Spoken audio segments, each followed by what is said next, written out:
Hello everybody, it's Hank here. Welcome to Saturday Twitch streaming.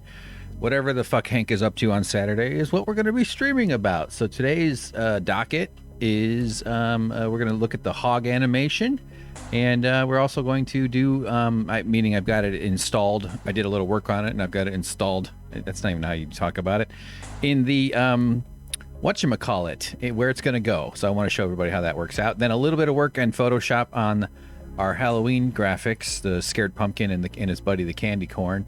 And then of course, well, I don't know of course, but we're gonna play some Hades, a video game. So here we go. Let me switch over. I had a COVID graph. Just for some reason I was starting out with some COVID material. Hello and welcome to everybody. Thanks for putting up with all the audio problems last time. I spent a good hour today farting around, and I feel like I finally have a pretty good grasp on all this different audio stuff. I guarantee there will be problems in the future, but it looks like the issue we had last time is not going to be one this time. Butternickels in the chat confirmed they could hear the music that was playing, and that's a very healthy sign. So there is hope that our little toddler Frankenstein will grow up and become a CEO of a multinational corporation, so that he can eat brains. Yep, that's right. Zombie Frankenstein, Hollywood. Speaking of Hollywood, the movie Snow Hollows, a movie called The Wolf of Snow Hollows, I think. Garbage, just a trash movie all around. I hope to talk about that maybe on Suck Professor, like a long review, or just some sort of podcast maybe we'll do about that one. All right, let's get into, I want to load up Premiere Pro. Make sure I got this going. I think I do. Oh man, this stuff is so small, it's hard to see. So here we go, hang on. All right, we're gonna get a look at my woodworking project. This is gonna be a huge mess. Let's see, so we got 3 viewers. That's cool, great. I don't know, I think I'm gonna turn this music off. I've got the audio set up right now to do a thing called ducking, where it automatically lowers its level when I start talking based on some thresholds and some stuff that I've set. It's a little bit, it works great when it's dialed in perfectly, but like archery, you just want to keep the arrows on the target. Anytime the arrow goes outside the target, now you're shooting deer and your sister and your sister's parents and maybe even the archery teacher. And the point being, like, don't do archery. You'll kill your parents. No, joking, obviously. I did a little archery as a kid at a camp, I recall. I'm just having a vivid memory all of a sudden here. And I remember going up, we took turns. Me and this other kid had like to share a bow or something. And we walk up to the bale of hay. Everybody's safe. We're doing it safely. And I go and I grab it and I pull real hard and it's stuck. And I pull real hard on the arrow. And I finally get it to release. And as I pull it back, I stab the kid right in the eye. Right in the fucking eye real hard. I felt so bad. I was so embarrassed. I wasn't embarrassed. I mean, I was worried. Luckily, he was okay. It just kind of popped him in the eye real good. But man, I mean, the back of the arrow is also a danger if your arrow partner is a idiot 8-year-old like me. Okay, cool. How are we doing in the chat? No one's talking yet. So I don't have any idea if this is even working. I think it's working. No, that's okay, even if not. But okay, so as you guys have seen, you've seen the hog. You saw me working on it. Let me bring it into this image so that I don't know why I feel the need, but I'm going to image slideshow, existing hog. Here it is. There it is. So we've seen this thing. How about a little resize there? You saw me draw this from scratch. If you go back on my YouTube channel, Winners and Losers, I don't have the URL yet, but if you search for Winners and Losers with Hank Thompson, you'll find it. And so you can watch the entire process of me drawing this. I'm not sure why I think that's supposed to be some sort of treat for anybody, but I find this kind of stuff interesting. It's a big way that I learned how to do stuff in Photoshop and Premiere and everything else. So, what's on screen here is just actually like about 7 or 8 frames of a much bigger animation. It's far not don't overthink it, but much bigger than 8 frames. It's like 5 seconds at 30 frames. Which, whatever the scientists tell you that math would work out, it's just bigger than what's on screen here. So let me get the hog. Where is it? Slides. Okay, off the screen. Okay, so I want to make a volume. Let's do a volume test. Sorry. I just want to see if this volume turns up in OBS so that you guys can hear it. Okay, Butternickles, that's all right. Stay in a food. Okay, good. Butternickles says it's working. I'm just in a food coma. No problem. You don't have to be typing. I just needed at least one person to put a thumbs up in the chat or something, and you already did that. So thanks. Appreciate you looking out. So hold on. Let's try this. Okay, so we're not getting audio into there. I think I can. Maybe it's in the mixer. No, Premiere's all the way up. God damn it already. Fucking. I know there's more sound settings I can fart around with Windows. All right, here's a little sound farting music, okay? And then when I talk, the volume should go down, and that looks like that's working pretty well. That actually looks pretty cool. I can handle that. Very good, very good. Here's the volume back up. I feel so powerful. I want to kiss everybody. I can kiss the beautiful men and the beautiful women.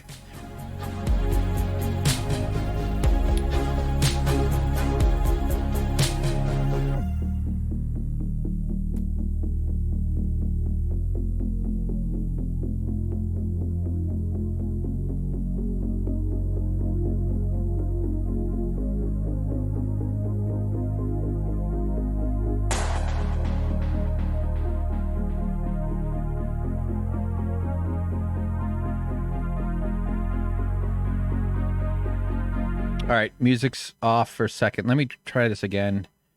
Oh, I know why it didn't work. Okay, I'm a dumbass. All right, you see, is my mouse showing up on the screen? Yeah, okay. You see this S that's yellow? That's called solo. That means I had this track playing. This here, there's no sound. None of this is noise at all. Nothing's there. That's why it wasn't working.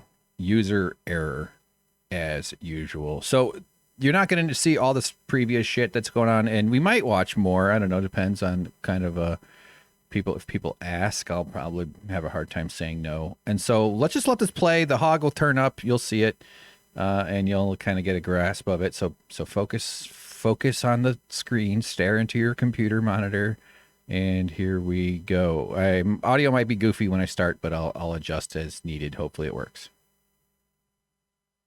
Oh, I clicked out of it. Hold on. Here we go. All right, come on. We're stepping back in time about 10 days.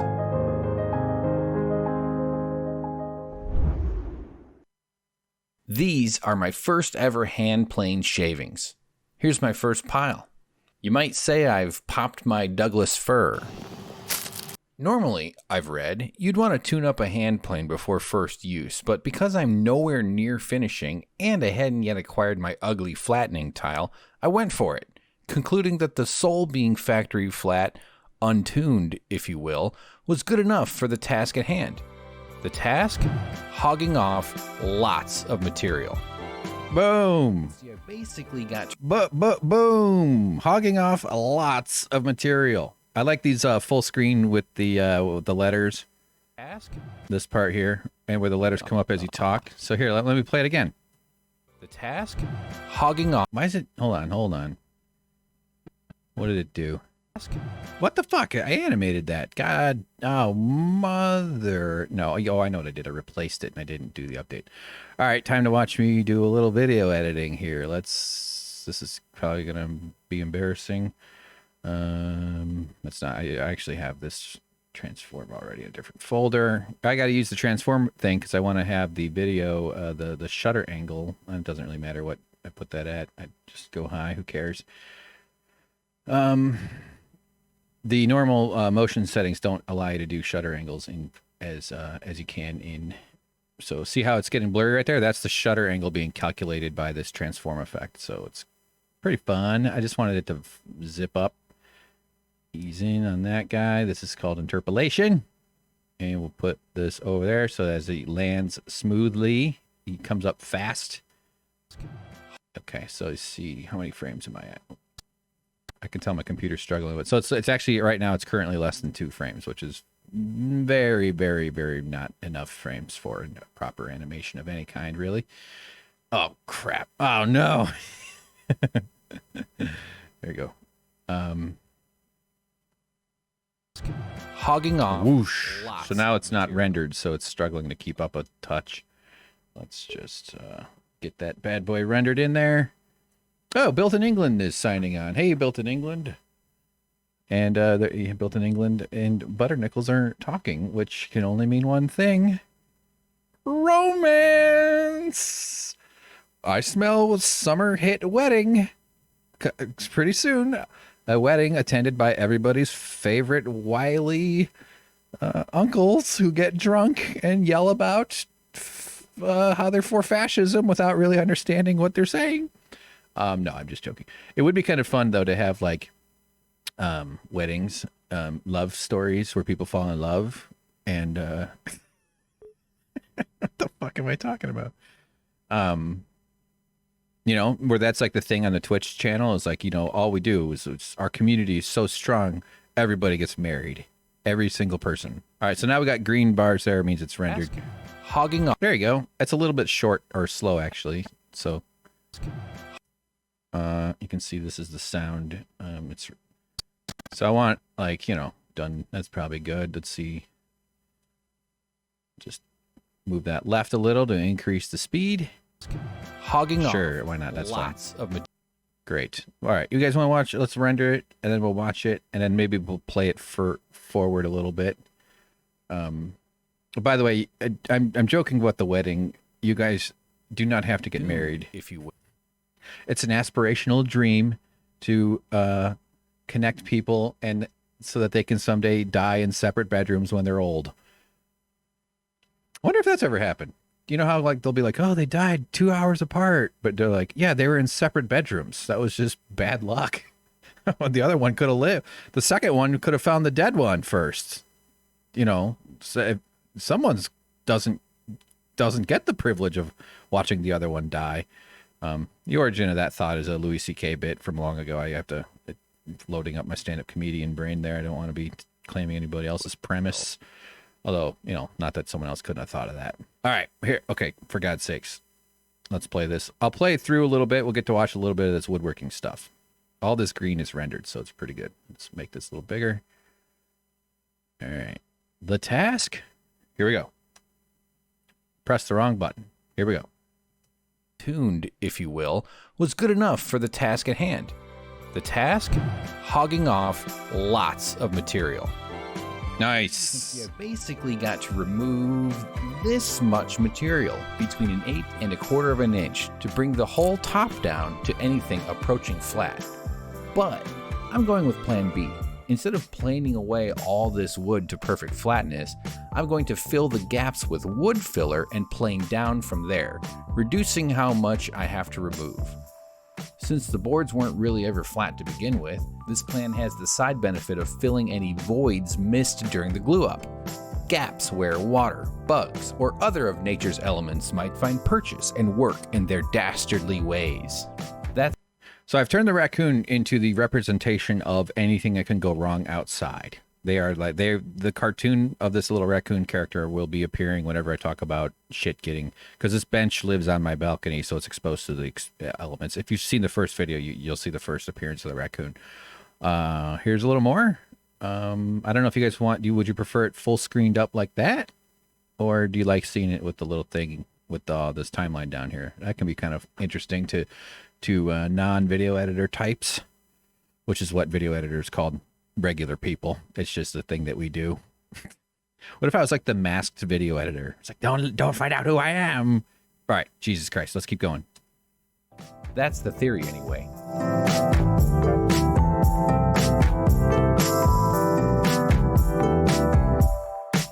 Thing is, in order to even do that, I've got to knock down the high spots, and this thing is a mountain range. Take a look. See? Look at that valley. That would be a lake of filler, but I just want to fill the gaps between the rounded corners of the 2x4s. So I've got to level this entire landscape before it's ready for my genius crack filling plan. Enough talking. Let's do some dang woodworking. I like this sequence. This one I think has a nice little charm to it. Just to rewind a touch, since I'm sharing this out, I need to add. Okay, so when this like mountain graphic comes up, it's a little quick. I'm not going to change the pacing as far as going from this sequence here to rebuild the level to this. I might want to sit on this shot a beat just a little longer before bringing up this stuff. But it's a little rushed. But I'm not changing that. I don't know. The timing is fine. I'm not sure why that one's. But I want to add, like right here, I want to add little like crumbly animation, little bits, just some sort of like earth being pushed up a little bit, like woof, woof, like tiny little chunky bits, kind of just to indicate friction or, commotion of some kind. Everything you do in animation is simple, even as simple as it is just about making one pixel move to a different spot on screen across a certain set of time. Yes, Butternickels, you should cancel the flowers. Built in England. I used to watch a Twitch stream of a music producer. This process is not too far apart. Yeah, I've seen some music stuff. It gets crazy. Like the real music producers, the professionals with all their shit. I mean, I've messed around in GarageBand with the automatically timed thing, and just it's quite similar. I mean, this is what the timeline looks like. You can see, and then I can like take all this stuff here, nest it so that it like flattens into one thing. So not all of these are nests. Like here's a nest that has a bunch of stuff inside of it. But yeah, and this is a real sloppy kind of shot. This is the audio track right here, left and right. These are color coded based on the date that I recorded them. So when I work on the script, I have a text document. I will write notes in that script based on the color, so that if I have to go back and change stuff, it could be a lot more pristinely cared for. And I'm revealing kind of like my messy cutting room floor here with doing this on Twitch. So anyway, where are we at here? Oh yeah, so this part, yeah, of course I've got the plane flying in. It's all a little bit cluttery, to be honest, but I think it's kind of funny. It happens pretty quick. It happens pretty fast. And then the plane to come by. So the whole process is about flattening this table, these boards I glued together into like a proper work surface. So let's let it roll a little bit. Then we'll play some of this fun part and we'll move on. Fuck it. We'll just keep playing it. What the hell? See? Look at that valley. That would be a lake of filler, but I just want to fill the gaps between the rounded corners of the 2x4s. So I've got to level this entire landscape before it's ready for my genius crack filling plan. Enough talking. Let's do some dang woodworking.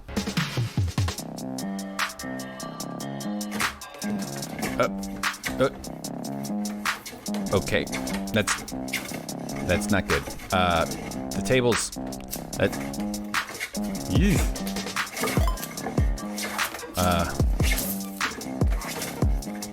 Ooh. Okay. Hey, you know what? This is rough going. I don't have enough space. I don't have a workbench. And the table I'm using is rickety as shit.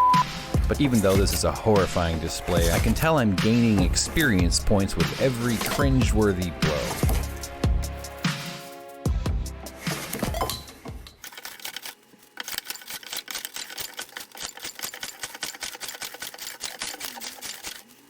Oof, crappy woodworking is tough work.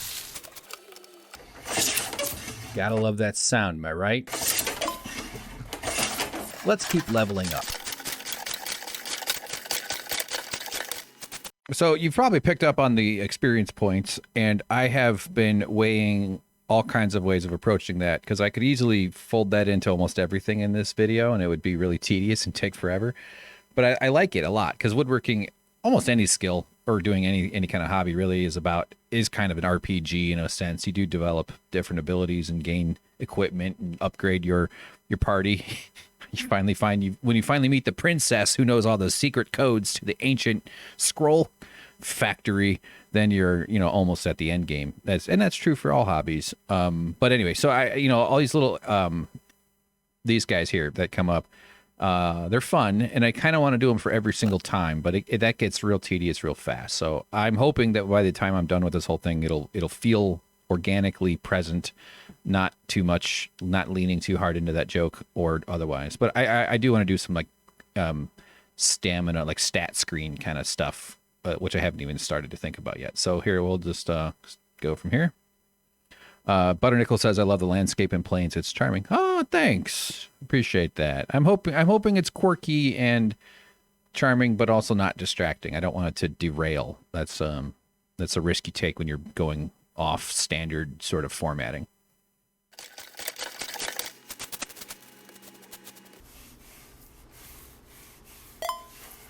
Yeah. Now, this is the opposite of fine woodworking, but it doesn't take long to develop a feel and a rhythm. And a layer of sweat. Now I know why the grates are always shiny.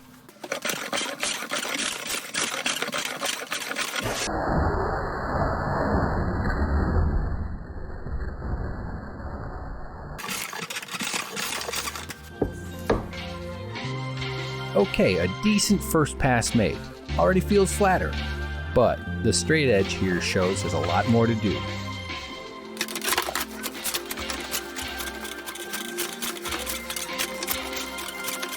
So a lot of the, just to note, it has not been color corrected yet. So when I do that pass, I'll do that near the end, because if you do it early, you're just asking your computer to process color a whole bunch that doesn't need to do. You bog down your edit. So the color and the light and the luma, the brightness basically of each shot will be eventually like matched and changed. It won't be maybe not noticeable, but currently there's some dark shots in my I'm almost embarrassed to have anybody see.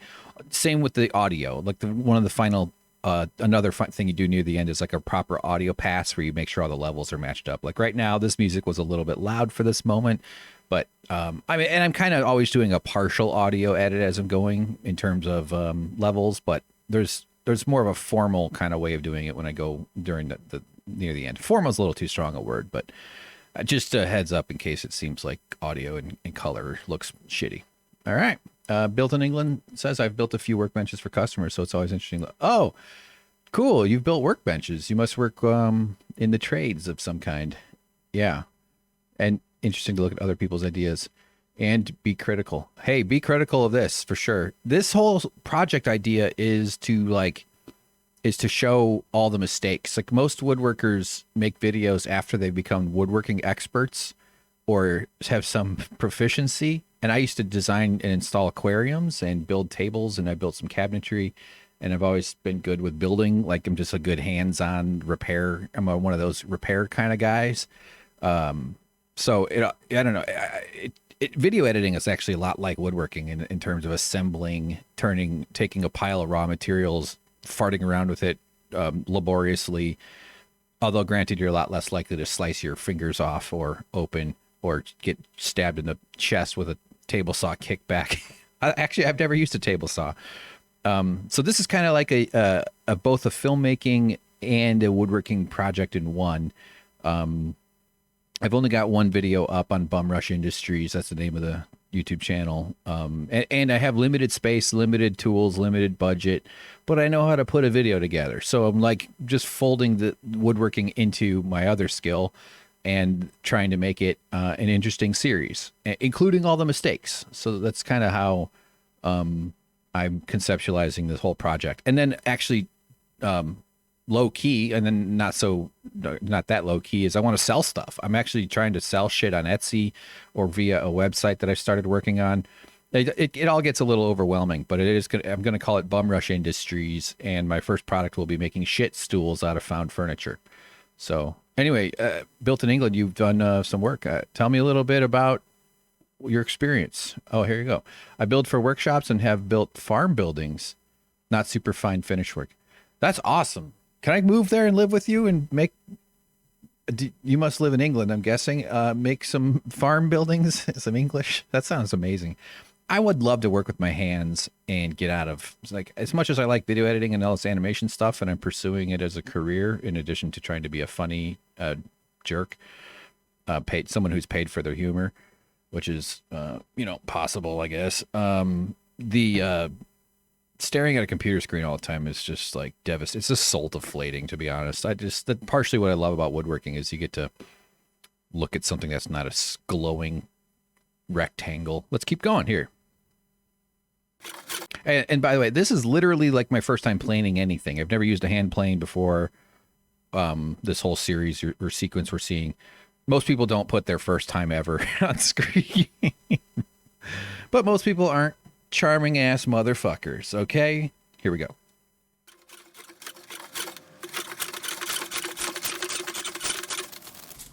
Here's a nice wide shaving. That's fun.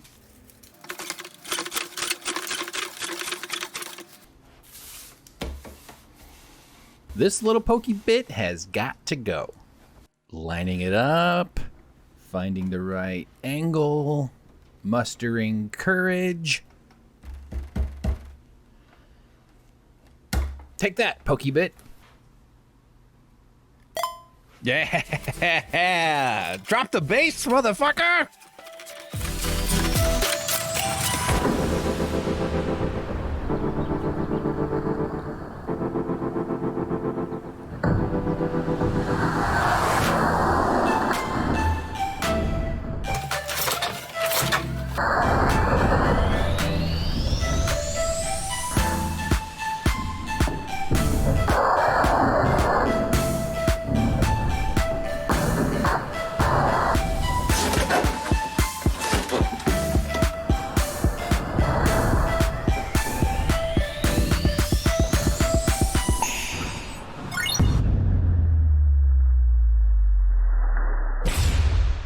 Okay, that was fun. The mountains are destroyed, but there's more to go. I slide a shaving back and forth under the straight edge to get some feedback. Combined with using the straight edge in various ways, tapping the ends, sliding it back and forth, rotating it around and such, you listen, watch, and feel the friction change, quickly building the decent map of the high spots. That is, which part of the landscape to destroy next. Okay, so this bit with the red blobs filling in, I need to set those a little earlier as I'm talking. Watch and feel the friction. Like this kind of, if you're watching my mouse, yes, you are. Okay, cool. I don't know. This is a fairly recent addition. It's a little bit weird. I don't know. I need to gray out. I don't know. I just have, it's not yet met the part where I can tell my brain to move on from it. You know what I mean? Built in England, built for workshops. Oh yeah, that's so cool. Nothing wrong with not doing finish. I mean, there's carpentry and framing. That takes a tremendous amount of skill. The finished stuff is just more gloves, more latex, because you're farting around with stains and all kinds of other shit that can catch on fire. Use fucking boiled linseed oil, and then you can set your whole damn building on fire if you ball it up into a thing. It's crazy. I've gotten a good way around that. Butternickels, the slow motion bits are delicious. That's fantastic. I'm so happy that you told me that. I was hoping that'd be the response. And those are 1080p blown up to 4K. This is all 4K footage. Not sure why I'm doing that. I just kind of challenging myself because it means a little bit different file management and actually quite a bit more. I've been running out of hard drive space over and over. It's just it's been a constant battle. But yeah, glad you like the slow motion stuff. Let's keep going a little bit. Well, let's go to like a good ways in, I guess. Might as well keep at it. Shavings are another source of information and just kind of fun to play with. See? Look at that. Isn't that one cool? Wrong board, dummy.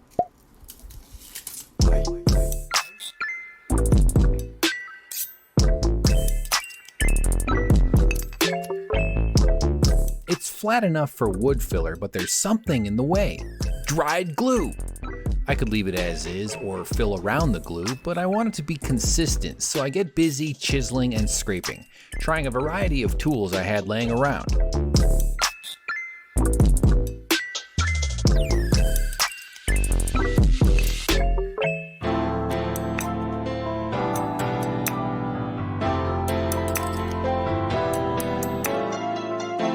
This chisel works, sort of. But it's never been sharpened, so I fire up the sandpaper and give it a good going over, hoping a sharper intersection will be easier to work with and do less damage.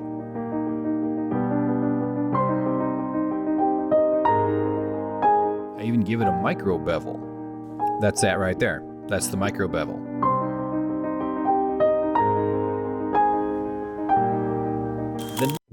Nice. Who doesn't love a micro bevel? You could write on those shavings and leave butternickels. You could write on those shavings and leave them on park benches to perplex folks. Maybe write riddles on them. Oh, I think we have been joined by one of Satan's minions, the agent of chaos himself, Bacchanalia. I don't know. Is that the? I've been playing Hades. It'll make sense in a little while. Yeah, I like your kind of really low impact Fight Club chaos. Just leave riddles on wood shavings on park benches. Yeah, maybe stuff like the winning lotto, or maybe like giant fortune cookies, just like put like, you will divorce your spouse before you have diarrhea later. You will something or other, or if found, please return to rightful tree. Not a bad idea. I am saving the shavings for shipping material. I'm feeling that when I finally get to that point, which I'm utterly dreading having to do shipping costs and boxing shit up. But I have bags of plain shavings now that I figure I will use as packing material, as well as like stuff I keep from Amazon shipments. I'm always saving brown paper and stuff like that. It kind of fits with the sort of, this woodworking project is a statement of principles in a sense. Like it's about using recycled materials. It's about using I buy tools and stuff, but it's about trying to produce something from, I'm using furniture and construction lumber that I find on the street. There might be a day where I buy wood for it, but I'm mostly trying to like show resourcefulness and use, learn from mistakes and try to use my mistakes as a teaching moment and some safety lectures here and there, but also just like, look what we could do with a small space and with stuff that people throw away. Butternickel says it would give people something to talk about at the home later. Yeah, if I wrote messages, maybe I will write messages when I start shipping stuff out. I mean, that might be fun.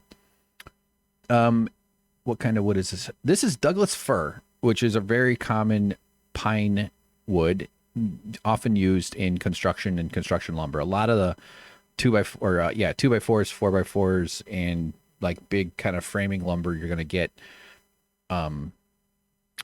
plywood, especially. Well, I don't know about especially, but like in America or at the lower prices at the big box stores like Lowe's or Home Depot, etc., are going to be like Douglas fir, from what I gather.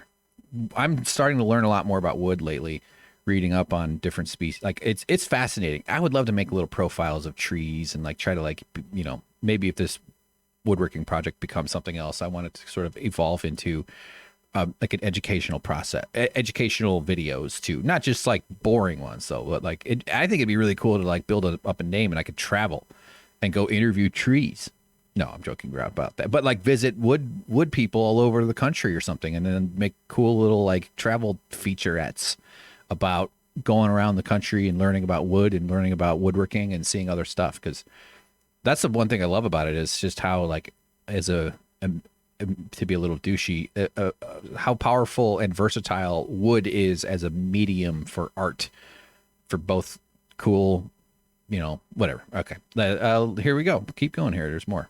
The next day, I get back to Operation Get Out of Here Glue and make quick work of the offending substance.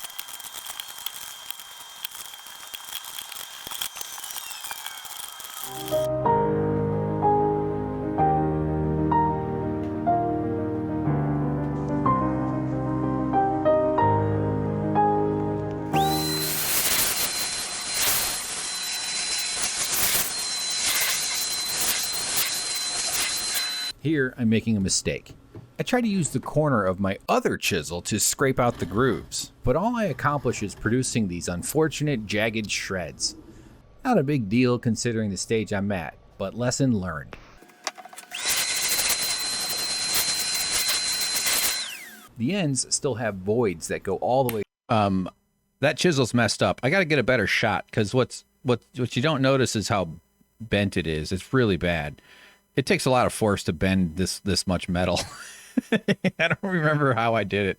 I've had this, yeah, I've since this was all, actually I filmed this like way late, but yeah, it's a real bad, but I want the bendy bit to be more clear in the cut, because it kind of cuts to a little corner of my other chisel. You know, part of the way I conceptualize, or, you know, my approach to making these videos is I'm always thinking about where is the viewer likely to be looking right now. They're probably not looking down here. Their eyes are probably not in the lower third. They're less likely to be in the middle, although more than the bottom, but they're more than likely up here, right? That's where the action's happening on screen. And so you as an editor, you're also kind of direct, you know, video maker, I guess. You're directing the viewer's attention. So now I'm asking the viewers to snap their eye to this real quick. And it's not totally obvious that it's bent that way. It's probably a little confusing that there's some straight lines behind it in this shot, because that kind of just optically, the brain has to process all this stuff really quickly. People process information incredibly fast, but you can't just rely, like a bad video editor will pay no attention to, not that I go around looking for bad video editing, but a lot of times when you're slipping on a video and you just feel your attention drifting off, it's for subtle reasons sometimes, you know, for like this kind of stuff. Like, oh, I've been, you know, you're being, the cuts, the edits are asking your eye to do too much jumping around. And so I'm always trying to guide the eye with an intention and with a gentleness that keeps their attention and makes them not lose focus. All right. Why am I rambling about that? I was meant to be doing a lot more than this. Corner of my okay, that vacuum noise is a little bit on the loud side, isn't it? Here we go. Here's a little more. The ends still have voids that go. Wait a minute. Sorry. Hold on, folks. I got my OBS is looking weird. Is the stream looking crazy? Hold on. Just okay. I just had to resize the window. All right. Sorry. Just making sure everything's working. Here we go. Oh, and real quick, sorry, Barnacles. Yeah, it smells good. All wood smells pretty good. Actually, poplar is a hardwood. It's easy to carve, and it smells a little gross. It smells a little pungent when you cut it when it's fresh. It has a very distinct smell. I like it a lot, but it's a strong kind of odor that you really notice. But yeah, this Douglas fir is not dry. It's not kiln dried, so it's not really meant for the sort of woodworking. I mean, this isn't exactly fine anyway, but over the whole process, it's been spitting out little droplets of sap, and they're usually out the ends, and that can get kind of annoying because you'll touch it and then you'll have sap on your fingers, which is a real bitch. So stuff is incredibly sticky. And that's probably died off since I've really first had this thing out, but that definitely is a thing that you don't get if it's properly dried. I think I'm pretty sure that's how it works. All right, here we go. The ends still have voids that go all the way through, and I want those filled. Since I want the glue to flow well, I pop it in the glue warmer for a few seconds. I don't know. Pretty sure all this accomplished was showing you how disgusting my glue warmer is.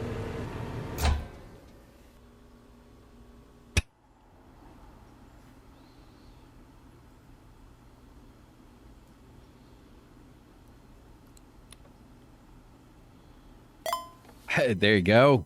I hope that's a payoff that's worth all that time. I smush it down with a piece of cardboard, but then I realize I may have something better. A gun of heat.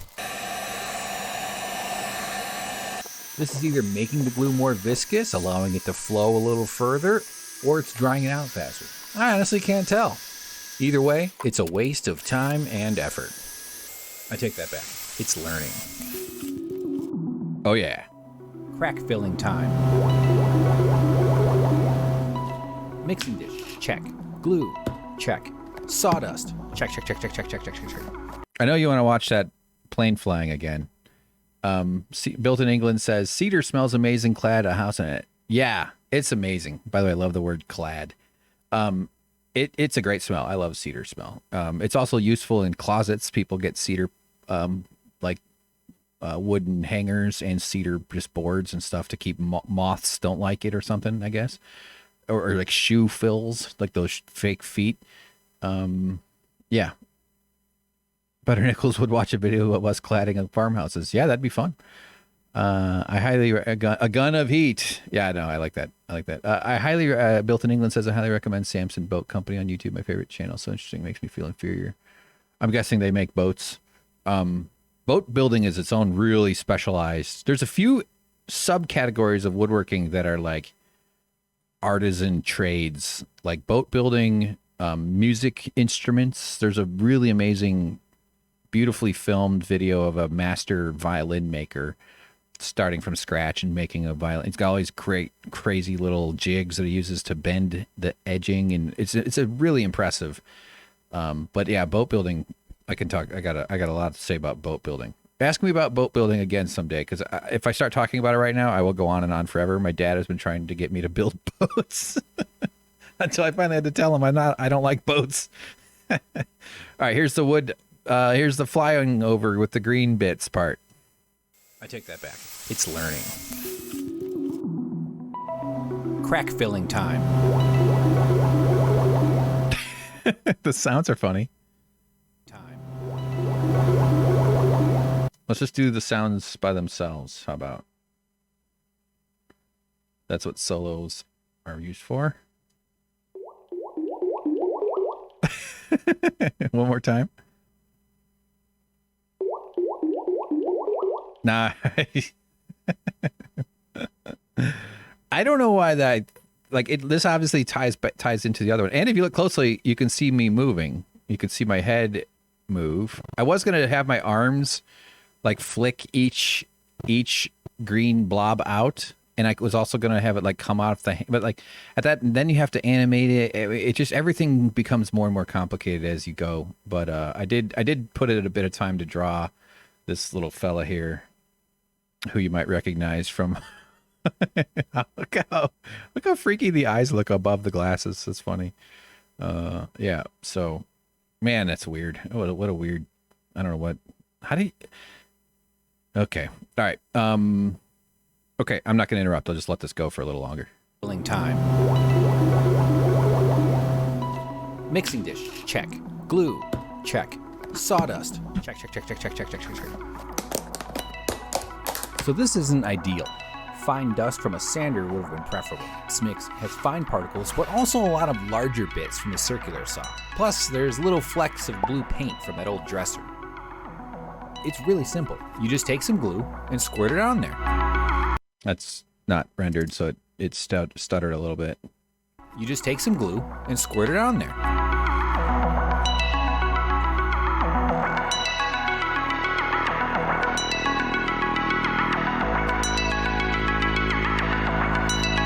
So this looks like a face. I was watching this the other day and I was thinking, God, that looks like I could take this. We could screenshot this, load it up in Photoshop or something, and then like trace it and turn this into like a face. I do that all the time where I see a shape and I'm like, there's a cartoon I could create.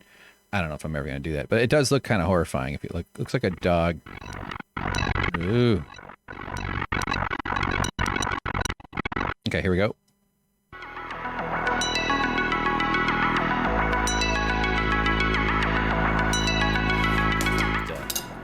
Kind of mesmerizing how it rolls off the pile like that, huh?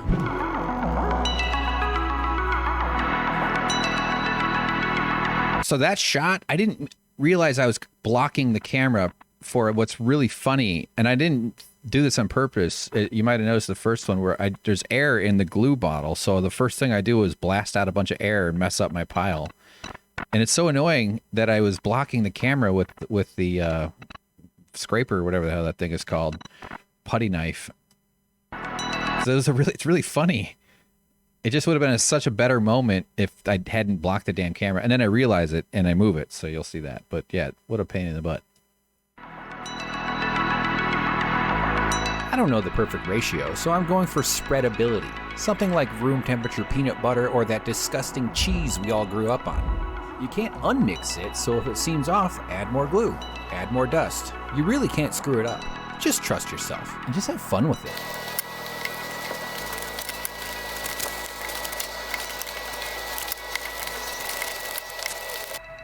Looking good. Slather time.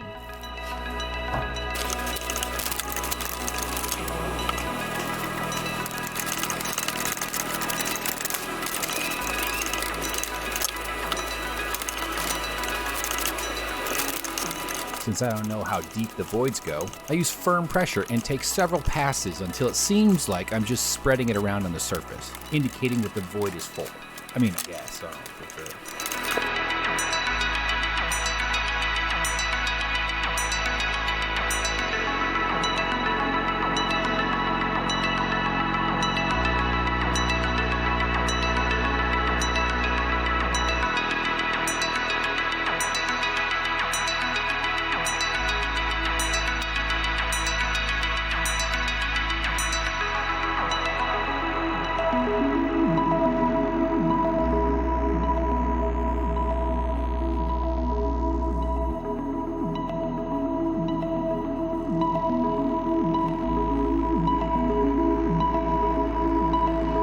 There it is.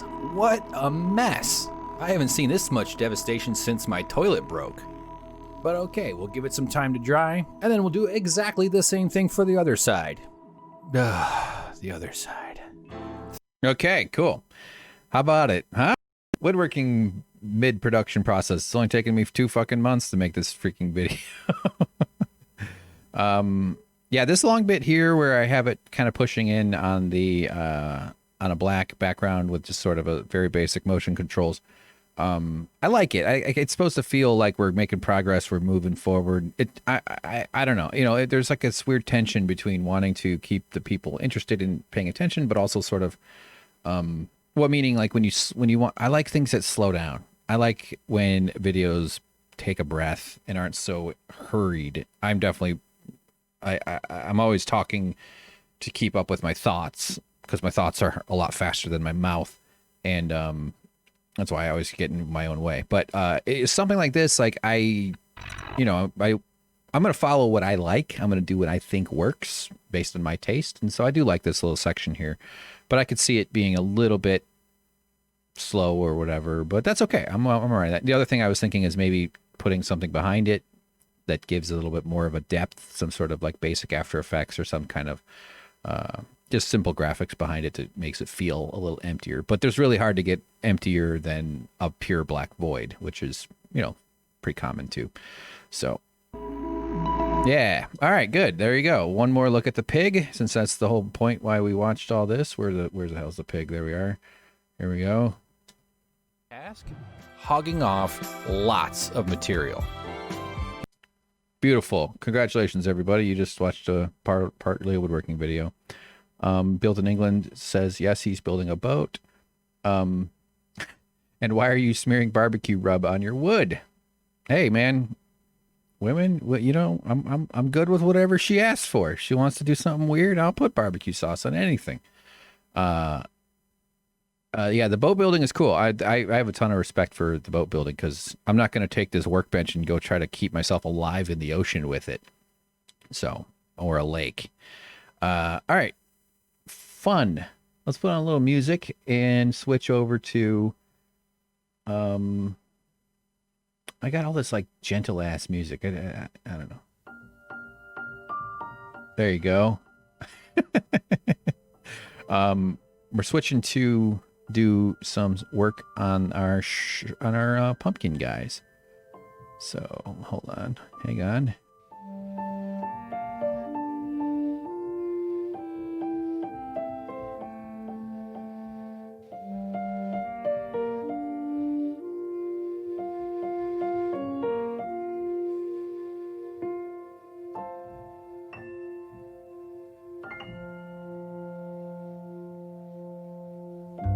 That was nice, that music. Okay, here we go. We're in Photoshop now. I don't really have this all that well. I gotta go make it a Twitch shaped. This is not. I don't need brush. Oh crap. Oh fuck! Now it's all separate. Hold on, I can just go back. Reset. Okay. Yeah, that's okay. I just don't. Space is at even more of a premium now that I'm not. Okay, so this is probably going to be a little boring, and I'm not going to explain every single thing I do. I will explain the overall intention is to turn this pile of layers into a more organized pile of layers. So I'm hoping this isn't so terrible. Yeah, Butter Nichols says, "Oh, I see now they're 2x4s glued together." Yeah, let me send you to a different. Go watch on YouTube. I don't know how to send. I guess I could put a link in the chat room, right? Isn't that what chat rooms are for? Is for some creep on the internet to send links to his own. Hey, would you kids watch my video? Let me see here. Old dresser. Here we go. I don't know if I like the title of this video, but I am going to copy. So here is in the chat, the link to the first video of the series. And if you're over there at YouTube, please go ahead and hit that subscribe button and maybe tap that like button. Maybe do a little bell smashing if you're so inclined. But that's the first one. You'll see the 2x4s and the kind of whole process. And also the balcony that I'm working on, because it's woodworking is on a balcony is not as easy as in a huge, beautiful workshop. I was rambling about something about this thing here. So, although, you know what? I'm probably going to need... That's all right. We'll do that a little bit later. Okay, so this is going to be mostly me just kind of going through this and reorganizing this whole fella. So in order so that I can load it up in Character Animator, so I'm putting everything to a group. We're going to call it Plus. That's actually a note to Character Animator. Scared Pumpkin. The other thing I have named Hog, which is not actually that great of a name, but sometimes a simple name is nice. So we need a folder called Head and one called Body, and now Character Animator has its two core. Although this thing doesn't really have a body, so it's all head. I could give it a little body. I could give it one of these. I could just do one of these. Yoink, yoink, yoink, yoink, yoink. Feet, neck. That's it's workout goals, am I right? So there really won't be much going on in the body there, unless it just makes more sense when you're just doing a shape, because it's all, as I said, kind of in the head. How about some music? I'll just keep playing this song I had going. So this ducking this would be a nice test for this, because I'm gonna pause talking for decent stretches here, and we'll see how the music comes up. Butter Nichols says, that's a lot of pressure on the neck. Yeah, tell me about it. I know. These pumpkins, they're just very top heavy.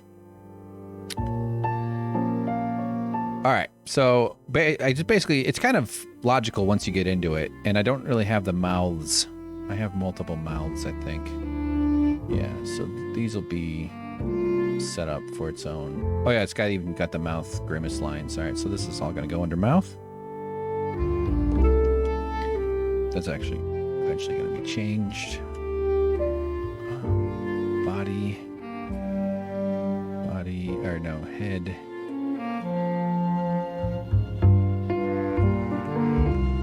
Eyes.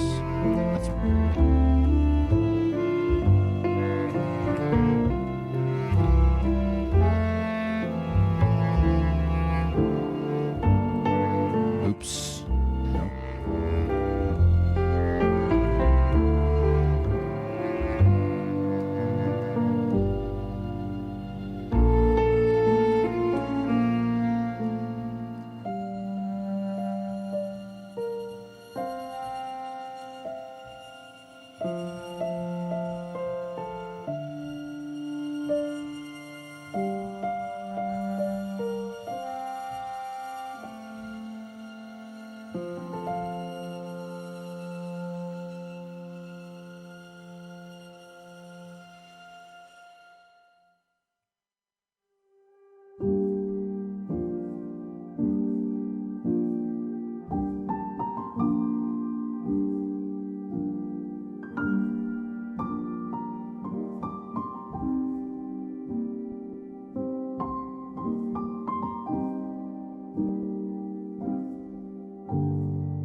Okay, these eyes are fine, but I got to make sure that I label these. I still need to look it up every time. I never remember. So I'm going to load up a different working puppet that you might recognize. Let's see here.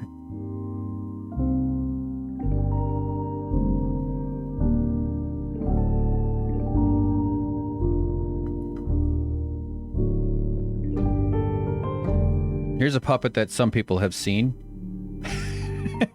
Look at him. Look at that guy. Look at this fella. He sees you. Yep. That's exciting, huh? This is, oh man, I've already gone and messed it all up.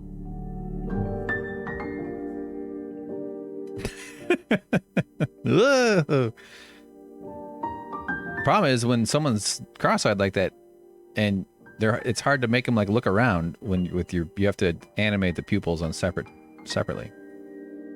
So let's put it all back together where it all belongs. So I just need to model off of this. So okay, right eye. Okay,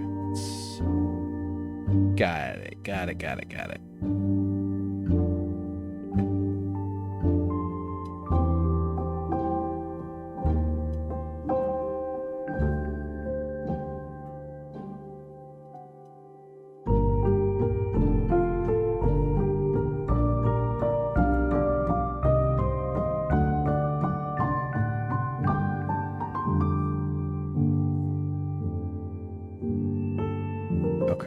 So this is a master document. I'm going to make a proper puppet one later, where I will like blend stuff together or merge things down. So I don't need to have everything properly named in this particular version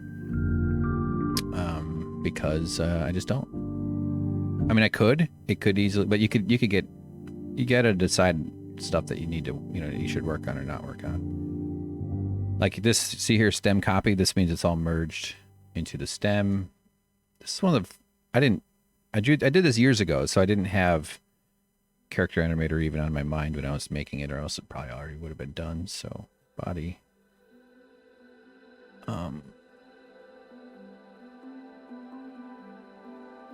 Okay.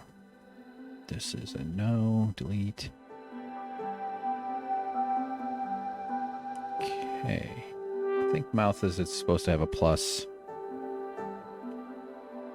Look at that mustache. What a like just like looking at Tom Selleck. Looking directly at him. There's even a piece of the hair at the top there that I can put some physics effects on when I animate it. All right. Okay. Oh, good. I have a bunch of mouth stuff. Cool.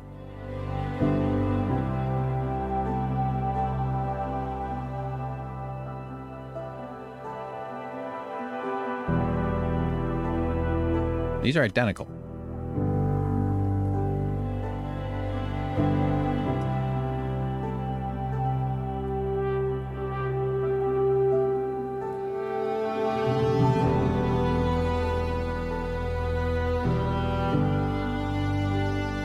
What the hell is that? That must be like a bird. I think I, for some reason, drew...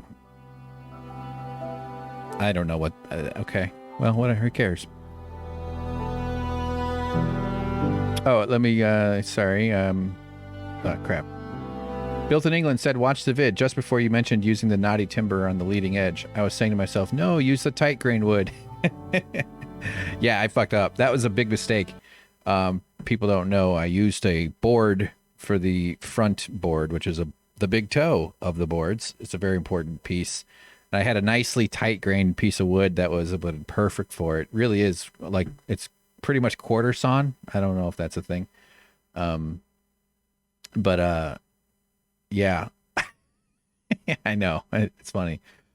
It's funny that you picked up on that. Yeah, that was James. Built in England follows James on Twitter. Yeah, he's tweeted like once or something. He just doesn't have a grasp on it the way or it doesn't have a grasp on him the way it does on me. It's like a plain bird. Yeah, man, I agree. It was like a plain bird, but now it's a dead, deleted pixel. So good for that. All right, let me make sure that I just don't want to delete anything I shouldn't. So this mouth is the mouth. Let's just go mouth creator. That way I can. So I generally use the exact same mouths for most of it, like most of my different puppets and characters. This mouth is a little bit different. Oh, okay. I only need one of these mouths, and so I might go through and make a new mouth rig of all these so that we can kind of have the same sort of style. That's a bit more involved than what I want to do today. So okay, we can delete that one. All right. We don't need that either. So delete that. Actually, let's put something behind them.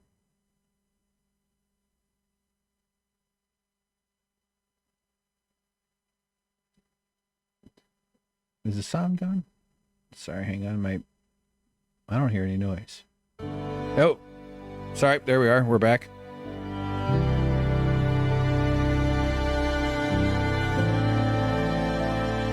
Yeah. Oh, built in England. Another mistake that you'll notice in the board is, or in the woodworking video, either the full, I guess in all of them. And if you see the end grains of all the boards that are on the top, I use two boards that have the pith in the middle. And for those that don't know, the pith is the center of the tree where all the grain starts.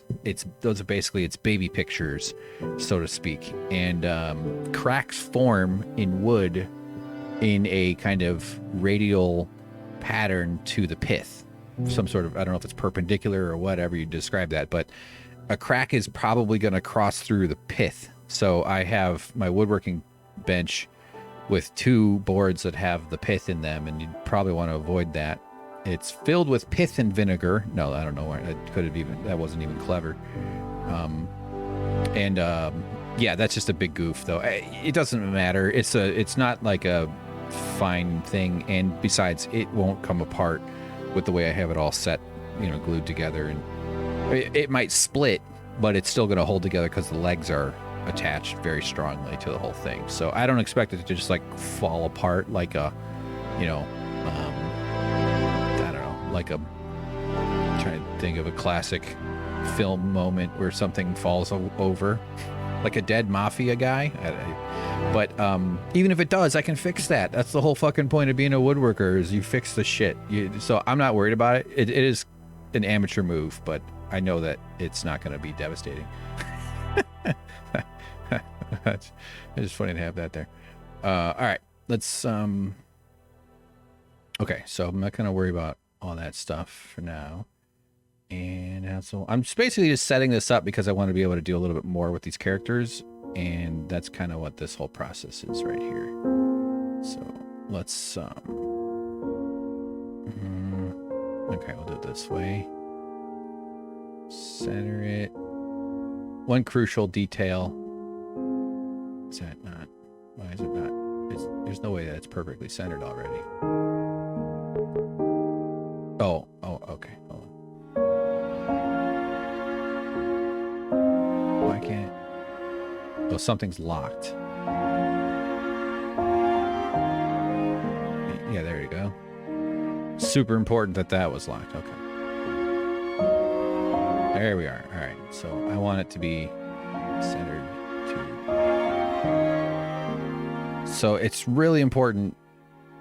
At least the workflow I've come up with is this is my master. So if I go back someday and I want to like add a little bit, or maybe I want to change his eye shape slightly. These aren't even shapes, honestly. These are pattern. Like I've gotten a lot better at using shapes. So I'd probably do some sort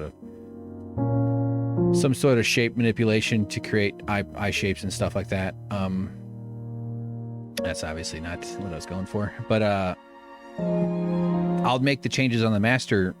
That way I have all the layers separated, and then I'll go copy those over to the puppet. But in order to make sure that that's a seamless process, I want this to be the exact dimensions that I want the puppet to be, because I've done drawings. See, like this is a weirdly sized drawing here. The width is 10, so we'll just do 1080 by 1080. Oh no, see, it stretched it. That was the image change I should have done. Canvas size, which is under image, canvas size here, 1080. So now it's going to be perfectly square, and even ratios and even squareness is just kind of preferable in general, even if it doesn't necessarily matter. That didn't really change anything. So all right, so we got face lines that are built into the mouth, but then I also have mouth lines. Okay. That go over the face lines. So those I'm talking about these here. I could turn off that ugly grid. It's helpful for a lot. This is called the pixel grid. It's kind of cluttery at this scale, but actually I've been using it more and more lately. That's all right. I'll fart around with that later. We got one more to do, then we're going to play Hades. So we got 4 viewers. That's great. So cool, man. Butternickels. Oh, hold on. Built in England. Timber will check it when you have the heart in it. Timber will check when you have the heart. Oh, is that the heart? Yeah, the pith. I think what I was saying. I think that's all right. You must be. That's probably what you mean by heart. Oh, check. Yeah. See, I'm dumb, man. I don't know all the. I know I've seen. Like I took apart a chair and it had oak pieces, and it had checks in the grain, right? Like checks. At least that's what I learned the word was. Where it's like these they almost look like digital, like strange kind of rectangular, squarish features to the grain or lines that aren't normally you'd think would be there. I think that's what I think a check is, but you might be using it differently than I am. Different to splitting. Yeah, geeky. I love the geeky wood talk. I should do a woodworking podcast. Butternickels. I love the music that fades and comes back around the talking. This feels like a guided meditation, except I'm learning about video editing. That's great. Yeah, man. The fading music thing took a little finagling, and I feel like it's a great. It works really well. The OBS software has excellent filters and stuff. It's not as like refined as other like Audition. I'm pretty good at using Adobe's Audition, but it works really well for the purpose, and I'm glad to hear that the ducking is working. Mulla Love, hey, hello, thanks for clicking on play and watching the stream. How are you? You must do. Where do I know? Where did you hear about this? Suck Professor? I noticed we got a bunch of new followers after we did our latest podcast on Suck Professor, so that was cool. I'm at a point in my career where the numbers are pretty small in terms of like an audience or a future. So you guys, I can't express how important and powerful the first people who are giving me a shot and hanging out and helping. It's really it changes this whole thing. I mean, it's already emotionally feels very risky to be doing anything like this, but so I'm just grateful for all of y'all. I'm good. Cheers, dude. I've been watching you and James since series 1. Oh, cool. Since Westworld. That's awesome. Thanks for giving it a try. Twitch is weird. I'm getting the hang of it a little bit. It's got its own etiquettes and subculture and kind of weird rules. I don't know. I don't know about that, but like I've been watching some other Twitch shows and everything always feels a little chaotic and sloppy. Nah, that's not fair. It's a lot of pixels, and I'm sort of hoping or intending to make my Twitch a little bit easier to more relaxing. I don't want it to feel like a waiting room with children in it. I want it to feel like a relaxing waiting room with adults. Not that we won't have a lot of juvenile humor or inappropriate commentary or whatever. All right, let's fuck, I'm just talking so much. Let's go with the candy corn. Oh, wait, that's them side by side. This looks like American Gothic, doesn't it? Here, let's try something real quick. Hang on. American Gothic. Let me see how quickly we can do this. This is so another thing I'm thinking about doing with Twitch is like a crowdsourced improvised animation almost, where not where I crowdsource work from people, but I just take a suggestion. Like maybe someday we'll jump on and I'll say like, all right, everybody, let's like what's in the news today? Donald Trump saying something stupid, a bunch of political shit. You know, we could, and then maybe we build something off of a video, or maybe we, you know, even just an object, or maybe we just draw a single whatever, and then we maybe make something out of it and kind of, you know, go with it and get feedback and stuff. Okay, who's this? Oh my God. Yeah, that is a bot. Twitch is, I saw some of those earlier. Butternickel says, me too, Westworld, welcome. Oh, cool. You guys found us from Westworld. Yeah, improv animation, exactly. Like, but just more using like the chat as kind of like a source. See, these folks are in the way here. We got to get rid of them. I have had enough. Let's see how this works. This is going to look terrible, but it'll be funny. I'm doing magic selection. I want to make sure that I've just got the guy picked out. We've got a lot of similar colors, so it's the magic tool is not. Oh crap. Or we can do it the old-fashioned way. I could. No. I could literally. There it is. I could literally trace it. That's one way. I could.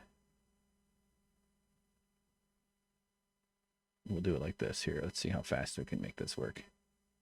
You know what? Fuck it. We're just. I don't know why I'm trying to. This is how. Next thing you know, 10 hours later, I'm working on the same goddamn thing. I'm just trying to be quick. Here. Magic. That's the one. Okay. I don't do this as much as I used to. So. No, not that one. Actually, I want quick selection. Okay. The one I had.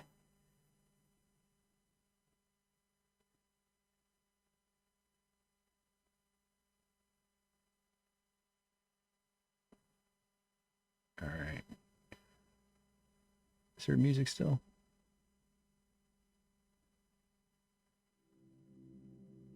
I keep managing to turn the music off. Sorry about that.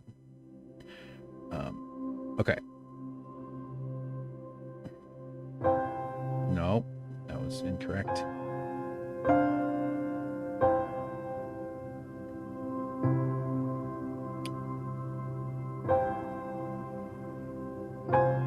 Okay, watch. This will be fun. Actually, I'll do it that way first. So here. Shift F5, and then we're doing a thing called content aware fill, which it'll decide what it thinks I want to. Yeah, baby. Look, but look, it replaced the house really well. Like this right here, that's completely savable. There you go. There's a ghost. And then it's just a matter of like, what else? Way to, yeah, no. So like, go like this, and then do it again. Watch. Shift F5. Boom. See you later, pal. Look at her. She's finally smiling. This is fine. It's fine. It's finally over. Ah, damn it! Pressure's on. Don't look like a jamoke here, Hank. Wrong one. Oh yeah, you guys can't see what I'm doing right now. Shit. All right, hang on. I'm almost done. I've loaded up a thing called warp. Just look at it. Keep your eye on her mouth. Ready? Watch her mouth. Here it comes. There it is, huh? Look at her. He's gone, and she's happy. Gone, happy. Yep, it's me and my wife. Although I just made my wife disappear. I'm married to my work. My wife being this fork. Let's see. So do I need to kick... I should report this bot that's advertising. Hang on, this audio is driving me a little crazy. Twitch is the new cable TV. This is from Mola Love. In 10 years, people will just watch Twitch rather than anything. I agree, man. I see a lot of potential in Twitch. I think the era of like video gamers and girls with cleavage and shit like that, that's probably going to be a major factor in Twitch forever. But it seems to me like there's more professional outlets probably. It just seems so obvious to kind of have like a constantly broadcasting radio show, to use a really old term, radio. But Stream Elements. Mola Love is saying, wait till you discover Stream Elements. Is that the stuff that pops up on screen in all the ways that when people sign up and shit? And I think I've seen a bunch of that, and the emotes and making... I'm going to do a bunch of like shrimp animations, I think, et cetera, et cetera. Can't see. I'm just trying to make sure I don't miss anybody's. Butter Nichols, whenever I see American Gothic couple, I always wonder what the rest of their loves is like. It's like, what do they eat? Fresh dishes. You know, they must have laughed together. I hope they laughed. Now that they've become background characters in Michael J. Fox's movie about how you shouldn't bang your mom. Here, I'm just gonna...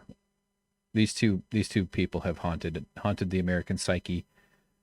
An image that is designed to make its viewer accept nothing less or nothing more than a quiet, determined satisfaction. A joyless acceptance of a life of toil is what everybody wants, and every dutiful American is expected to believe. Let's see, image. I've already forgotten what I did. Okay, I'm trying to... Let's see what she does. She's going to be real different. Oh, that's okay. Look at that. And now, the coup de grace. Oh, fuck, I thought they were... Okay, we'll just make this big. There. See? Much better. What a waste of time. Jesus Christ. There, how about that? Boy, I could have him come out. Hoi. Whoop, wrong one. Hi. Hey. Hey, get off my lawn. Get off my lawn, you little fuckers. You say Orange Lives Matter.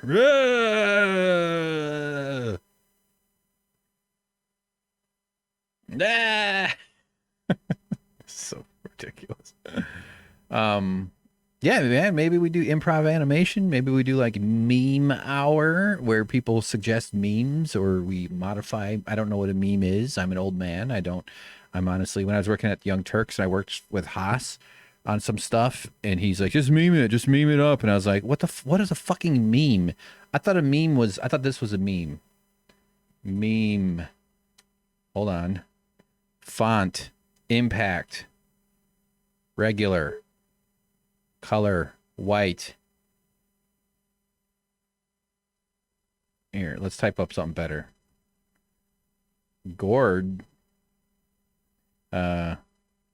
Gorgeous. Stroke. Right here. I thought this is what a meme was. I thought that's what a goddamn meme was. Apparently, meme means graphics. There. I thought a meme was basically that. Impact font with the black stroke over some image. But it turned out it's not exactly what a meme is. I didn't press the wrong one there. Didn't mean to. Oh my god, I'm pressing too many buttons. There you go. All right. You know what? I am going to save this just because I'm weird and okay. American pumpkin. Gothic. Another thing I want to do with this Twitch is like make like seasonal decorations. I hate decorations. I think holiday decorations are a scourge on all humanity, and especially all of our animal friends that have to live with plastic waste for the rest of time. But I like digital decorations, which is another way of using up resources via electricity. So there's no winning, is there? Here's some ambient. I got an ambient playlist. I got one song on my playlist. If this sucks, I'll change it. Let's see. Yeah, it must not be okay. Yup. You can do commands and all sorts of shit from Love. Yeah, I've seen a lot of stuff that I know I'm not yet doing. I want to be able to do text, change the text. Oh, the shrimp have turned off. Hold on, let me. That's their afternoon siesta. So, yeah. Wake up, you little motherfuckers. No breaks. Vote yes on 22. So that you piece of shit will always be independent contractor. I love those shrimp so much. They're just my favorites. Mullah Love says, I think after listening to you and James for so long, I'm not sure if I ever actually wanted to see your faces. In case you ever hook up face cam on Twitch. I've thought about it, and I do think I should. I'm weird. I have a weird hang up about being on camera. For some reason, despite the fact that I will stand on stage in front of hundreds of people and tell jokes, I will go on camera for other people's shows. I will act in stuff. When I worked at the Young Turks, I would go on camera all the time. For some reason, I get goofy about being on camera on my own things. I'm not sure why I'm like that. That's why I replaced myself with my animated character and with this song is bullshit. Fuck this song. Screw this. Here's a little fun one. And the shrimp have been like my fill-in, my stand-in for being on camera. So I don't know why I'm so goofy about it. I have put on a little bit of weight in the last like a month or so, and I'm trying to I just feel like I need to get in shape. I'm a little bit nutty in the head about how I look. I know I look pretty normal. I know nobody really cares at all. So it's a silly thing. However, I think what you're talking about is that thing where someone's voice you identify with, but then you suddenly find out what they look like. Like that happened with me with the Headspace app, the meditation app, where Andy, hello, I'm Andy. I'm the Headspace guy.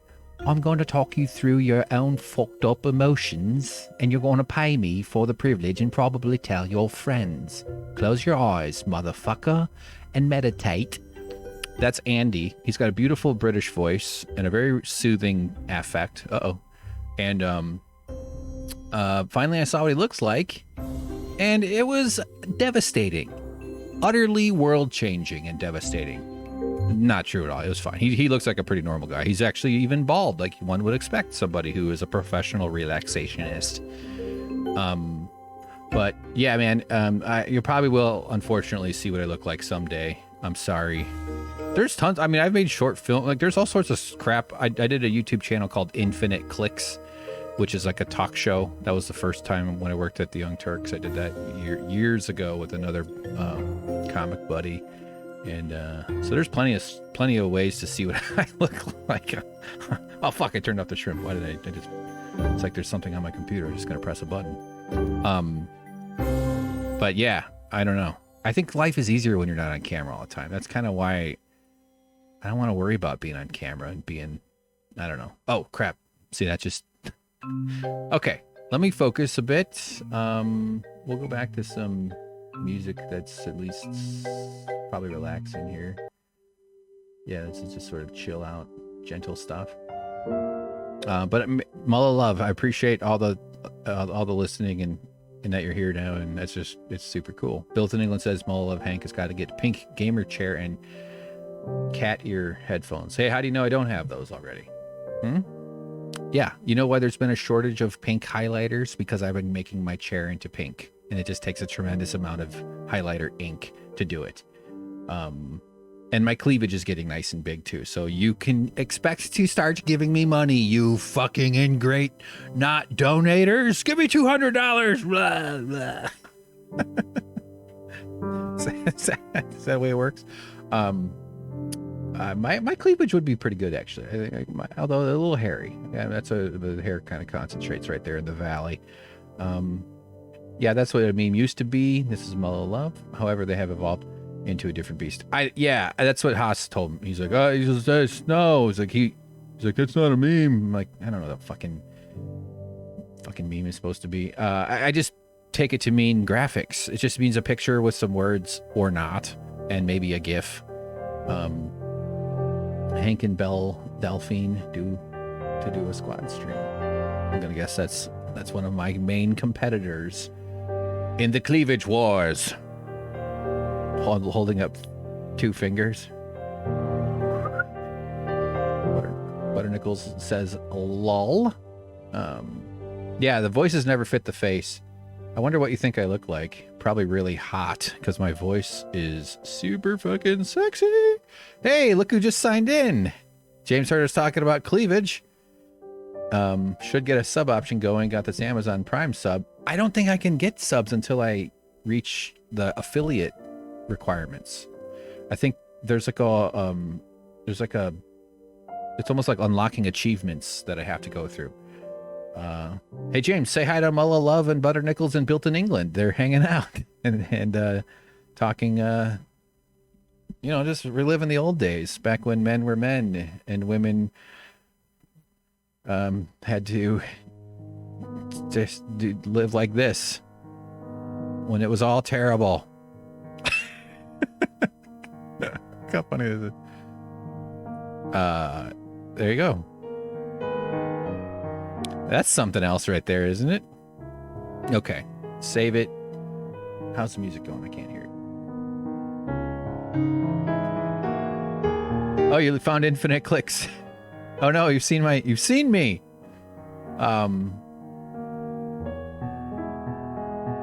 Yeah, James, were you watching the stream when we were playing with you? When we were turning This must be such a weird experience for James, just to have some fucking batshit loony roommate putting drawings of him on Twitch. What a strange thing I'm doing to this poor guy. My one eye. James and the missing blink layer, and then we do like 30-minute South Park style episode where James can't blink in his one eye, and he's got to get medical treatment, and he's got to get CBD oil, and he's got to wear a patch. Then he pisses off some online community somehow. So, their hero. James, hey guys in the chat, tell James that he should tweet. James hates Twitter, and I tried to get him to get as ruefully and woefully addicted as I am to it, and the motherfucker's got like an immune system apparently against that stuff.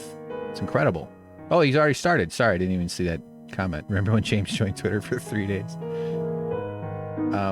Hey, Mulla Love, though, sorry to make this about me. My narcissism can't resist. You've seen me now.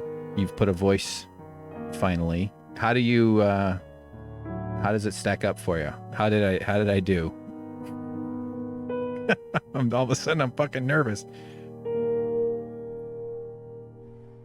I'm going to put another thing on screen here real quick here. Hang on. So y'all can see what I look like.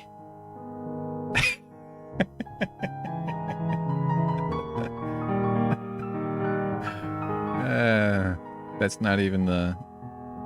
Where the hell is the damn thing? There it is. Oh, God. That's my it nose. Let's see, where's the rest of it? Yeah, here we go. Oh, boy, this is a mess. Where are those eyes? They're there. That's a blink cycle that I have that are a little bit more... It's a little different way of doing a blink. And all the mouths are on. That's why it looks crazy. There's no mouth. Nope. Hold on. This is so indulgent.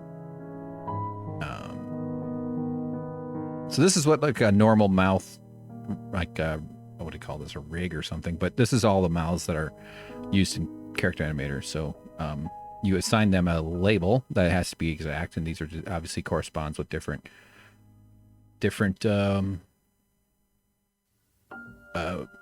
vowels or whatever the hell those words are. Let's see. You have a great face for radio, Built in England says. You should see my ass. Butter Nichols, Infinite Clicks, Hank looks exactly like I thought he would, except taller and thinner. Oh yeah, my Twitter. That's me in front of the Simpsons production building. That's a cheat. I had a friend that worked at that lot, and we were just touring it and walking around. And I'm impersonating Homer Simpson. Just sort of my way of telling the world that I want to do what Matt Groening does. Mulla Love, it was expected. Your animation is so good that you exactly as I expected. More clothes on in Infinite Clicks. Yeah, I guess so. Although I don't know if I stand up in any of those. You can't really tell. I'll tell you something. I am fucking glad that this is not mistaken for a diaper. It's real diaper adjacent, but it's just underwear-y enough to be hey, look, Mom, I've really succeeded. I'm on the internet. Yeah, come find me. I'm applying for jobs and I want to get hired, and they're going to look up and they're going to find this. This is why I'm just partially what I do on the internet is I just don't ever want to work for anybody. Who wants this fucking nightmare of having some piece of shit boss telling you what to do with your life? No, but I'm just glad that people think that that's underwear and not a diaper, because frankly, it's filled with shit. You just can't see it. Really, underwear is just a diaper that isn't trying very hard. So let's turn off the it nose. Yeah, that's just a standard. You got the headphones. There's all these different parts. Oh yeah, you can't see it on the screen. Why is that? Oh, I see. Okay. Sorry. Hold. I'm trying to get it back. There it goes. Okay. It's funny how Twitch is like that. Hey, yeah, that's cool. It's fun that I'm glad you finally popped your what Hank looks like cherry, and it was fine. The animation captures me fairly well, I'd say. Just kind of a, silly, lumpy headed, bellied. I'm always slightly overweight. Although I have had some thinner periods. Yeah, I definitely looking to try to get back to that a little bit. So I got some cool shirts, and I want to start dating in 2022, or maybe like 2027 after the pandemic ends. And I got some really nice shirts that I think the ladies of California would be very impressed with. James with one arm. I have a bunch of stuff where James gets tremendous violence done against him, and that's a lot of fun. There's one where I smash a hammer into his head. That one took a lot of work, but it was totally worth it. Video James, I technically am one-armed at the moment. Oh yeah, pro tip. James isn't joking around. James had a run-in with some local furniture one morning, and boy, if he didn't know any better, he'd just sworn that coffee table just jumped right out and got him. Sadly, no, he was in a hurry for some reason, had his focus off and smashed his shins, both of them. James was moving so quickly into a coffee table and fell forward that he hit both of his legs. That takes a lot of skill. I was like, what were you doing? Were you jumping like a bunny? Like how the fuck did you get both legs injured? What happened was he stepped forward into one, and then that's what tripped him, and then the forward weight of his body carried his other leg into the coffee table, which then dragged along it. And it was I wasn't there, but I mean we reconstructed the crime scene through his bloody shins, but he also somehow took out one of his arms, and he can probably fill it in. Now you mention it, it really does look like a diaper. I always thought it was a diaper. Oh fuck, I've ruined it all. That's fine. No, it is a diaper. Yeah, it's always been a diaper. I never meant anything else. All right, you know what? I want to play this game Hades, and I want to get this goddamn thing done here. So I'm gonna focus on candy corn. Coffee table has become sentient. James travels around by where, yeah, James does. He flies around the apartment with his arms outstretched, hovering like Mr. Burns, high as a kite, and it's something else. It's pretty impressive to see that guy move around. Look, guys, he's I'm sad. I'm just so sad. Sit over here. A bird, still sad. A plane, still sad. Superman.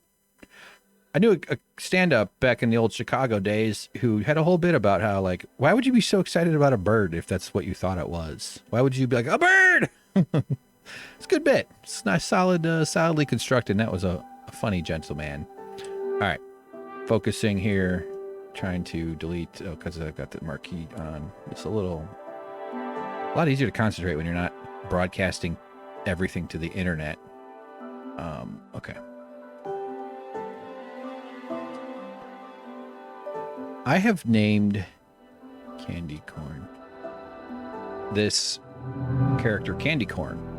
I'm open to suggestions, though. If anybody has an idea, I'm not going to accept everything, but Built in England says 50 followers, 500 minutes a month, an average 3+ viewers is that. Yeah, that sounds about right. I know I need to get... Yeah, it tracks it for you. The Twitch website's really well made. It's made by people who use it, unlike the Adobe suite of software and Rocket League. But it is... it's because there's a lot of information. They could have really made that a big mess, but I can tell how much it's been streamlined. But they do have like an automated thing where it tells you how close you're getting to that affiliate stuff, and then after affiliate, then you become partner, which requires like 50 average viewers, or they have some thresholds that you've got to reach, and then a whole different thing starts or something. Checking on. But yeah, thanks for Googling that. Mulla Love, I've heard Hades is great, like Dead Cells, but next level. Never played Dead Cells. James, if you're watching, have you played Dead Cells? But yeah, Hades is awesome. I've been playing it a lot and too much because I've been wanting to stream it, but I've also been enjoying it that I didn't want to stream. Like, you know what I mean? Like, I was already building up like a game, like a save game. Butternickles Candy Corn knows everyone wants to eat the very tip of him, so we can figure out if his second layer tastes different. I would be worried too. Yeah, there's a storyline there. Like each of his parts come from a different part of the world, and maybe there's like a shortage of the middle bit, and so like he has to be built with like asbestos or some sort of, and then he gets sued. James says, why do we have candy corn but you never see candy corn on the cob? James, would you quit quoting the Bible? Okay. Dead Cells is highly praised. All right, I'm going to quit reading the chat, and I'm going to focus on turning this candy corn into an animatable puppet. It's a mess right now. Actually, those eyes are weird. Not placed correctly, so...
So I know I've got some work with the mouths to do when I get back to setting these up, but that's all right. I just need to make the groups. And then that's the drawing. So that'll go up in that category. Good. Or group. They're not called categories, you dumbass.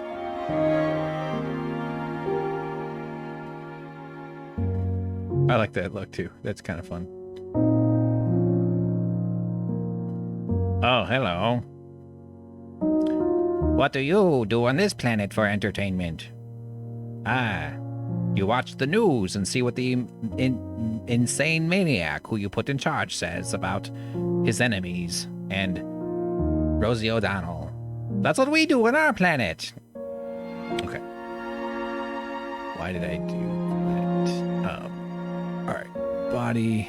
We can delete that. On there.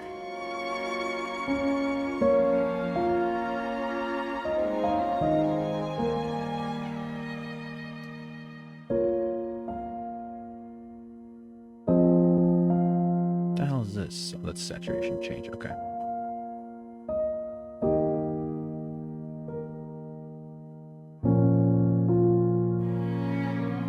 Whoa, so different.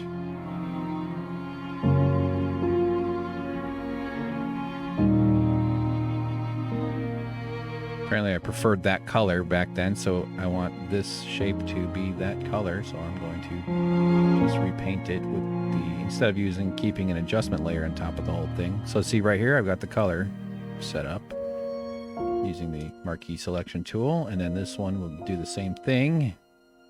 So now if you see I have the two colors with the new one, I can turn off or delete that saturation adjustment layer, and I have two shapes exactly matched to those previous. Well, they're not technically shapes, but they're rasterized shapes, I guess. So this is left eye.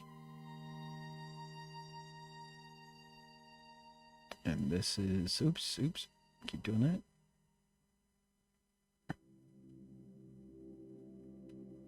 Okay, and then,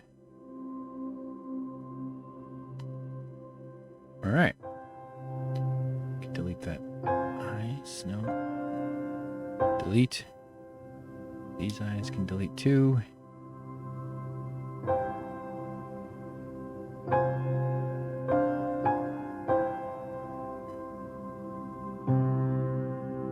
Okay. Mouth. Very good. And I've got all these like lines around the mouth. Kind of. Ah! And then we can put that in character animator. It's not totally ready, but I don't think I do a separate. Do I have?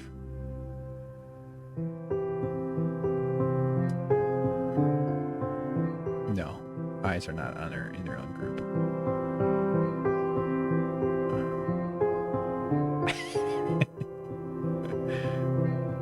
Turning it off. Candy corn.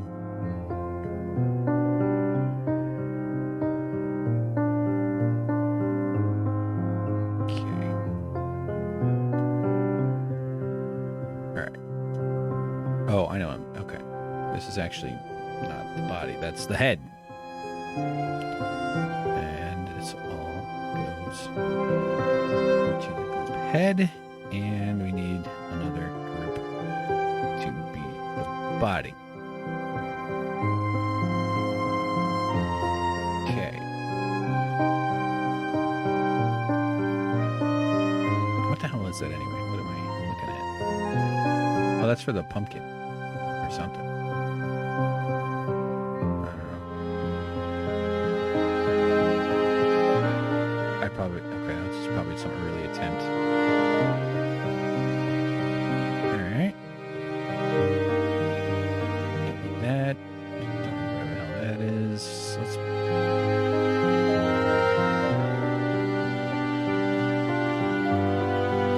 I don't know, that's not a great.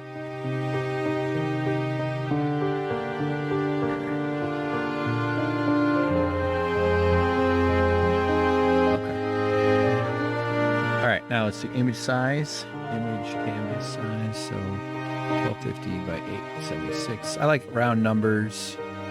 Just it's a little gentler on my brain.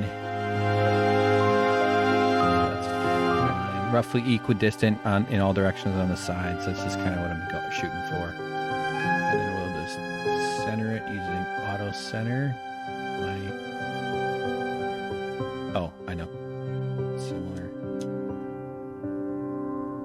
Okay, now it'll move slightly.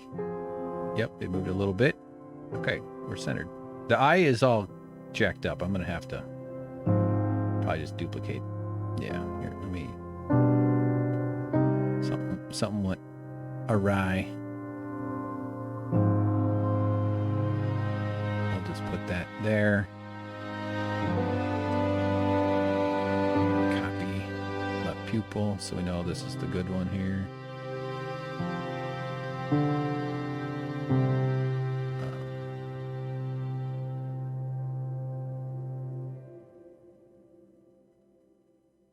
Okay, and we can get rid of the shitty one for some reason. I don't know what the... All right. Quick and easy fix. Okay. So, cool. Candy corn is getting closer to being alive. Let me see what you guys have all said in the chat. Wow, talking about stuff. Dead Cells game, okay. Hollow Knight.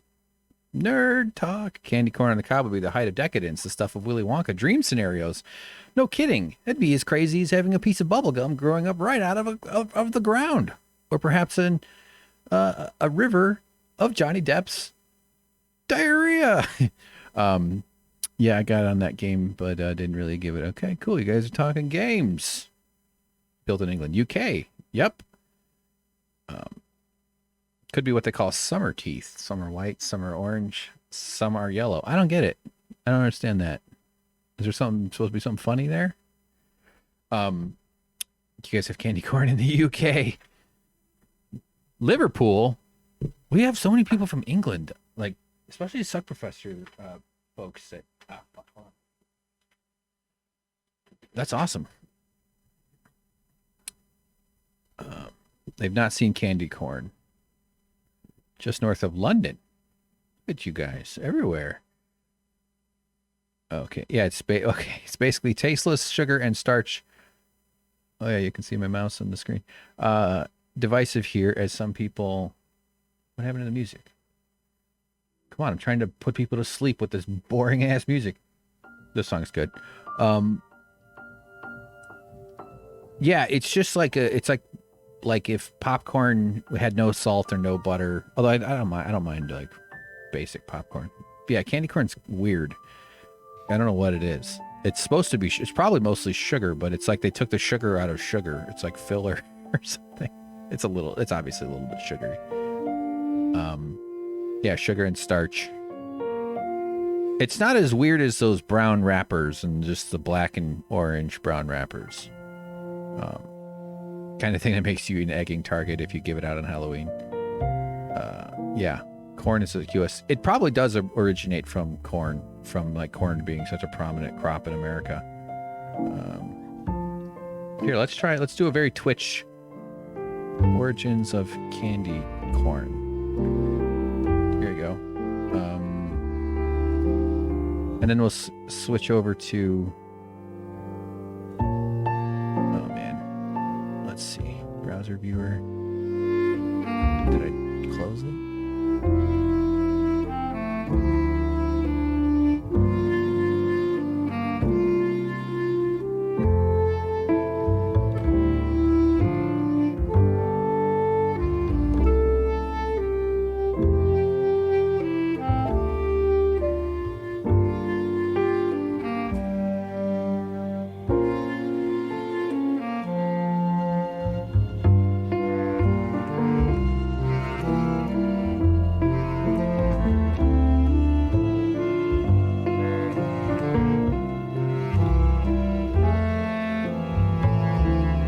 Okay, here we go. Candy corn is a small type small triangular candy, typically divided into 3 sections of different colors with a waxy texture and even worse flavor based on honey, sugar, butter, dog shit, and vanilla. It is a staple candy of the fall-autumn season and Halloween holiday in the United States. It can also be used as replacement ammo for your 9mm Freedom Gun. Candy corn's traditional colors of yellow, orange, and white represent the colors of the fall harvest, or of corn on the cob, with the wide yellow end resembling corn kernels. Whoa! That's pretty intense. Despite its ubiquity, candy corn has a reputation for polarizing responses, with articles referring to it as Halloween's most contentious sweet that people either love or hate. I guess that's probably true. Here's the history. Chicken feed was the original name of the candy. Hey, you boys get some chicken feed? With production starting in the late 1880s. It was the first invented in the 1880s by a Wonderl Candy Company employee, George Renninger. Wonderl Candy Company was the first to produce the candy in 1888, following the Wonderl Candy Company, the Gullets Confectionery Company. Boy, were these people all just fucking stoned on sugar the whole time? Now called Jelly Belly, began manufacturing the product in 1898. While Jelly Belly still makes candy corn, the largest manufacturer of candy corn is Barack Obama's Confections, owned by the Ferrera Candy Company. Brock's makes approximately 7 billion pieces of candy corn per year and possesses 85% of the total share of the candy corn industry during the Halloween season. And as they say, a candy corn is forever. And if you aren't spending 3 months' salary on a candy corn, then you're really not showing any kind of true appreciation for one of the only ways a human being can have a meaningful life. Okay? Along with other agricultural inspired treats at the time in the late 19th century, America's confectioners sought to market candy corn to a largely rural society. During the late 1800s, buttercream candies molded into many types of nature-inspired shapes, including chestnuts, turnips, and clover leaves, were quite popular, but what made candy corn stand out was its bright and iconic tricolor layering. Yeah, you guess, we're all kind of spoiled by all the sugars and starches that are so readily available, but back in those days, they certainly had plenty of, crops and stuff, but they ate... they didn't have the sweets that we did. I mean, of course, they had sugar. Sugar was probably delightful, and they imagined they had chocolate, but wasn't the same kind of diabetes factory that we all enjoy today. The National Confectioners Association has deemed October 30th, the day before Halloween, as National Candy Corn Day, and the day after is National Insert Poop Joke Here Day. Fantastic. I also have C-SPAN. Anybody want to watch a little bit of a Trump rally and get upset and angry? Let's try. What the fuck? Let's just see what's happening. I'm more so just curious to see how this works with OBS. I want to see. Alice Johnson, and we have oh my God! Look at the hat. She's an incredible. Look at all these people behind him. At least they're wearing masks. Do you want to vote for the candidate supported by anti-American rioters, or do you want to vote for the candidate supported by so many of our great people and the heroes of law enforcement? And that's what it is. Law enforcement. So he's wearing the hat because it's probably windy, or maybe he forgot his hairspray and the CVS wasn't open. They couldn't go get some more at the beauty shop. His hair, usually he wears hats when his hair is messed up, because we have the epitome of American masculinity as president, and that's exactly the kind of confident person we should be modeling and giving nuclear weapons to. If we keep watching this, I'm going to lose my mind, because this guy just turns me into a rabid. I just become so, it's just angering. I can't fucking. Okay, let me just get into the fuck this guy. Let's get rid of him. All right, we're going full screen, and I'm going to feed the shrimp, and we're going to start up the game. How's that sound? That sounds good. Let's get back to some music. Let's see what you guys are saying in the chat here. Johnny Depp movies. I need to watch Fear and Loathing again. Donnie Brasco's good. Blow, I watched once. I enjoyed that. I'm not too eager to watch it again, but I'd try it out. Video James says score. Either is that a Johnny Depp movie, or are you just saying score? He's still rallying. Yeah, it's up until the campaign. He's going to be out every day. I mean, maybe he'll get exhausted and his COVID will reemerge its dominance over him. I used to like candy cigarettes as a kid because it looked cool.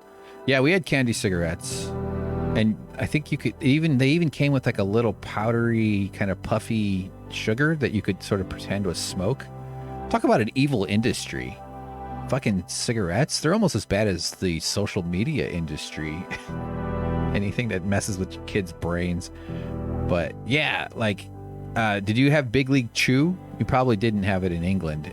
In America, you might have had a version of it, but baseball being big here, and for somehow they got all the baseball players to chew tobacco. I don't know the history. It wouldn't surprise me if it was a industry sponsored type of thing where they didn't want them smoking, but chewing tobacco would be okay. And it's sort of the classic baseball players spitting, onto the dirt or home plate or the ump's shoes. Oftentimes they're eating like canned sunflower seeds or something like that. But they definitely made chewing tobacco like a big thing. So there's a children's product called Big League Chew. Actually, wait a minute. We're on the goddamn internet, aren't we? And Big League Chew was pretending that you were eating chewing tobacco, and you were encouraged to like stuff it into your jaw and be a Big League Chew guy and be like a baseball player. So here, let's switch it back. This sort of stuff.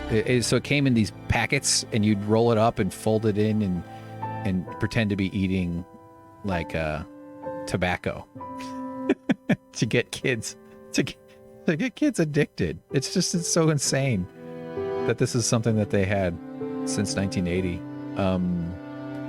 Yeah, anything you can do to get children. It's bad enough to be marketing to children in general, I would say, but to be marketing products that have like very well proven, powerful carcinogens and addictive things like nicotine. Not that Big League Chew had nicotine in it, but this is clearly like, this looks like one of the uh-oh, there it is. Pink shredded gum that was invented in 1980 by a baseball player named Rob Nelson as a chewing tobacco substitute. It was first made by the Wrigley Company and is now manufactured by Ford Gum and Machine Company. Gum and machines. Big League Chew has sold over 800 million pouches and is considered the Hall of Fame bubble gum. So yeah, you fill out your cheek. This would be where the tobacco would go, and eventually the cancer would grow somewhere in here, and then it would spread. And not pictured is your children crying at your funeral because you're not supposed to die of throat cancer in your 40s. Get out of here. Who was that guy? Fuck, Chris. No, what's this? What? Doc? Get out of here, Doc. All right, back to this. Okay, here's the plan. Feeding the shrimp, and then we're playing Hades. Let me fire up the old Hades machine here.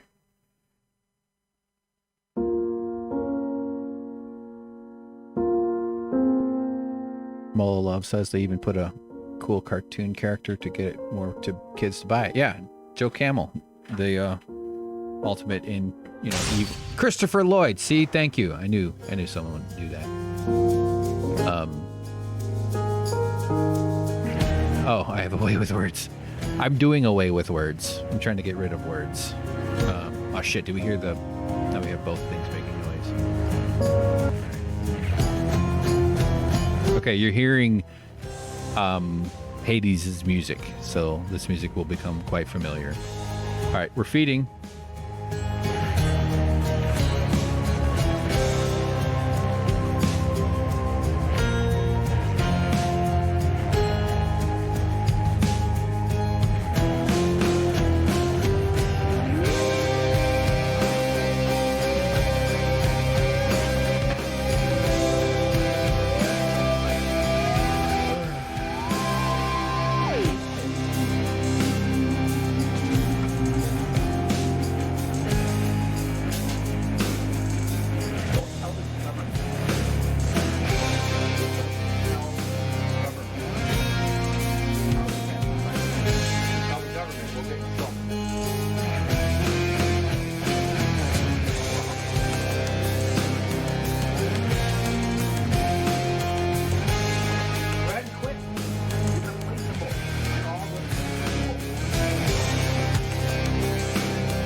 Look at them.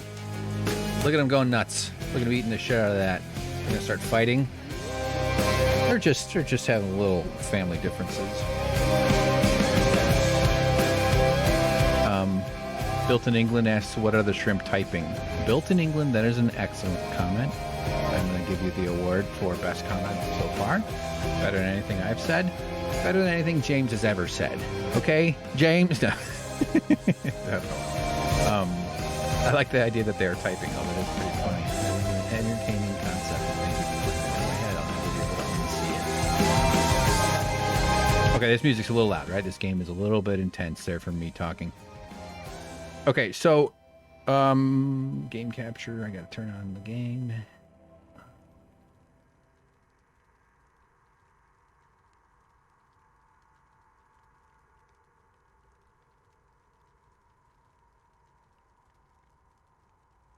All right, I'm going to switch it. Yeah, it should be working. Oh, yeah. Hell yeah. Hold on. I need the chat on there, though. So. Media.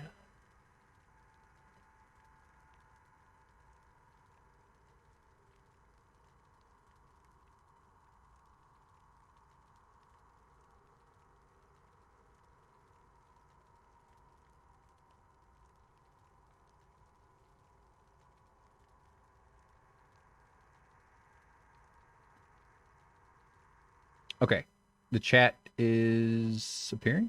There you go. Let me just move that over. Okay, great. Shrimp are all going nuts.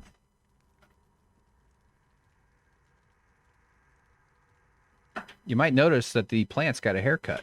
I gave the plants a little bit of a trim, just one of them. Okay. All right. Mullah Love is excited to see Hades in action being played by a pro. I'm way better. I've already put in like tens of hours. I'm not saying I'm a pro.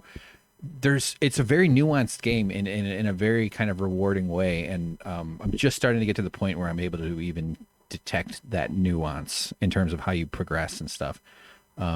Video James, I've been told to expect perfection in this gameplay. You're absolutely right. I will be perfect at it. There will never be a mistake. Not even one.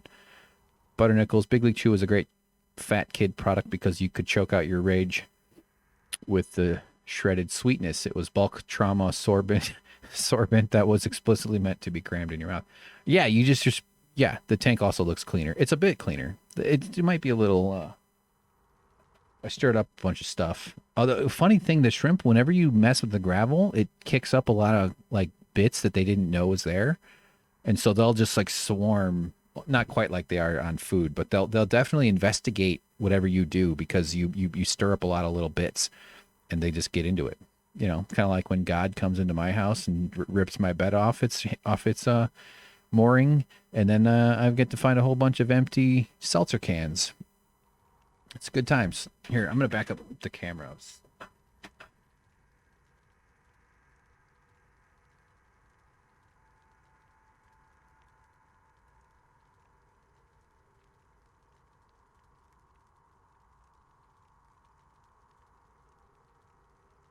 Okay. All right, so here's what I would like from the crowd. Just let me know how the sound is. I want you to be able to hear the game audio. Play. Should I delete the old one or just... Oh, shit, I didn't mean to start it up. Crap.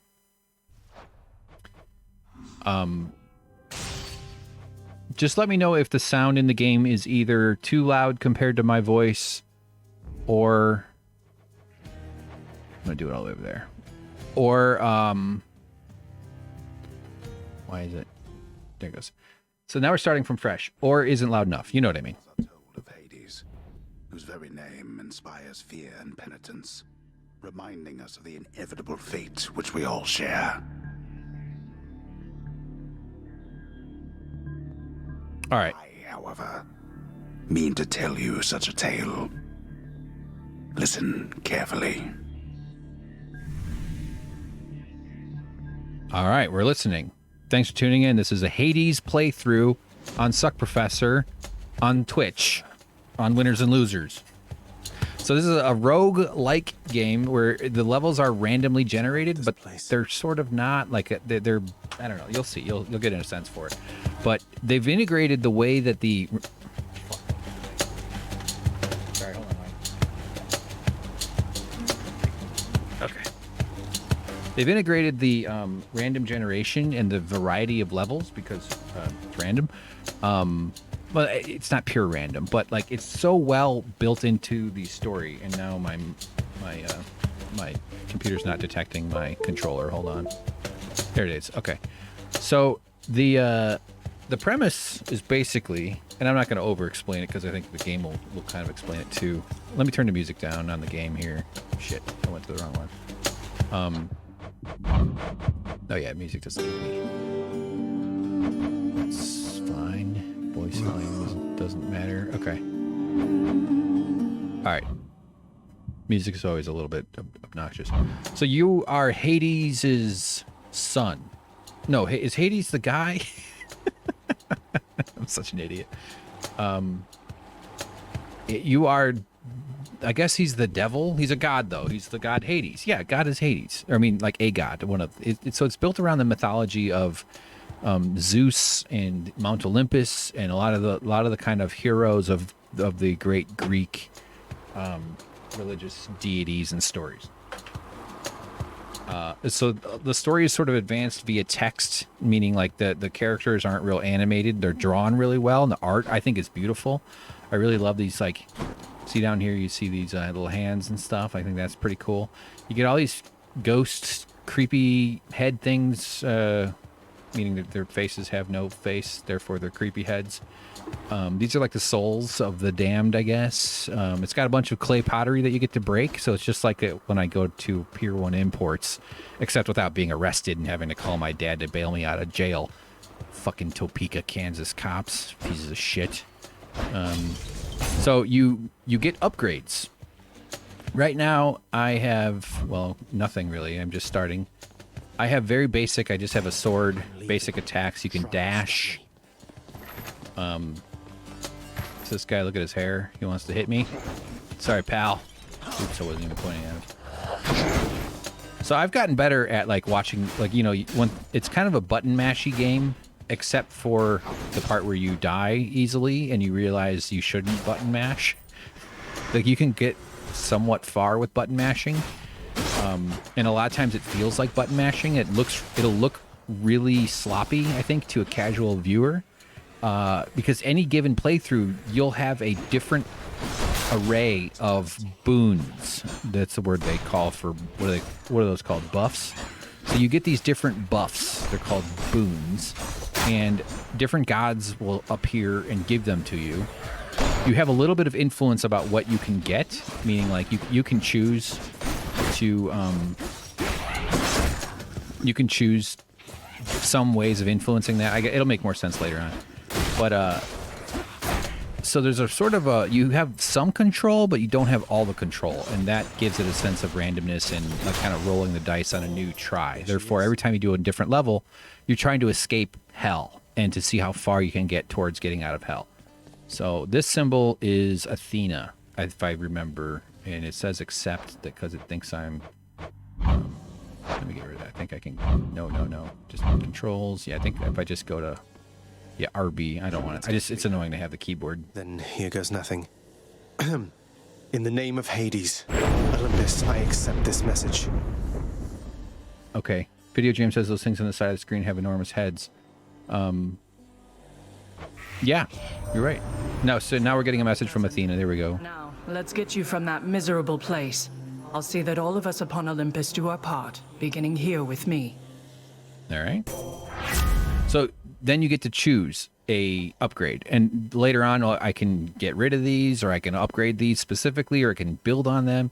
So you basically are like developing, like for instance, I'm getting a little ahead of myself here, but like say I take this attack one here, I might want to make this an attack focused playthrough. So my strategy should reflect that I am emphasizing attack, which is one of the buttons, the X button, the blue button. I'm using a Logitech controller. So I'm going to go with that one. I didn't even look at the other ones. I honestly should have. But deflect is really good. I like to be able to deflect things. That's when they're throwing stuff at you. That door opened with the key, which means that after I beat this level, I will get that reward as a thing. And it'll also like express like the next reward will be Athena or some other god that will then give you a boost. And they kind of like fit along their character motif. Like Dionysus is the drunken partier, the Bacchanalia. Although I think Bacchanal is Rome, the Roman version of Dionysus, right? So see, I beat them. I got the key. Wonder where I can use this. Now and Dionysus's boons are all kind of like, he does a thing called hangover where you can add damage to different characters. So, you know, it's just basically like, there's probably a very mathematical approach to, do I want to be doing damage per second and that kind of thinking, which I find really interesting. Yeah, Mololov says, it really is just like Dead Cells and most playthroughs are different. Yeah, every playthrough feels different. So like in my other game, I was at a point where each one takes about 45 minutes or so. Well, actually it could be less, but they take a while. And you definitely can tell like, oh, I've gotten a good synergistic mix of boons and I'm going to be able to go farther this time. While every time, even on the ones where you don't go very far, you're still gaining RPG-ish like progression points and stuff. So that is the coins. So that's if I want to like build up my coins. If you look in the lower right corner, I have 28. This one will increase my maximum health. And I tend to sort of lean hard into the health boons. I don't know, but it's pretty cool. Like I could really see two people being both very familiar with this game and having a completely different play style. I've played it enough now to be pretty comfortable with like most of these characters. You know, so I'm just trying to like, I just wait. Oh, see, I fucked that up. I'm going behind him and just hitting him. Although, oh Jesus, I'm so used to killing them in one shot. Oh God, I'm getting screwed up. Talking too much. So then you start dashing around and you have to be really like quick, and that's the splash. That's the special. So that's the Y button. That's yellow. That does like a radial. Get off that. Okay. I triggered the trap and that's what killed the guy. So now you beat the guys and you get max life. There's a lot of environmental stuff. These things here, they're not trapped. I mean, they are traps, but since it's over, they're not active. These 4 lion things sitting on top of their whatevers, those will, when I step on this one, they stand up and start shooting lasers around. So you can kind of imagine that it gets, you know, more intense and more complicated. Also, like when you hit these things, they cause things to fall off the ceiling, and that could cause damage. So there's just so many different approaches to every encounter that it's really satisfying. And see, like you can intentionally get them to get closer to each other so that you can inflict multiple hits. I'm being a little sloppy here, but oh boy, I'm gonna get killed. You can recover your health. Sometimes you can get boons that will recover them with every swing. Those are pretty rare. Oh God, I'm not used to having only one dash. And you can recover health though. There are ways of getting health. So me at 4175, it's not I'm hurt. Can't heal myself. Death sentence, so to speak. So this is Dionysus. It kind of looks like a wine glass. I've already done, I don't know what the best strategy is though. And I feel like the more you play the game, the more that you'll naturally develop that. By the way, guys, how's the game sounding volume, by the way? I'm assuming no one's saying anything, therefore it sounds okay. I just want to make sure that everybody can hear it. So he's armored. You see the yellow outline? That means he's armored, and that's also why it's taking a lot longer. I like to get behind him for the back stab bonus. I'm not sure what that is, but it's something. Get all their attention, bring them in. So yeah, that was stupid because I just got myself hit like an idiot. Oh yeah, I have this. It's called the casts. I have one. I will get more later. And now the cast, you see the one guy there? He's got the little red diamondy thing, jewel-looking thing above him. That means he's got my cast inside of him right now. That is a... No, it comes out eventually. So, like, everything you can get boons that improve. Like, I'm going to die here, I think. So horribly. Although this is still tutorial phase, really. This is just to start the game up.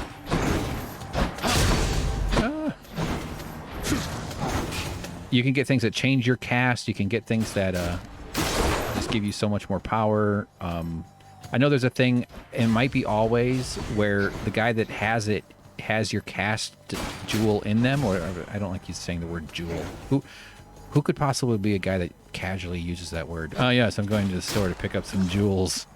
Except I grew up in an area where the grocery store was named Jewel. And the singer Jewel worked there. That's what they named it after. They had her in like a box that was hovering down from below the ceiling. Olympus, I accept this message. Okay, so like right here, your abilities deflect. Deflecting is super helpful. I never really do much on the trap stuff. Everybody's that can deflect also make foes so exposed. It's also well designed. Like it explains what these things are. For 5 seconds, the victim takes more damage when struck from behind. Like, I mean, I know I like hitting them from behind, but that means you have to like factor this into how you go after them. Special is stronger, so this is good actually. The special is you don't have to aim it, and it deflects. So now that I have deflect, although I'm not in my other game, so it's like trying to strategize my way through it. Malala Love says, yeah, sounds good, dude. Okay, cool. Thank you. Appreciate it. Let's hit him. I'm going to die in one of these. Like, these guys are pretty tough, and I've got 11 health. I could probably just be meticulous and dodge them. Ugh.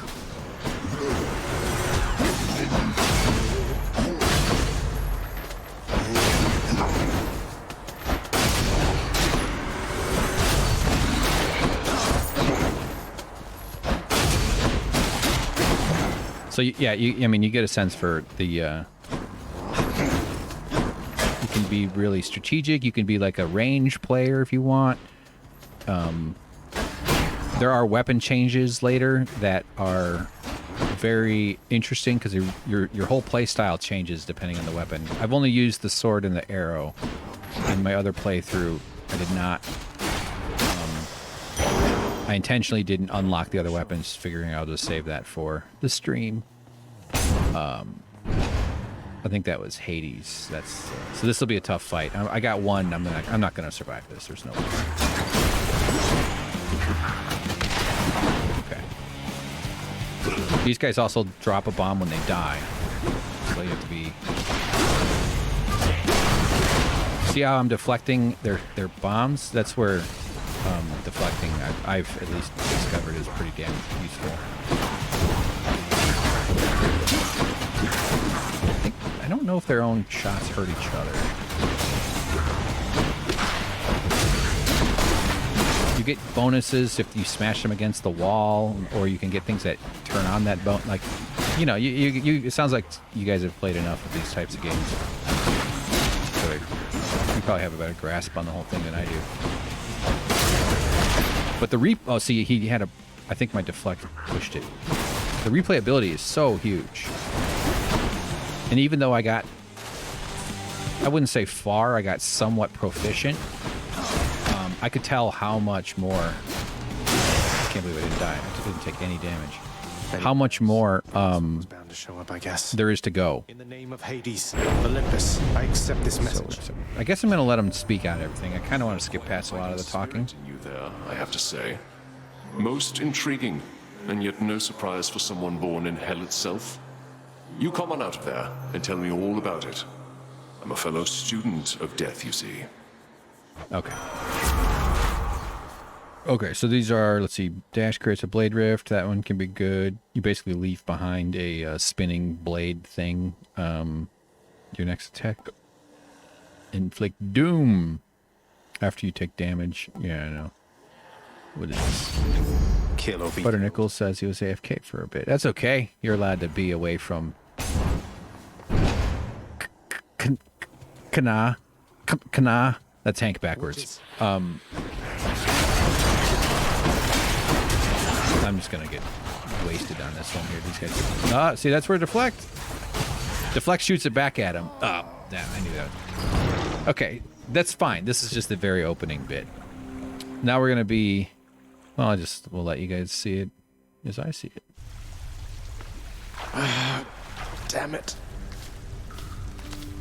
So we wake up. I'm home. I'm home. I crawl out of a pool of blood. Yes, carry on, everyone. Don't mind me.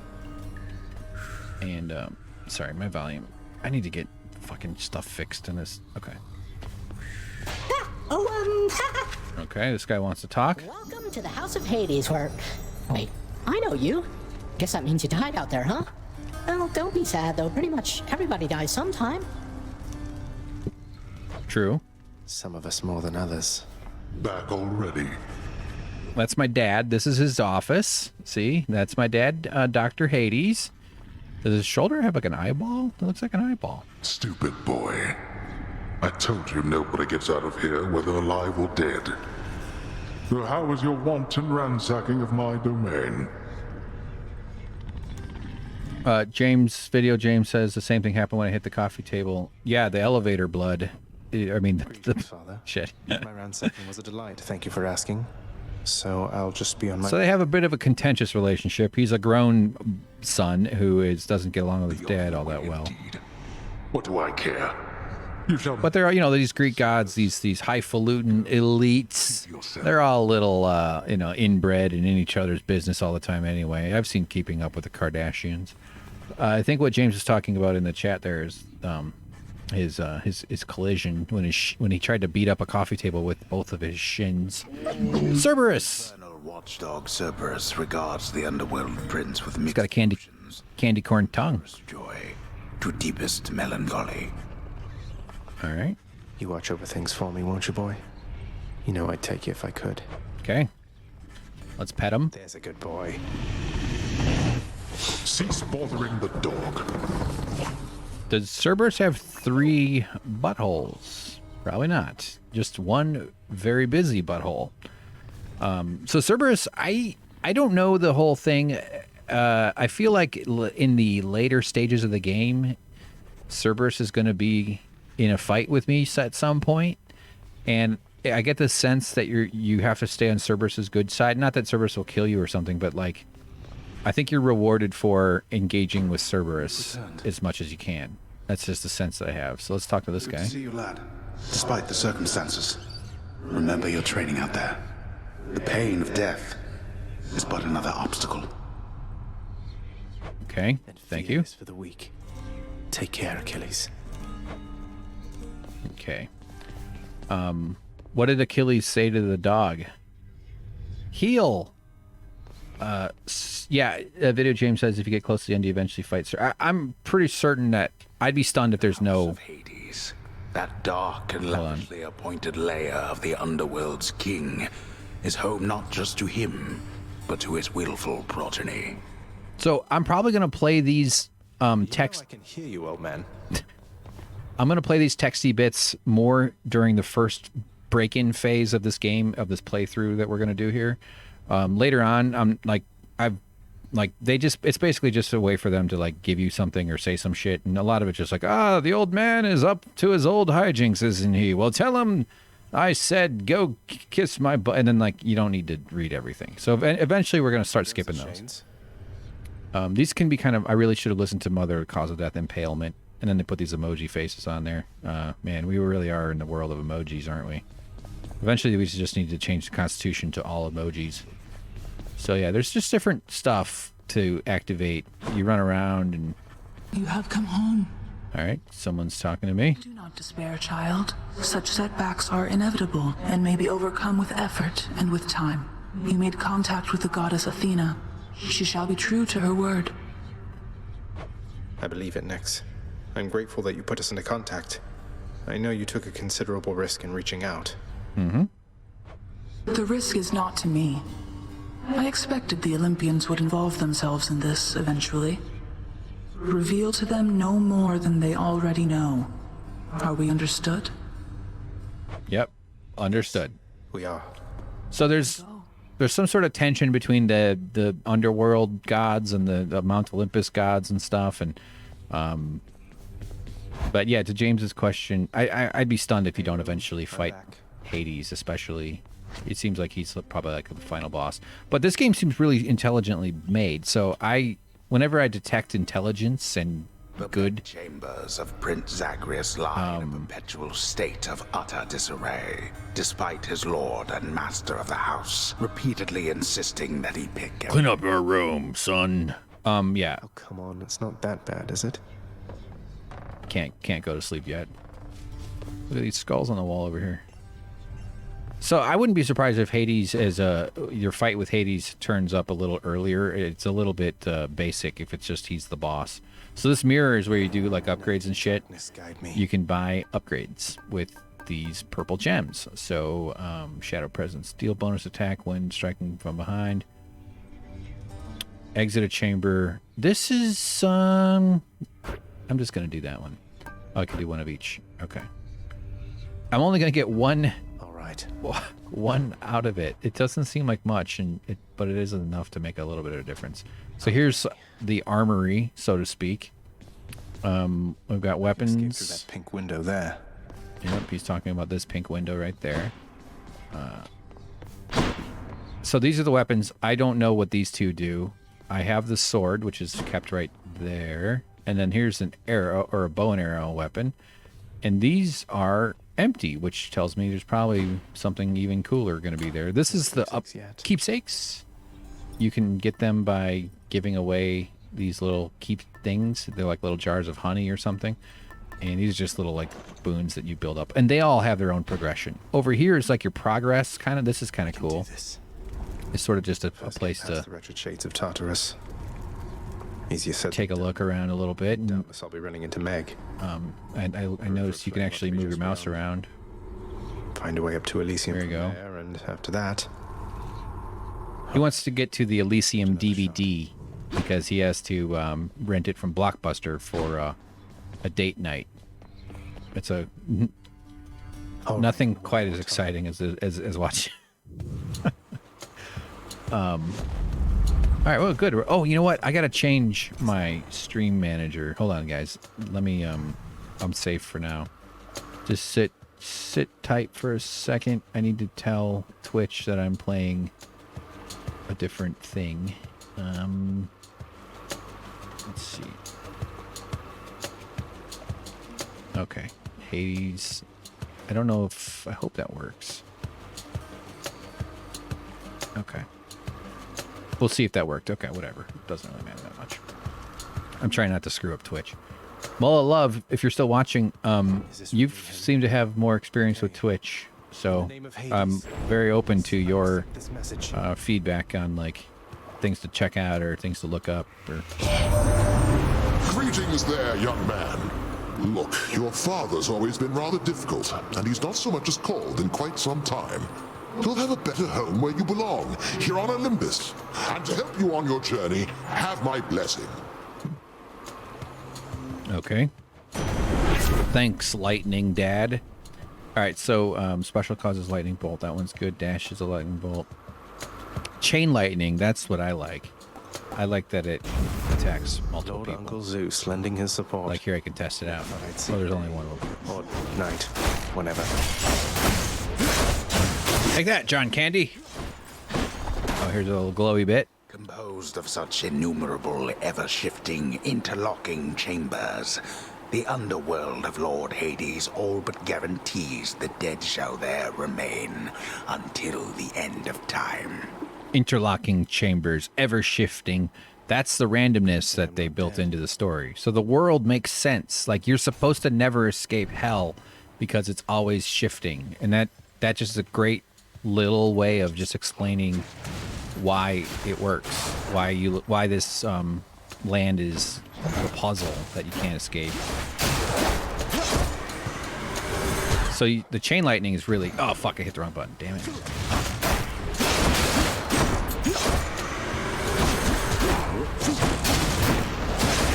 Oh, get up. You can use those bombs. Like, see this thing in the corner? Here, let me try to get him to die. So now he's going to blow up. I did that way better than I expected that to work. Safekeeping. So there's all sorts of ways of using your environment to help. They got me. And you can button mash. If you just want to button mash the hell out of them, you go for it. And when you actually kind of get good at it, and I'm still not there, but it looks like button mashing because of all the chaotic graphics flying around on screen. It can get really intense. You don't really fall off the edge. Like, I can run up against this. See how I'm not. So I don't have to worry about that. Although that does actually kind of come back to bite you later on. See, I don't have deflect anymore. So when she shoots the ball, it just breaks it. It doesn't shoot it back at her. That giant ball of grape jelly. Oops. Okay. Coin from the dead. Nice. 124. Okay, that's a Zeus. In the next chamber. I'm empty. You see the chain lightning where it's like shooting off the little yellow squirt.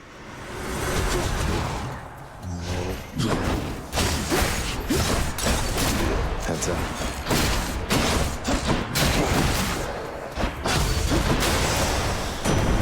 Thank the fates. Okay. In the name of Hades. So rarity, as everybody knows, blue and yellow or blue, orange, red, purple, whatever the hell. Lightning bolt casts. So this is also good.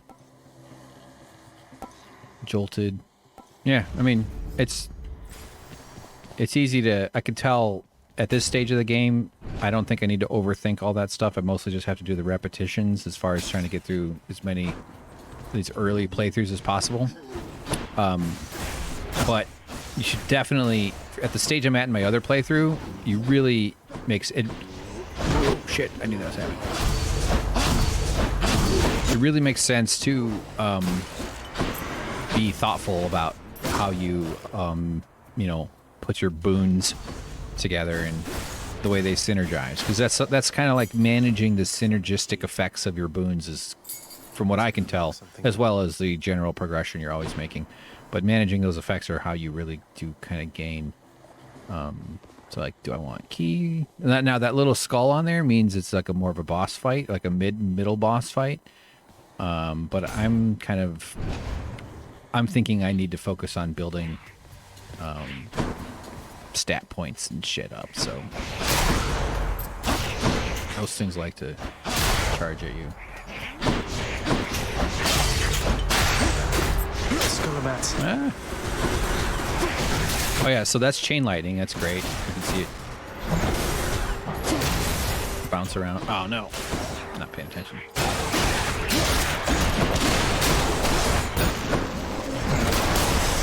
Yeah, those chain lightning things are pretty darn good. Pretty darn good. I do run around and look for. I don't go around breaking all those, although we'll see more about that later. But there are the occasional little, like, cauldron that you can buy shit from, and those can be good. Chain lightning's good on these, like, those characters there. No. So these things are producing those annoying skulls. Oh yeah, you can, like, zip through walls too, so you do get kind of a, you just slowly build up skills on how to, like, manage these rooms and what's safe. And one experience that brought my life up to 75 from 50 is, like, learning how to tell when the bad guy's about to attack, because sometimes it gets so button mashy. It almost feels just like you're pouring out multiple glasses of water. Like, it has like a liquidy feeling, like you're just splashing your way through all the various bad guys and dodging traps, dodging things, triggering little events, triggering bad guys to do this and that. Like, it gets like we're kind of in a shit right now, and you can stay alive pretty long because I think you're somewhat impervious when you're in dash mode. You can dodge a lot of damage by being in dashing mode when you're dashing. Although it's also easy to dash yourself right into being injured by something. For instance, a coffee table. The coffee table monster at the end is like insanely risky because he just will sap you of all your blood. So here's one of these Charon, Well of Charon. I guess that's the guy who drives the boat. Big Trump supporter. Okay. Passive slave. No, he's not. He offers fair prices. So I have 185. Passive, you deal 50. Okay, I'll just pay for that. All of it. Sometimes you might not want to. For instance, this is another Charon chamber here that I'm standing by. Now, I just spent myself under 150 coins, which means if I think I hear the river. Charon is selling something for 150, I can't buy it. So that's, you know, that's one of the things you'd be a little strategic about. Also, like, I kind of wish I didn't spend anything because this pomegranate, that's what that is a pomegranate. This is what lets you update these things. So these levels will go up as you do take pomegranate stuff, but I need health more than anything right now. And this fries and sandwich is like a health boost. So, and there's Charon. Let's talk to him. Very chatty guy. It's actually Steve Bannon. Why, good to see you, Charon, mate. Just minding my own business, taking in the sights, and... Thanks, Karen. Convenient to be running into you like this. I had all this coin I wanted to get rid of. All right. Yeah, get rid of coins. So let's read this. The infernal wares of the Stygian boatman Charon lie sprawled about. Available for sale to whomever would be willing to quench the boatman's great thirst for riches. The boatman. All boatmen have great thirsts.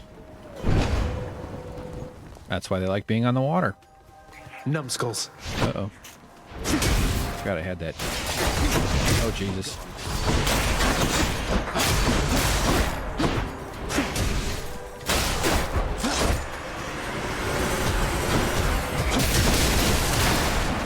See, that shit goes down pretty fast if the right thing lines up. And I've also learned to just sometimes just run away and gather your... where the hell did that one go? Gather your thoughts and just chill. All set. Where Okay. now? Health.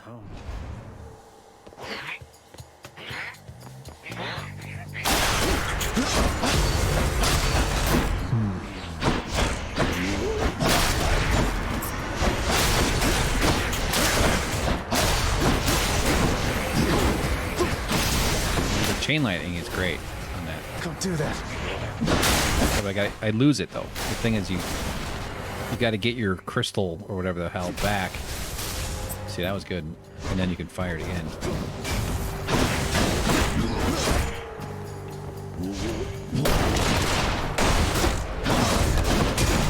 So you got him. He got hit by the thing. That was good. Wasn't exactly intending that, but I knew it was possible. All right, now we're up to 100 with only 5 down in life. So remember when I upgraded earlier? Watch when I go out here, I'll have +1. +1, that's my health going up. Not now.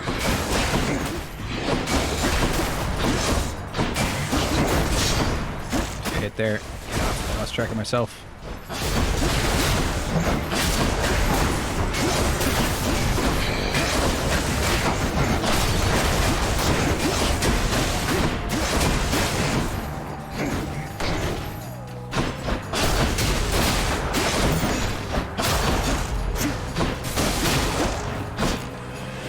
More.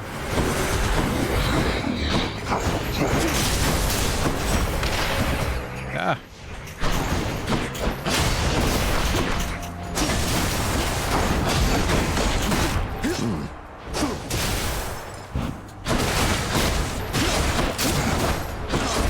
Okay. Oh, stupid.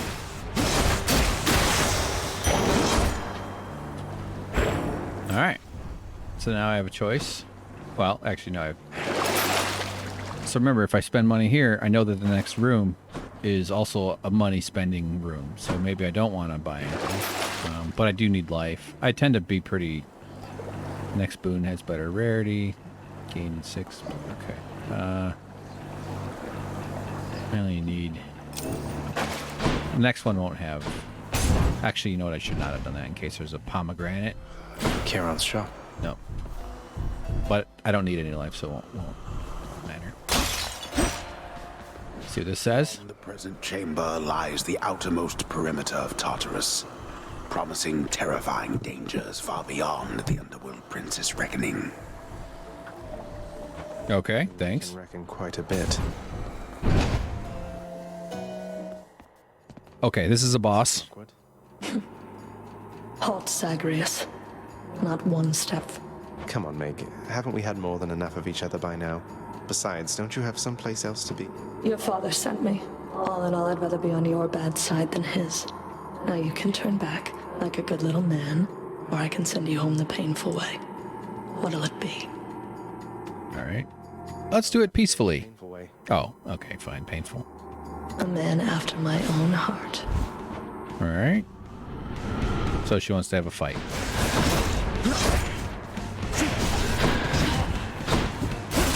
Come closer, Zagreus. Ah, shit. She's gonna... I've played her a whole bunch already, so she's gonna eventually start summoning people. That was nothing. Oh, man.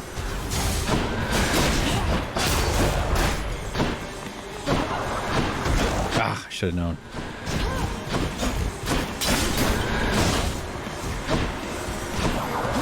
No.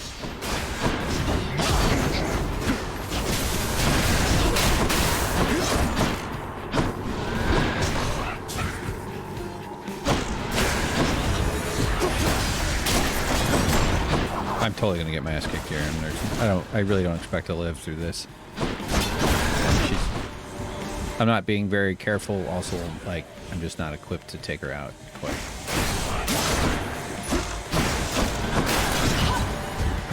I probably could beat her if I really was careful.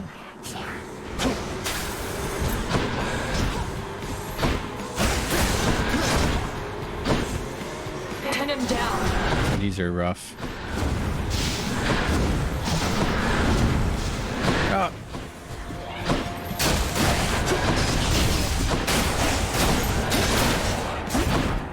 Down to 3.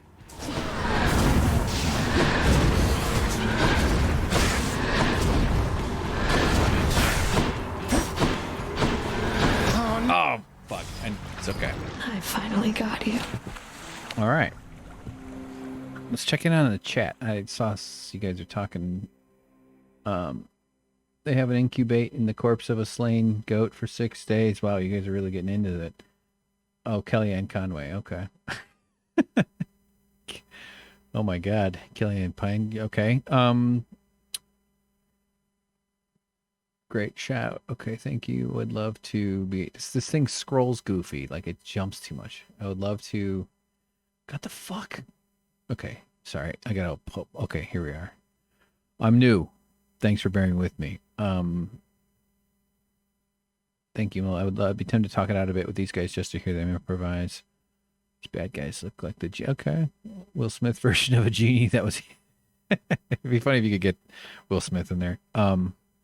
Shut up, Meg, and Angry X, who references your dad and has mates as backup. Yeah, that's all right. I've stayed friends with exes generally, if they want to. Like I've never had like the lasting years of resentment. It's hard not to have emotions with an ex, but actually an ex reached out and someone's at the desk. I've been in touch a little bit. Keep at it, lad. After like 10 years, that was kind of crazy. Always tell when someone's better than their circumstances. All right. Fight like I'd fight out there. You mean with your foot behind you, you coward? Many of the shades who stand against me first arrived in Tartarus because of you. Okay. All right, great. Good voice acting. A little too much reading. If I wanted to read a book, I'd go to the Planned Parenthood and read some pamphlets. How you Let's talk to the I almost called it a bird. All 3 mouths full and happy. Each terrifying maw of the infernal watchdog Cerberus responds affirmatively, one after the next. as if to reassure the ever-doubting prince. Nice. This is the part I find of the game I find a little tedious, this kind of stuff. Not everybody knows exactly how to give you pets and live to test it, right, boy? It's really beautifully drawn and beautifully integrated into the story, and I never noticed any glitches. It feels very polished. It feels like Blizzard company made the game. At E is annoying. I just want it to say RB. Okay. Who's that sniveling shade to your immediate left there, Father? Already found someone new to do the busy work. And here I thought I was utterly indispensable. That shade boy is my newly designated contractor. One whose responsibility is to work on this house. Though who shall pay for everything my subjects here demand, I do not know. You're trying to guilt me into funding the exorbitant furnishings you desire. Okay. Perhaps once we are finished with repairs for all the carnage you have sown throughout my realm, then we might finally have time for all the needed renovations that have piled up.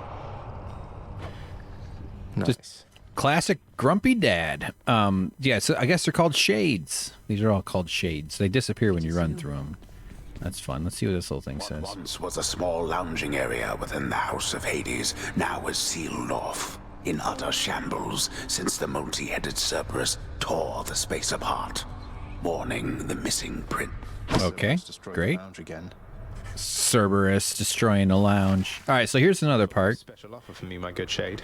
Do we want to? We could fix the fountain chamber, which will restore. That's for 0, so obviously they want me to do that one.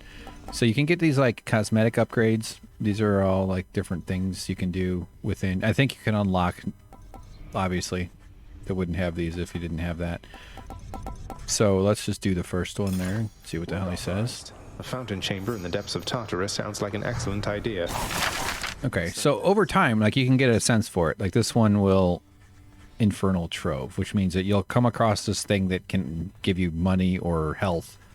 This is just like a way of sort of upgrading the entire hell world with things that can help you on your journey. I mean, it's sort of duh. Like, I mean, you got to go out there and you got to earn stuff and you got to come back and you got to spend it.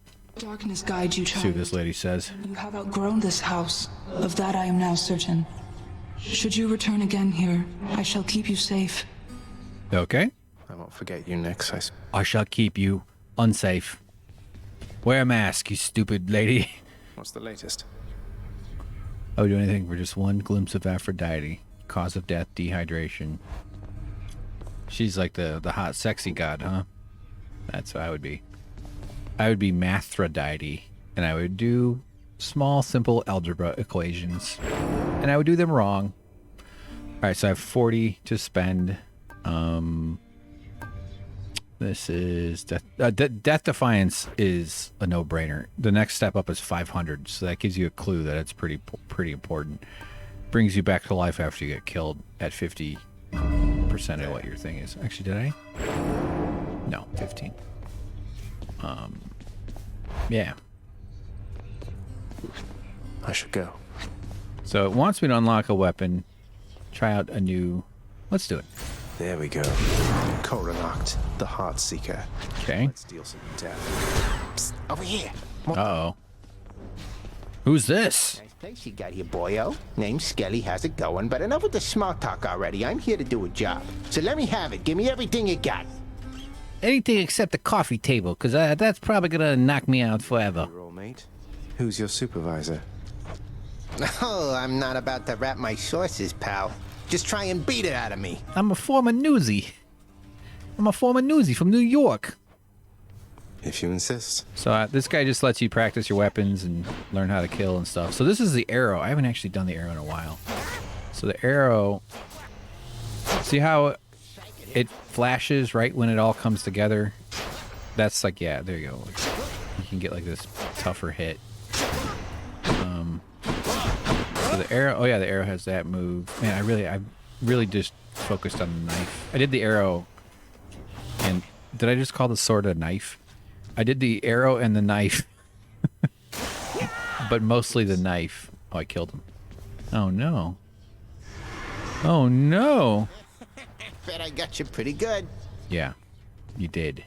All right, so let's go in and do it with an arrow. Arrows, you know, so like every single every one of those weapons means you're going to have to approach it with a whole different strategy. And your boon randomness also has an influence on that strategy. Enchantments for my weapon. Deals 400 damage. Your attack fires 2 shots side by side. Huh. Special fires 4 shots. Wait a minute. Special fires. Let's try that. Daedalus, wherever you may be right now. That's... Thank you. Okay, so that's that. You're nothing. Alright. Oh, hold on. Got a glowy bit. The prince delves back into the underworld, its ever-shifting chambers realign to frustrate his attempts to perhaps map it out. All right. Built to ensure no one gets out. We'll see about that. Yeah. We'll see about that. I'll destroy you.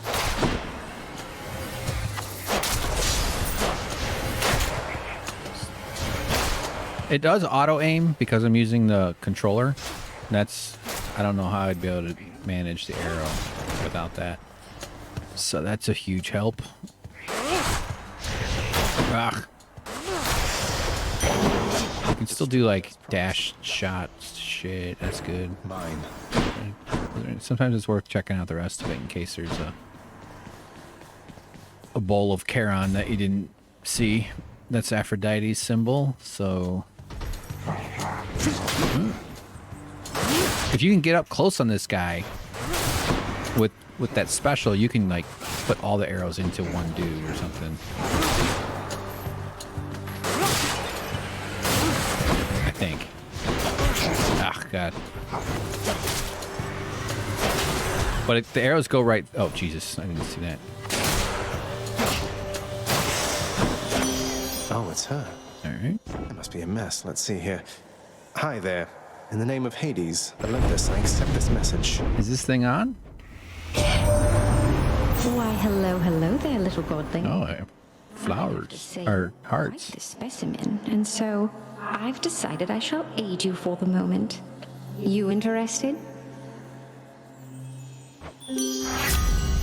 Okay, so... your cast is a wide short range. No, I want to keep my... Oh, cast actually... Nah. Your dash deals damage where you end up. Since I'm kind of leaning into the special. And the power to break hearts. See how the animation of it changes too, which is pretty cool. That's a good way, another way of kind of enjoying the game. Butternickel says, I like the Cerberus Clifford look here. Yeah. Mull love. They are just big red dogs. That's right. Just huge old red dogs.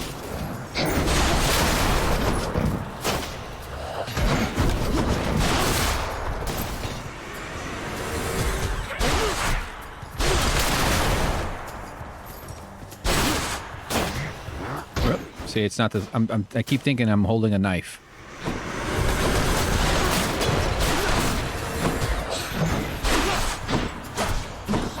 I'm just not used to using this arrow.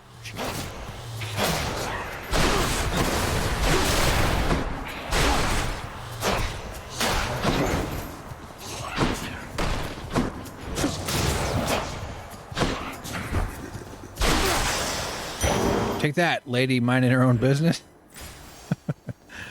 All right, I need health. But again, like, maybe there's something better in there, you know? It's sort of an opportunity cost. You gotta just pick one.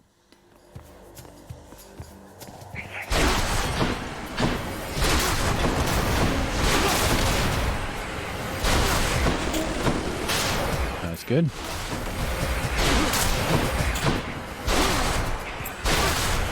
That was fun.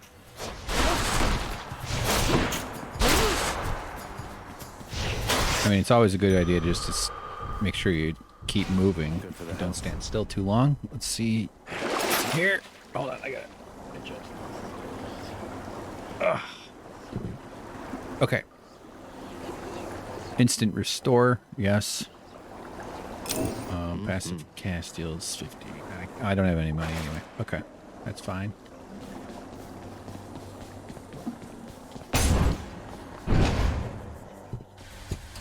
Pests. These little things are like these little jars that squirt out bombs. So there's a way to use them to help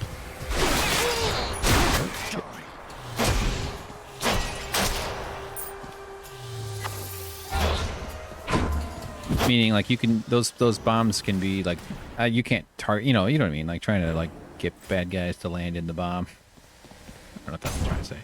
So this will be a boss. This will be those two guys probably. Yep. Oh shit! Let's go, lads. Oh, wrong way. Jesus. He's aiming weird. Meaning I'm screwing it up. What the? Why is it always shooting to the right? Why? Okay, hold on. What the fuck is going on? Oh, okay. I pressed the wrong button on the mount. Like the, you know how like the controller lets you switch mode? It says mode. Yeah. So it's like the D-pad and the left analog stick switch. Cost me a little bit of my reputation on the Twitch streamers. You motherfuckers die! Ah! Ah! Ah! Ah! Fellas, why do we call it rubbers? Anybody else doing Sam Kinison bits? I'm being really, really sloppy here.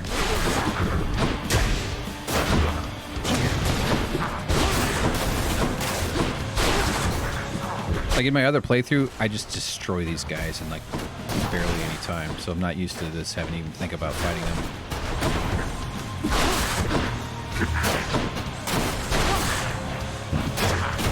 Oh, I saw that. See, there's the thing that brings me back. Come on. There we go. Got them both. That's what you get. Winds of war blow fiercely on the surface now, my kin. Thus I'm able to confer upon you even greater power than has been my custom. Ooh, great. Thank you, Ares. Alright, urge to kill. Everything does more damage. But see, it's only 16%. It's nice, and it is purple. Makes you want it more. Blood Frenzy after using Death Defiance. Now, I don't have any more, though, so that would be stupid to do. The Blade Rift here is probably the best, where I started. Okay, pomegranate. I like the pomegranate. It's one of my faves. I wouldn't give for, say, a healing flask of some sort. We have an intruder. There's Hades. Now he wants to...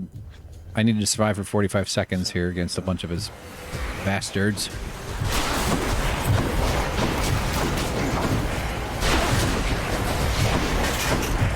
Basically gotta keep moving.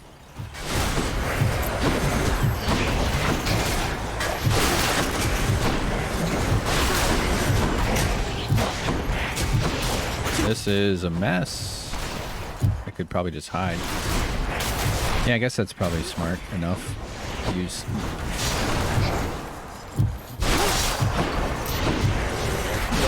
Almost there. Almost made it.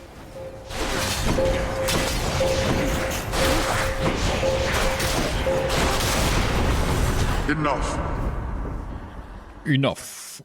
Okay. Delicious. All right, so this is the upgrade. So level 1 to level 2. Do I want the Blade Rift to be stronger or the special to deal more damage? We'll do the special one. And now I have 53. I know that the health costs 50 if it's on sale, or meaning if it's even there, which it's not. So, oh, the other thing about the coins is you can't keep them once they're gone. I mean, you only get them during your encounter, your instance. You are a sight for sore eyes there, Charon. So, looks like you're selling. Is that it? You come to help me out? So it wants you to spend on whatever you have.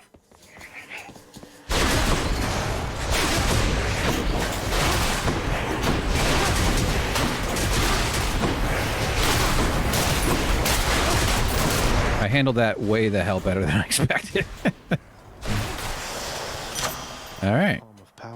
A palm of power. So now we're gonna bump it up to 134. The Rift, though, I mean, it does a lot of hits. It's not just one hit. So that's 18. I mean, that's 12. That's a 50% increase in its strength.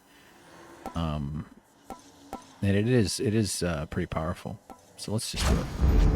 Do I want to be a generalist or do I want to be a specialist? You know. Something I need. So I have no money at all. All right. So there's that one. Okay. Oh yeah, these crystal things. They eventually start shooting lasers at you. Just getting started.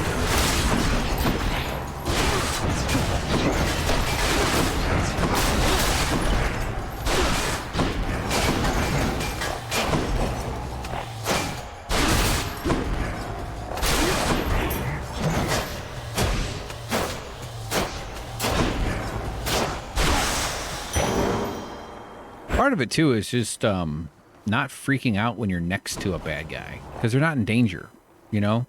I guess you're in some danger, but you're not automatically being harmed just because you're standing right next to one of them. So just like learning that you can be next to them and not be, oh my God, I gotta, you know, just to not trigger that little panic instinct that you got when you play a game like this. But I mean, you should definitely pay attention and get the hell out. But... So here, look, if I put a rift on him, see how the rift is just whacking at him? Oh, there you go. Have a rift.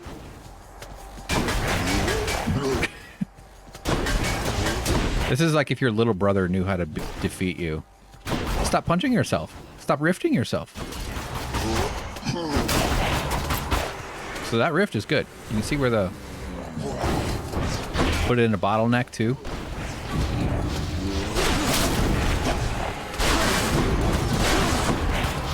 More. Oh! Oh, those things did like... They'd really set down a lot of bombs. Alright.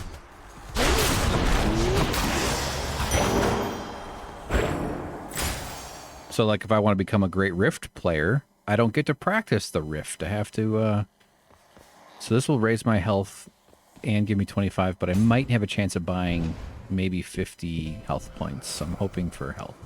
There you go. I'll get 30. Okay. That's still... I'll take this one. A lot closer. Take that, Clay. Pier 1 imports. Shitty-ass return policy. Hello, Meg. So what if I want to buy a giant bowl of wicker balls? Aren't you? Maybe my whip might make you reconsider whatever it is that you're Okay, Meg. We're back. Been all that persuasive in the past. Maybe persistence will pay off for both of us. Come then. All right. Up! First move to just jump into the spikes. So this one, I mean, I have a little bit different. My whole approach to her should be totally different. I could get her in the rift here, like I did like 100 something. Although I don't know if that's, yeah, I think that must be like a total. Here, have a rift. Rift.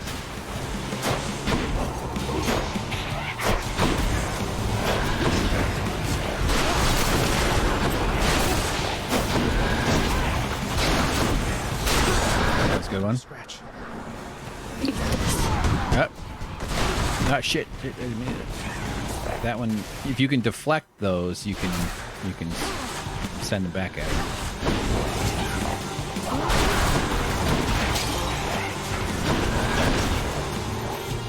Rift.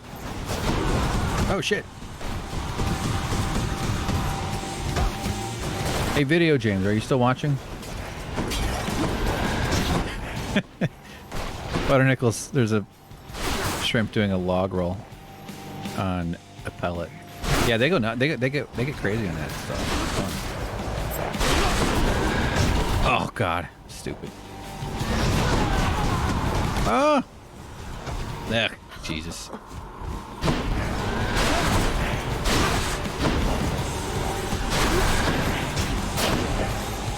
I'm trying to get close to her to get as many arrows in as I can. Oh, fuck. That hurt. Protected. Nope, she's impervious. Okay.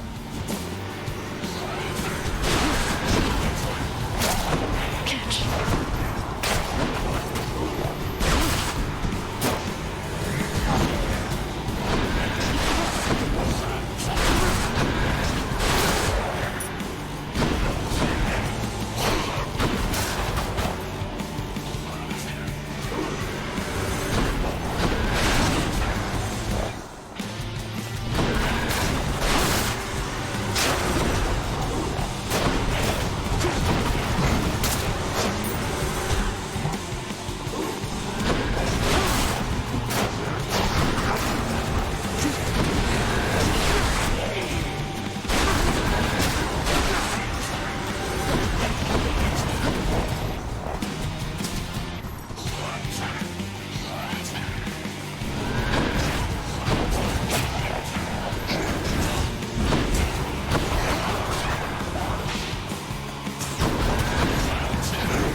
I thought I was able to turn around real quick.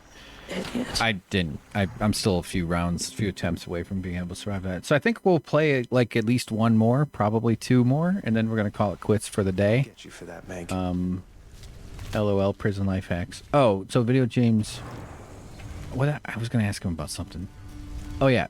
Yep, you are still there. It's like in prison, Butter Nichols says. If you're pregnant, you get an extra blanket, and people give you their extra food. I've read. Yeah, that's like the main focus of Prison VR, which is a really great game on the Nintendo 64 that you might have played. Video James. That must have been intense. Right. She's fast and strong and beautiful. And anyway, I hope the fates are nicer to you next time. Me too. Yeah, Video James is going to ask you. Oh God, everybody keeps talking. You've played a lot of Binding of Isaac. Are you seeing a lot of similarities? Some things that are probably pretty similar, and that's also a very well-made roguelike type game too that has a huge fan base. Just based on your initial exposure to this game, is that just type a couple things about it, would you, for God's sake? Achilles, is it really true that Cerberus ripped the lounge up right after I left? He must have gotten in a lot of trouble. I only wish you could have seen it, lad. The place looked like a vineyard after a typhoon. Your lord father was livid, but he never gets so angry with the dog. Poor Dusa, though, she's picking the place up. Dusa. I wonder what became of Dusa. She's always worried father's going to fire her, even without something like this. Dusa is Jar Jar Binks' sister.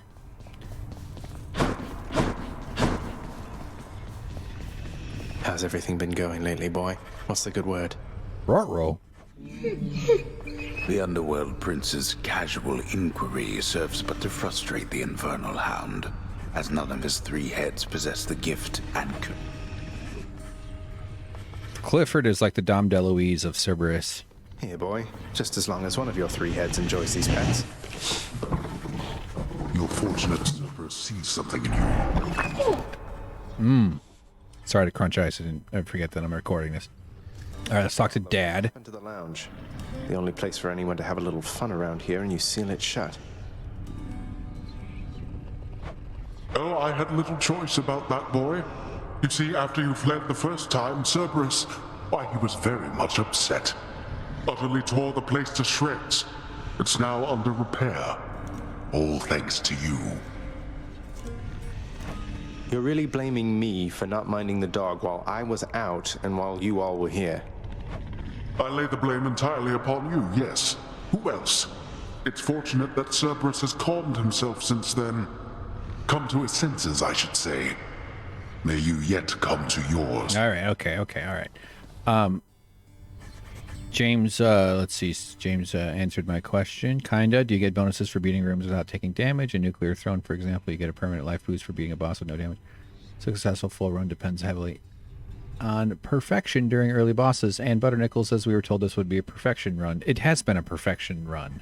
I don't know if you've been noticing. What are you watching? One of those other Twitch channels? James says, I want to see him play this blindfolded using a Dance Dance Revolution pad as a controller. All right, let's do it. Thanks. Thank you, Nix. Adult. Stevie Nicks. Yeah, there's definitely bonuses for, like, not getting hurt, if that's kind of the question. Yeah, there's certainly ways of, like, some of the stuff, like, they're called keepsakes that I have yet to. All right, so these, yeah, having 2 dashes is nice, but also having another, yeah, I needed dashes. That's better. Deal bonus and special, striking from behind. Hell yeah. All right, 30%. Okay, so that was pretty good. And so you can tell that I can unlock more of these as I go and gain keys and stuff. I think that should do it. Like, I can't speak to a specific example, but there is a mechanism where, like, it makes more sense to, like, these stuff. As you unlock these, come back later. You can, like, there was one that I was wearing, activating early for my first boss for the first run, because eventually you can, like, change this later on. So You know something, boyo? I think you could do a real number on one of these columns holding up this place and bring the whole thing down in just a few swipes. Boom, boom, boom. And hate to be standing near one of them if you did. That's how my mom died. Finely crafted architecture every chance I get. That I can do for sure. Okay. I think he's talking about this. The courtyard of the House of Hades is kept neat and orderly, in contrast to the terrifying sprawl that lies beyond. It's not that orderly, really. Take that. Shoot an arrow into it. Okay. Alright. So, I could switch to the blade, but, I mean, I kind of want to, like, stick with one for a while, so you develop abilities, as opposed to being moderately bad at both. Might as well get moderately, maybe okay at one. There's only one heavenly archer I know of. Well, several, really. Anyway, in the name of Hades. Alright, let's talk. Okay. I heard about you. Look, I'm not like all the others on Olympus.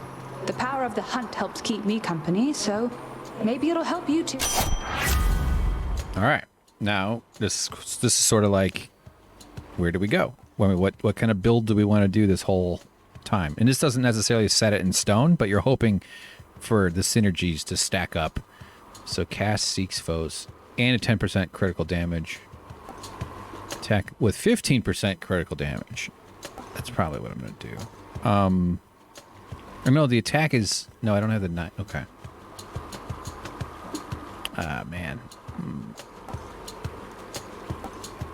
Dash. Okay.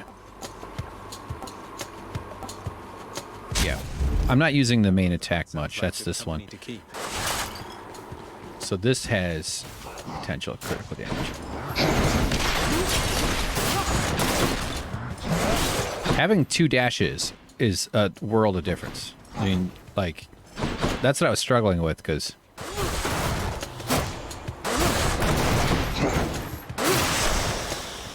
Anyway, critical percentages, critical hits are underappreciated by me. I mean, like, I've always kind of just been like, oh yeah, critical, whatever, critical. But the more I've kind of played these types of games or stuff where you're sort of that's one thing I like about this game a lot, is that it sort of encourages you, in a way it forces you to try different styles. You just won't get anywhere if you don't. So you're really, including the way that it like tracks progress and like stuff that you unlock, because everything is noted. Like you unlock more options if you talk to everybody, if you use every different boon, so like you're sort of encouraged to do all that, and I like that. And so doing a critical, I feel like that's low key a really powerful build, is to really emphasize critical hits, because once you get like a decent percentage, like a 40% chance, or I mean, my god, of course you want 100%, but once you get up to like 20, 30, 40%, and you know, I mean, 40% basically means almost every other hit will be critical, which is huge. And but even like 10%, that means every 1 out of 10 are going to be critical, and you're going to take a lot more than 10 hits. Of course, I'm not even using the thing that's doing it. Bastard. So that was critical right there. That was good. Oops.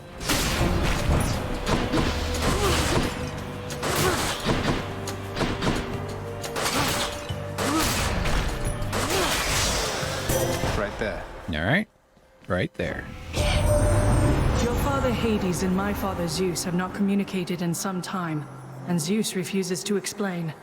Something transpired between the two of them. Uh-oh. Perhaps you know better than I. So this is like my cousin, basically. If I'm father Hades and her father is Zeus. So yeah, so they unfold the story with these text things, and it's interesting. The gods have like a nice soap opera personality fight. They don't like each other. They like each other. They sort of tease each other. That can be kind of interesting, but a lot of the game, I just want to get through it, to be frank. I just want to like keep playing. All right, so I am a big fan of deflect, but attack doesn't mean the the sweep attack I've been using. That's called the special. So this would be just a straightforward arrow, and that's not that easy to aim at the purple balls. So for deflect, it's better to have like an all-around splash kind of thing. Like, see that protective shield that forms? That's going to deflect stuff. So that'll actually be pretty useful. I need to get my chat in a different spot because it's kind of hard for me to see what you guys are all saying.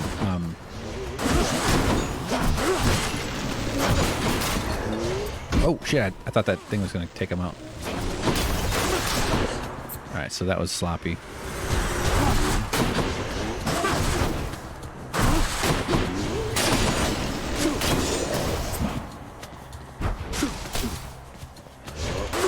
Ah, shit! I thought I had him.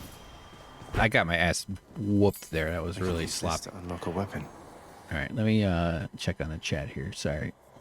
Butternickles, Mullah Love says, by the way, Hank, and squashing your chat, it now doesn't display chat like E. Okay, line. It's fun that the gods have English accents and the lower guys like Skelly have fun. Yeah, it is funny how the Mullah Love could be worth having side-scrolling single-line chat at the bottom when in-game or have chat overlay with no background. Yeah, for sure. I've seen one show where the chat slides in from off-frame and then stays populated until it gets pushed out of the way. Well, a few of them stay on, and then it's probably like a gradient that you can control. Video James, I'd settle for every message appearing on screen on a giant cue card held up by Hanks. That's funny. I bet there's ways of doing things similar to that. Let me just... this is not going to be as stunning a reveal, but you just reminded me of something that I want to try really quickly. So... Oh, hang on. Hang on. Okay. Messages should be speech bubbles spoken by shrimp. So wait a minute. You're saying as the chat, I could probably up it a little bit. Let me see. So I have it cut off just at the bottom. Now I'm changing the chat. You should be able to see the bottom. Uh-oh! What's that? No!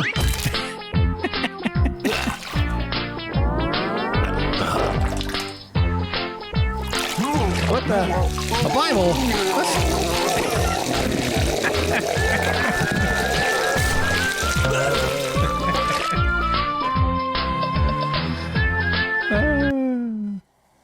How was that, huh?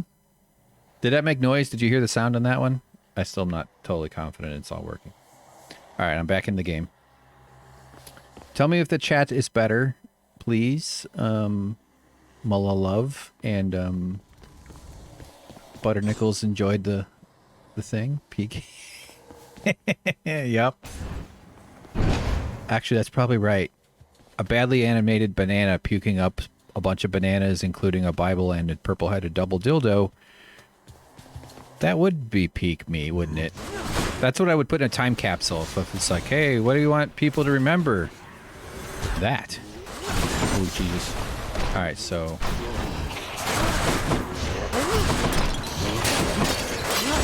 This is pretty intense here. I have very low life. I'm pressing the wrong button.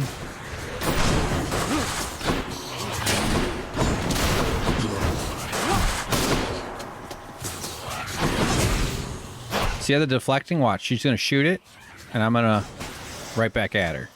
That's pretty good. Gods grant me strength. All right, so the dash deals damage. So I'm going to up the dash or up my... 70 to 112 is a lot, so I'm going to do that one. Stronger still. Good. So you did have sound on it, though, yeah? It wasn't just a banana without... The sound makes it. All right, I need a little health. That's about all I can go.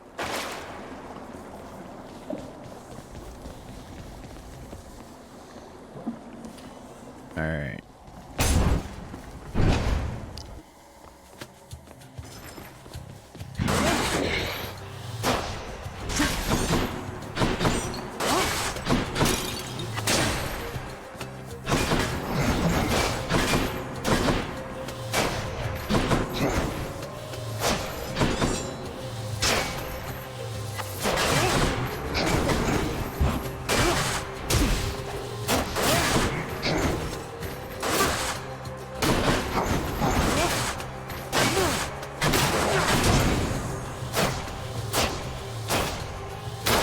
Take that, 70s Arnold Schwarzenegger.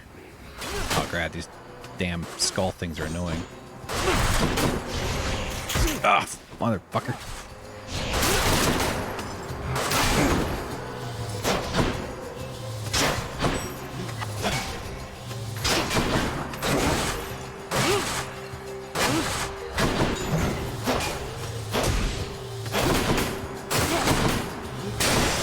Okay, see? Starting to get the hang of this arrow gun or whatever it's called.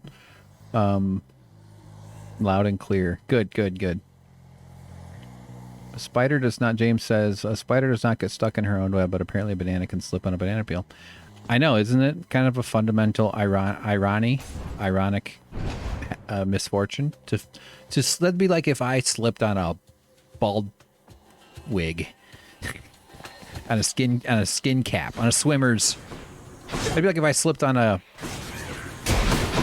small me, a small, disgusting little tiny me. Like if I slipped on mini me, literally the actual Vern Troyer. That guy really got chewed up by the celebrity system, didn't he?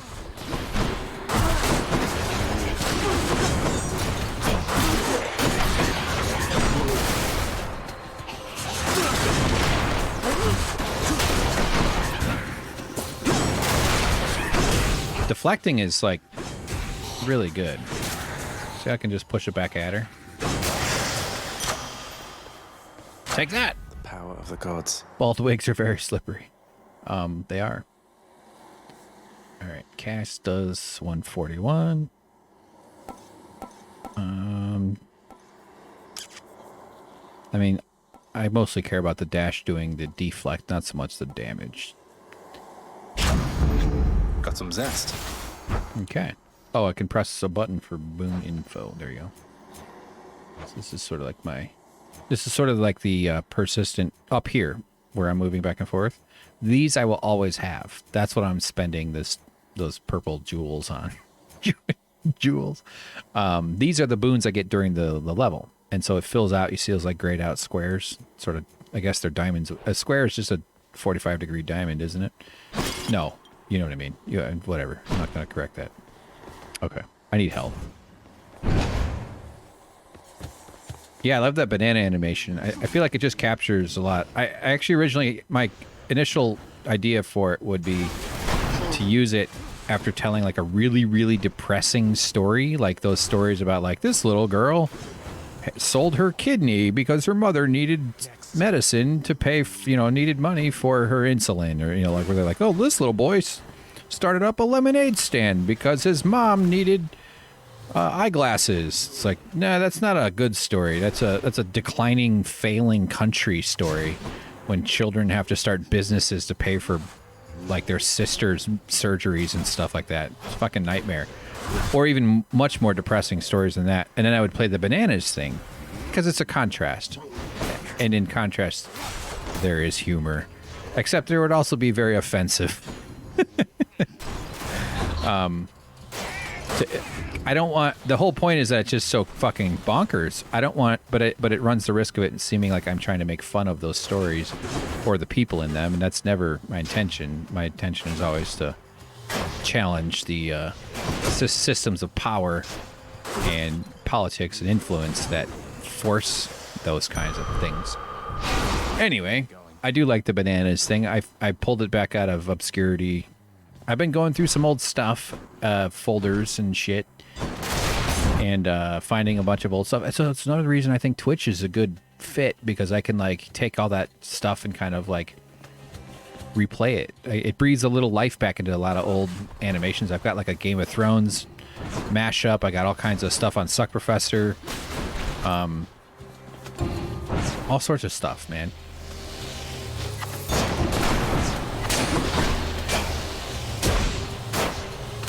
And I think it'd be fun to like connect with people and maybe share some of their shit too. I'm kind of making it all about me, and that feels a little weird. A lot weird, actually. I don't want it to be that. I definitely want it to be a showcase for what I do and my stuff and my personality. I mean, it's just, I'm pursuing a career in comedy and in humor and in doing whatever the hell I'm doing. I mean, and it's built in that it's about me. I mean, like, I think you're full of shit if you say like you're doing podcasting and you're doing Twitch and you're doing stuff and you're not a little overly focused on yourself. You know, I mean, that's inherent and almost like, I don't even think it's a criticism per se. Like, we don't say like Hunter S. Oh my God, I'm about to compare myself. I'm not trying to compare. I mean, I'm saying like famous writers who do personal essays or, you know, write, you know, make them their perspective front and center. We don't necessarily say that that's like an improper way of couching what they're doing. I'm not sure what the fuck I'm rambling about, but I would eventually. And, you know, like maybe someone in the chat has a cool thing they want to share, or maybe they've made something that's fun and interesting, or maybe they do some animation, or maybe they learn how to do it by watching my shit and that inspires them to try something out. And I think it'd be kind of cool to be able to like provide some space for that too. That's all I'm thinking. I don't know. At this point, I just want to go put some Chinese food in my face. Yeah. I'm using the attack a lot more than I kind of thought. It is actually pretty good for sort of slowing down. Oh, I thought I was going to get him before he got me. That old story. So, like, this bridge is a perfect thing. Like, I should be just firing away at them all, because it...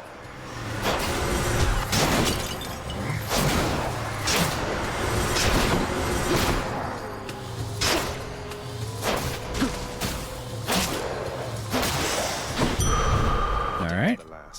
Give me some health. Let me just see... Okay. Oh, Mola Love's out. Thanks for watching, and I really appreciate your Twitch wisdom. Take it easy. Bye-bye. That's very very nice of you to give me a try. Give me a chance.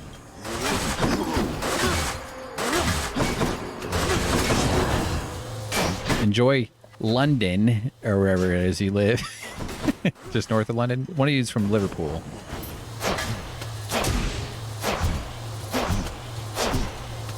Yeah.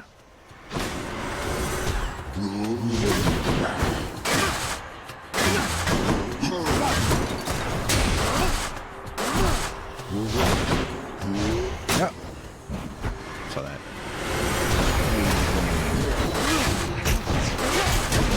This is... Keep moving. No.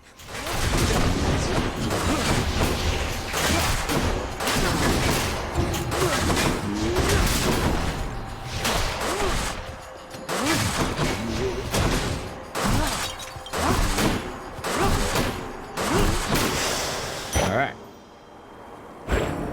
Guy had no chance. Okay, going for some health here. I don't know. Butternickel says, I don't know how you podcast or live stream without talking about. Yeah, I agree. Yeah, right. That's true. It is like I mean, it is just sort of like, I'm a stand-up comedian first before anything else. So it's like that's... Well, actually, I started out writing, I guess, would be my original when I was a young weirdo. As far as like trying to apply some creative expression from a very young age. Yeah, I mean, it's sort of inherently about you. There's a way for that to be annoying, and there's a way for that to not be annoying, and I'm hyper aware of that kind of stuff, so I try to be conscientious and lean into the part of it where it's less annoying. But if I let that thought, like, oh God, you're just a narcissistic maniac, just wants everybody to hear his opinions, and if I lean into that thought too much, it cripples me. I completely will embarrass myself out of doing anything, and that's held me back in some ways too, probably. Who the hell does this shit? This is so weird. What the fuck? What the fuck's wrong with me and anybody? I think it's more universal than we realize. Butternickel says, what other pool would you draw from unless you were an expert talking about a specific thing or there were others broadcasting with you? Yeah, that's kind of why I like Twitch, because there are others. I get to respond to questions, and you and others, and Video James. We get to make fun of his bleeding shins. So should I do health or an upgrade? I think health makes more sense as far as survivability goes. Should help keep me going. Oh, and I can do though. Power of Olympus. All right, cast seeks foes.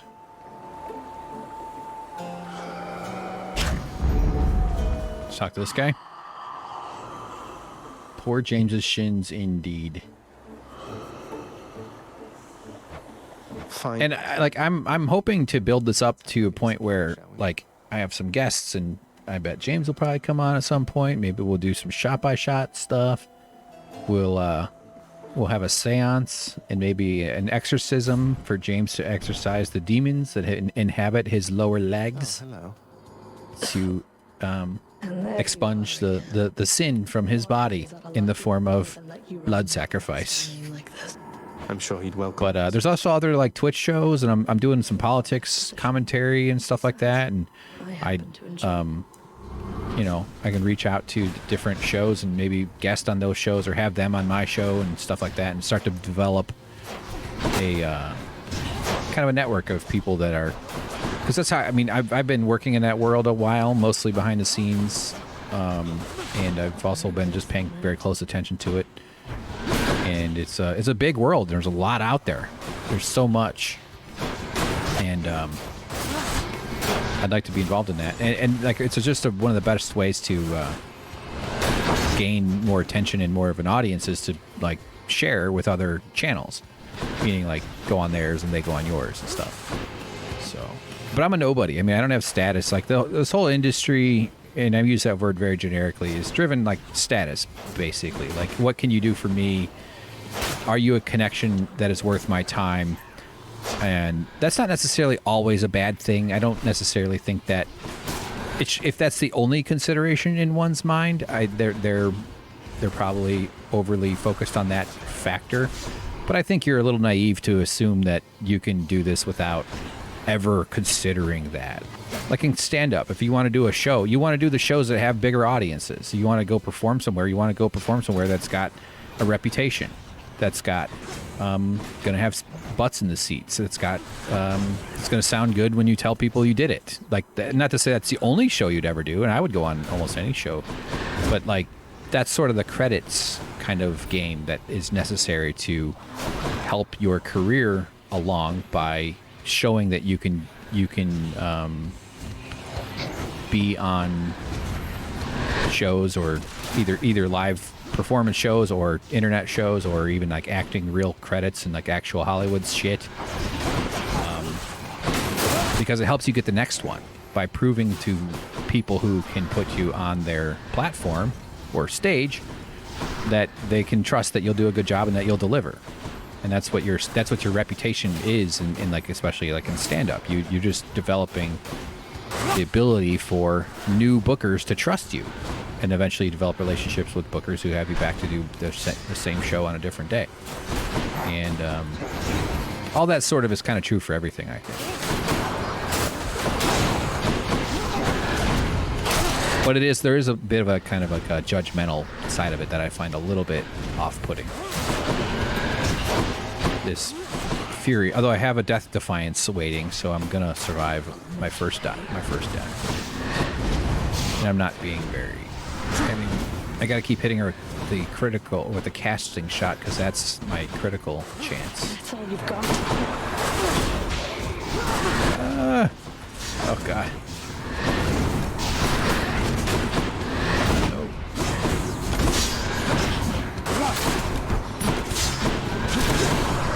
Oh, shit.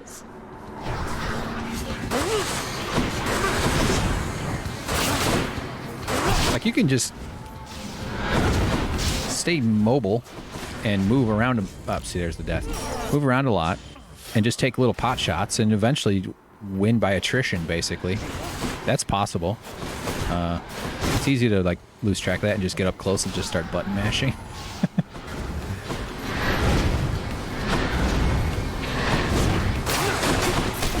Oh, that was...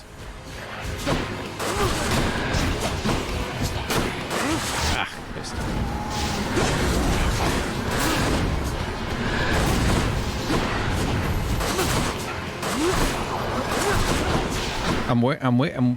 Jeez. What word am I looking for? Winding? Whittling. I'm whittling her down a little. Whittle. A little whittle. Oh, shit. I just saw that. Just keeps hitting me. Come closer. Enough of this. I'll kill you where you stand.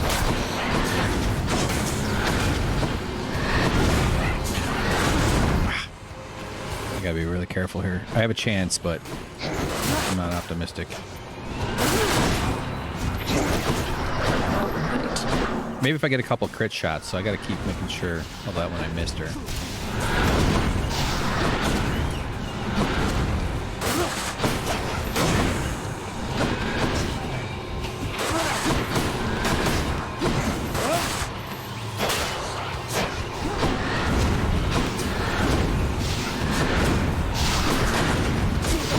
No.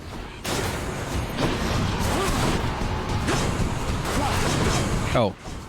I should be trying to deflect that. It's a little bit risky. I'm so close. Look at her health is so low. Oh, fuck. Damn it. I knew it. I saw it. I wasn't dialed in the way. I wasn't focusing well enough. All right, we're gonna do what the hell time is it here? 7:19. Win this round, Meg. We'll go one more. We'll go one more push through. This is why I find it a little tedious. I think I can skip all this. I think I can run straight through and not talk to anybody. But I don't know. I don't know if that means I'm missing out on stuff. Like if I hit this guy, Shades of the Dead Will. Constantly within the house, complaining of their woes and seeking audience from any who would listen. Okay, sorry, I lost track of I had to adjust something on OBS. Butter Nickels, sorry, let me just check your chat. Still, oh yeah, James wants to play Phasmophobia, which I know he's gonna fucking torture me with. I'm not against it. One day you'll have Paul F. Tompkins on. Yeah, right. Like you get bigger name guests on if you have it all sort of starts to compound on itself. I mean, I worked at the Young Turks, and I have a bunch of relationships, or I used to. They're not real. I think that bridge is entirely burned because I helped start a union there, and they weren't for it. So that all those connections are completely severed. So that in someone trying to pursue a career, that would be a good bridge to maintain. But I was more interested in the union, so I'm not. Anyway, I never even thought about the burn. I don't know. Point being, like, yeah, those sorts of connections are valuable. So Butternickel says I wouldn't be here if I didn't admire the quick and honest wit of Hank and James. Aw, see? James, you're not witless. You got me. This is such an arrogant thing to say. I think you guys are funnier than you think. Oh, thank you, man. Or woman. Or in between. I listen. All right, let's just get through this shit. The Fury got you again. She is Megara. unstoppable, isn't she? One time, I tried to stop her on the way to have a chat with your dad, and she didn't even turn her head. Okay. My condolences. Oh, so now I have a gift. See, it says at the bottom, I can gift this to these fellas. And when you do that, you get the thing. Let's just do it to this guy. Surprise, Hypnos. I got you this. Whoa. You can't bring that in here. Just kidding. Thanks. But wait. Now I will get a bonus something. A coin purse. Great. That's like the last thing I fucking need right now. I think James is extremely witful. I just want to say. Butternickels. Wait, woman. Woman? I have something for you. For our sparring practice, there's no teacher like to relay. What? Wait, you're giving me your codex? I can't. Oh, okay. I insist. I want your love of history to grow, not just your love of warfare. Besides, maybe you can finish out the rest of it. Yeah, I'm gonna work on it. So this is kind of cool. LB. Now I have the codex. So it's sort of, this is almost tutorial. So like now I can see all these different things here and read about everybody. So every time you interact with something, you're like building out. I don't think it opens up every time, but you're like a certain number of interactions, and it'll reveal more about each character if you want to read up on all this stuff. How interesting this crap is for a live stream, I don't know. and maybe it is. Just click on it here if people want to pause it and read it. I kind of thought I would read through all this stuff for everybody, but it's sort of, I don't know, who gives a shit? I can read it anytime I want. Although maybe it's fine. Yeah, let me finish my thought. Yeah, James is way funnier than he understands, and our dynamic, I think, is very funny too. If you had two people like me, it'd probably be pretty obnoxious, and if you had two people like James, it would probably be brilliant, insightful, and so devastating to every other show that it would become illegal, and because he would dominate. So, but no, I think our dynamic is a lot of fun. Anyway, that's that. Woman, so Butter Nickels. All right, now that we know, I assume everyone's a man. That's that patriarchal training and kind of thing in your brain where you're just like, person means boy, that sort of brain disease. And that sucks. And that's why I'm trying to be sensitive and conscientious of it, even though I slip into it. And honestly, I doubt you care that. I mean, but I just don't want to. Anyway, I hope that my struggling with it is a sign of respect. Because it's kind of, it is bullshitty. Yeah, it's kind of screwed up. And what are you supposed to do? Just put Butter Nickels woman? Like, then you're inviting all kinds of insanity from men on the internet, in chat especially, the anonymity. I can't. It's insane. It's utterly crazy what women have to put up with. I've seen Twitter, people who have bigger profiles than I do and whatever, but the amount of not just the violence and the sexual creepiness, all that stuff comes, but just the constant attention and it's just like men are just all I don't know. I mean, there's just a certain percentage that are just like willing to say and be stupid idiots.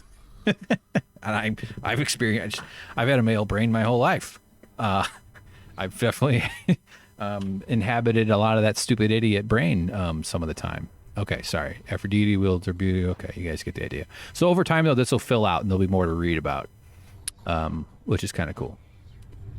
Okay, this is probably pretty good. Here's the sword. Back when the 6 elder gods sealed the Titans in the deepest sand, the blade evidently played no small role in their success. Before he opted for that trident, so okay, we get it. All right, fine. The bow.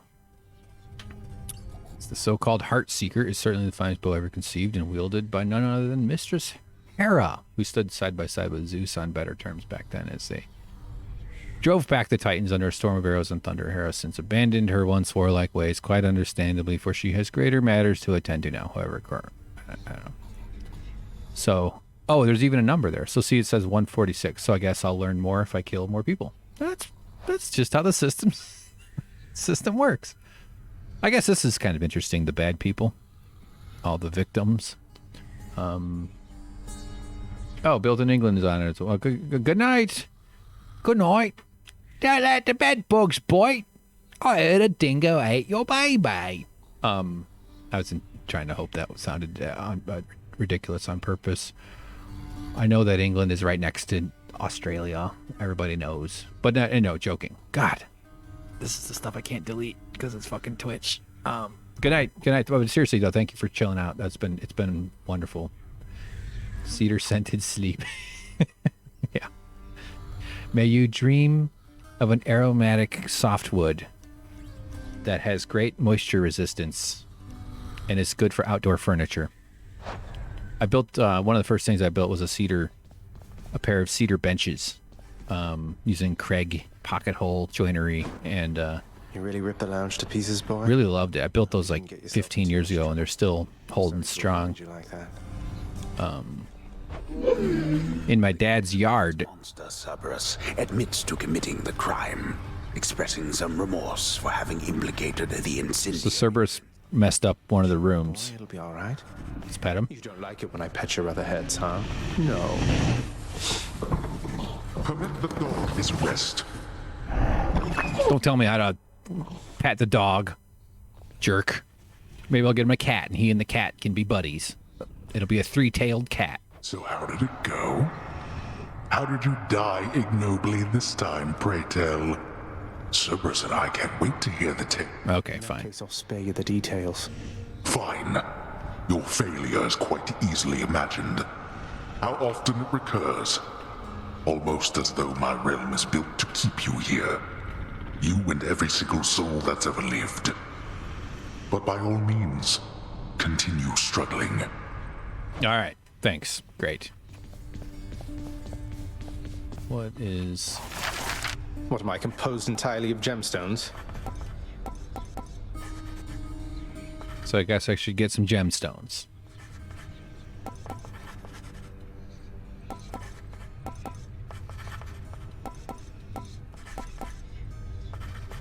Yeah, these benches I built are... they've survived Chicago winters, so they've been getting snow and frozen and wet, and so they're pretty beat up. Actually, I need to. They probably have only a few more years of life left. I treated them with some water, but outdoor furniture needs to be cared for a little more regularly than every 15 years. But sorry, real quick, Butternickles, you said something. When you get a dog that big, you have to anticipate some household damage. No kidding. I think you got to just like, yeah, they can chew up couches and shoes. I'd like a dog, but I also don't. A cat's more my speed, just in terms of responsibility. I don't want to have to fart around that much. But dogs are fantastic. They're both great. You know, who doesn't love those freaking goofy animals that we bring into our houses? All right, fine. See you, Mira. Is Hades' main character's dad? Yes, Hades is the father of me. Surprised you didn't name me Hankies. Hitting a while out there, boyo? Hey, I know the... Yo, you want to buy a newspaper for 2 pence? You're getting tougher, getting smarter. Between the two of those, I'm thinking you'll pull through soon enough here. Okay. Appreciate it, Skelly. Getting hurt. Screw you. Look at his head. I'm empty. All right. Got him. Okay, so here's the thing. Something new to try. I only have the one, so 25 encounters and it'll go up. So you can tell every single thing on here will be like rankable. So you'll probably want to keep playing over and over. That's one of the ways this game does such a good job of encouraging replayability. Ready as I'll ever be.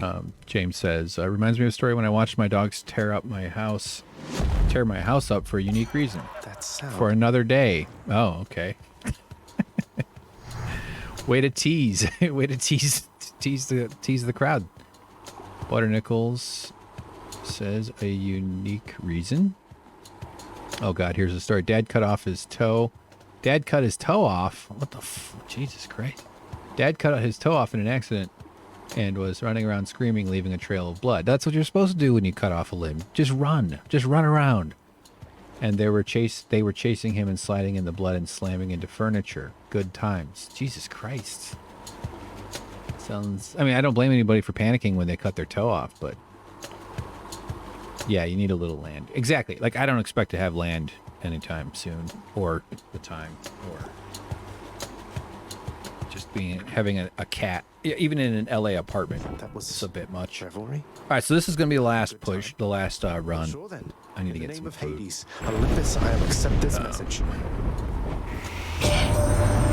Hey there, Zagman. Here's Dionysus. You have got to get here with the rest of us already. We've been saving you a spot. Let me see what I can do. Make life a little sweeter for you in the meantime. All right. So his stuff. Oh yeah, this one's really annoying.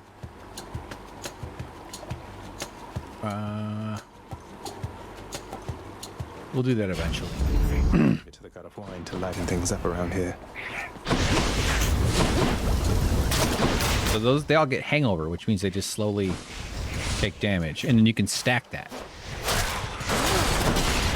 which can be pretty powerful. But crushed. All right, so what's updated now? Dionysus perhaps ought to feel kinship with the easygoing son of Zeus, for to say is some mortal blood. Okay. They reattached the toe. Did they attach it where he lost it, or did they just like sew it to his shoulder and use it as a coat hook?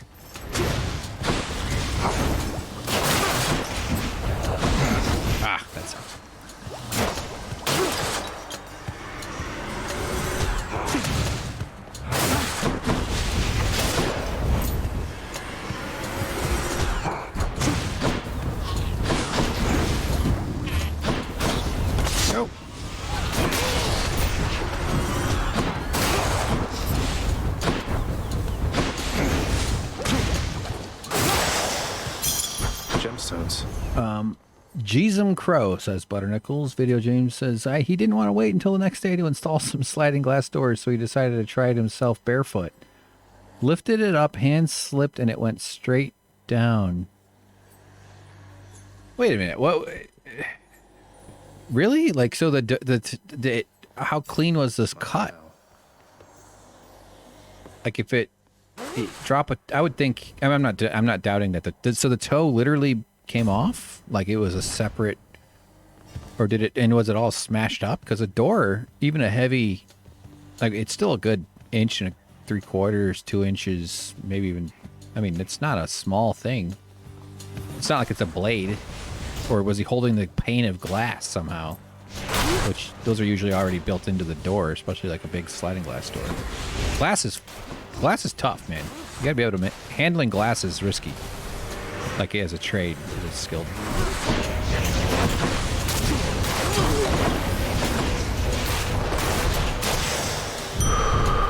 Not clean at all. It was a sharp track at the. Oh, so it had like a thing attached that had some sort of like a concentrated edge.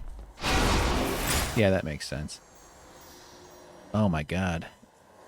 I bet his other toes probably took a little bit of, although the big toe is the taller of the two, or of the 5. That's brutal. Hilarious, I guess. I'm trying to think. My younger brother once stabbed himself in the thigh with a fishing knife that you use for cleaning fish. We were not letting him onto this bed thing that we were jumping around. We were in someone else's house, and he found a knife. And I think he felt like he was going to ready for them, threaten us with it or something. I don't remember. But he picked up the knife and he mistakenly gripped it. And then, let's see, how would I describe that? The way you would hold a... you know in Batman where Joker puts the pencil into the table? The way he's holding the pencil to stab it into the table. I guess that's also how you would hold a knife. There's multiple ways to hold a knife. And so then he brought that down to his thigh and then just like sliced his leg open. And went running up to our mother and her friend, and they started going, "Oh my god, there's blood everywhere. There's bloody kid did blood." So it's off to the emergency room. He's fine. He's got a cool scar, you know? He's got a cool scar. Okay. Attack hits foes up to 3 foes. Actually, that's pretty interesting. Special deals 3 base damage for each consecutive. It's like that might be really powerful, but I can't really tell. Hold special for I don't know. I'm not going to remember to do that. Stronger. The poor dogs were so confused by that blood. Yeah, they probably wanted to like smell it, lick it. Reminded them of their master.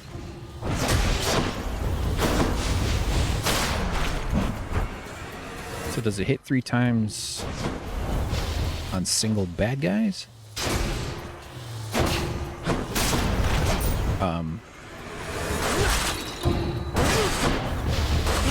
Oops, turn around.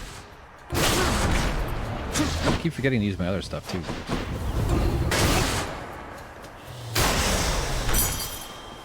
Yeah, or what if one of the dogs got a hold of the toe, you know? That'd be a nice little chew toy. A human toe.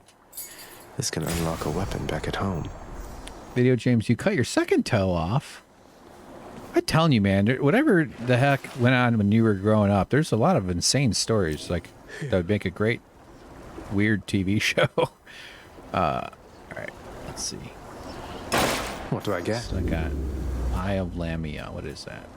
Slain foes have 15%. Okay. Terrific. Yeah, but Butternickles asked, did they put the second toe back? Yes, but they put it back on his dad, so he's got 11. I'll take it.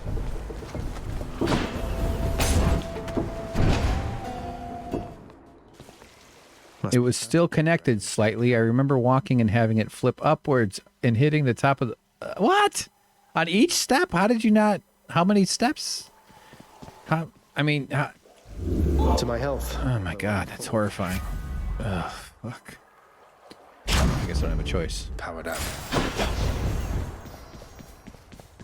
Alright, which one of these? I don't know. I don't know. We'll just go with this one. Okay, hang on. Oh, shit, I can't. Tombstone. Just great. Whoa, whoa! That was something's going on there.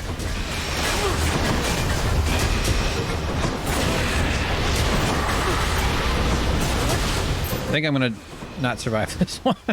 I have no idea what weapon I should be focusing.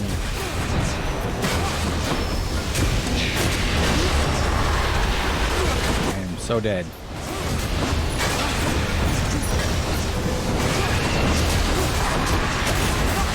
This is a nightmare.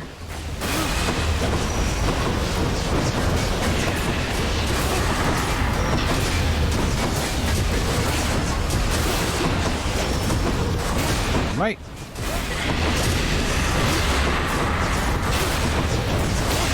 Nice. Barely. You wield Coronacht. Coronacht. It pierced 3 titans in one shot back in the war amongst our kind. Okay. All right. My attack inflicts doom after you take damage. After slaying a foe. I don't know. Like, do I want to get doomed every time, or do I want to only after I kill somebody? The war is on. Let me see. Gee. Butternickel says, this has happened to me. You'll be friends with someone for years, and then one day you'll learn their dad used to beat them with a chain. Yeah, that's a thing. There's a lot of that in the world, unfortunately. It really is a shame how many broken people there are having children in this world. It sucks. Oh, James put his foot into a spinning bicycle wheel. Yeah, that's probably not advisable. Definitely not worth the Charleston Chew or whatever the hell you earned for that hobbling home. Yeah, I guess you got to walk home, and what are you supposed to do? Pick up your toe and rip it off? And you're barefoot, missing a toe. Did anybody help you? Purple villains highlighted by contrasting colors are always the hardest. Right on, right on. Thank you. Wow, pulled it off. That's James talking about me, my victory, not his dangling toe. Damned lost souls with nowhere left to turn congregate in deepest Tartarus. All right. Where they fuse together with the earth itself into odious forms which defy description. All right, that sounds like my dreams. They basically turn into big crystals. Oh, there you go. My dreams are about big crystals.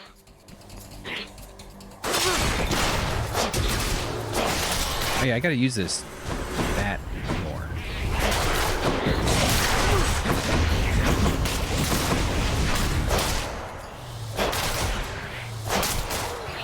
Nope, there's... I went to get health, but I was in the middle of an exploding bomb. Hit him. Okay. You can see we're experienced and just playing this game really makes a difference. Definitely gonna take the... because you, Oh, this will be a dude that's just standing around waiting to talk to me. This one's a little funny. Hey, Prince Ed. Sisyphus. Looks like I'm slacking off with the old boulder here, but I was just getting back on my feet. The Fury Sisters don't often leave me be. Where'd they go, anyway? And, what are you doing here? Wait a minute, that's why your toe is so messed up? They didn't take you to the hospital? Your toe was ripped off except for a shred of skin and they just wrapped it up and let it heal back? Oh my god. I'm so sorry. You deserve better, man. That sucks. Let them know I was headed down the way. Jesus. So it was literally hitting the top of your foot when you were walking. Oh my god. Yeah. You're right, though. American healthcare is like, I mean, there's a culture here of you don't go to the doctor because we can't afford thousands of dollars. Sometimes it's not thousands of dollars. Sometimes it's only $600. Sometimes it's $100,000. You never know. It's impossible to predict. That probably was a waste. Damn it. I should have done a different one. It's a nightmare, man. even though, I mean, severed limbs are generally looked at as like a, well, that's not a tape it back together kind of a situation. Oh my God.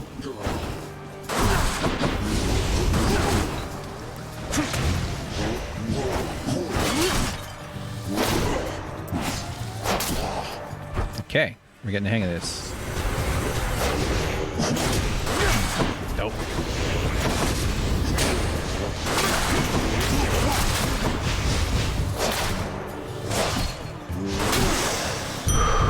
Thank the gods. Butternickles, that second toe offers a lot of stability.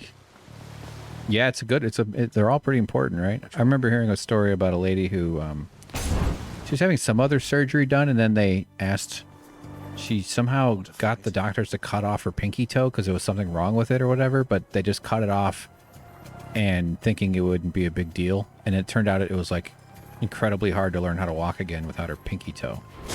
Like, which makes sense. Like, of course, everything is, even the smallest thing is like designed to be factored into the way your brain knows your body works. So yeah.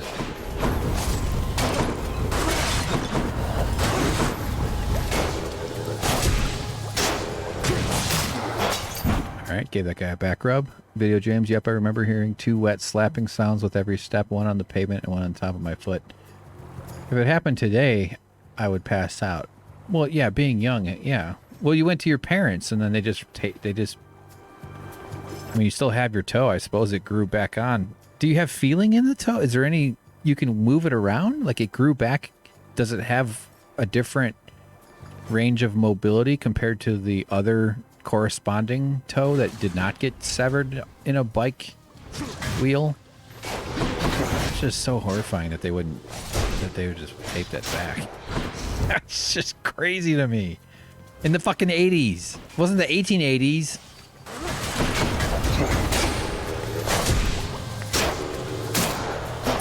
All right.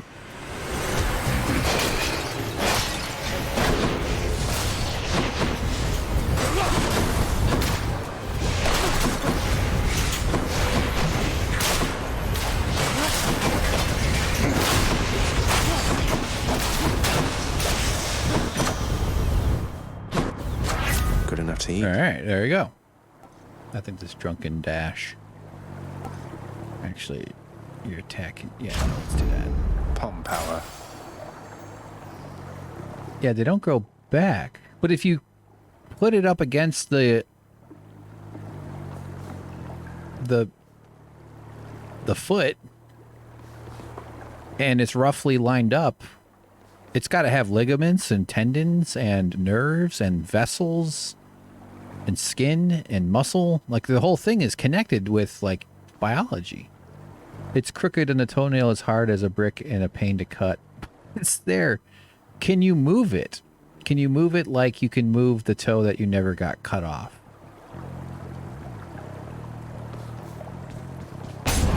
Butternickel says, I think your other toes take up this. Yeah, the other toes certainly can kind of like compensate. Your body has an amazing ability to sort of. Good enough but to eat. I'm just curious about how a toe, without being attached by a surgeon. I mean, is that all surgeons do? Is just line it up, like you're putting a like a woodworking fix, or you just need to sort of like get it close enough, and then you can, glue it with enough glue. And then you can shape it back into the right. I just wonder, a DIY toe reattachment. That would be interesting to study. Like if we had like a science investigation team, we could be like, let's have a toe physiologist study this. What you're attempting. That's true. It is a great story. What happens when you go? You know how I won this bicycle competition? All right, so Megan is back. This underworld is sealed off. This place can't stay sealed shut forever, Meg. In the meantime, they do a good job though of making these characters like know each other. Like Meg is like she works here basically, like, and you'll see more of some of these others. Stay right there. If I can get her, if I can kind of keep her having hangover, which is the purple bubbles.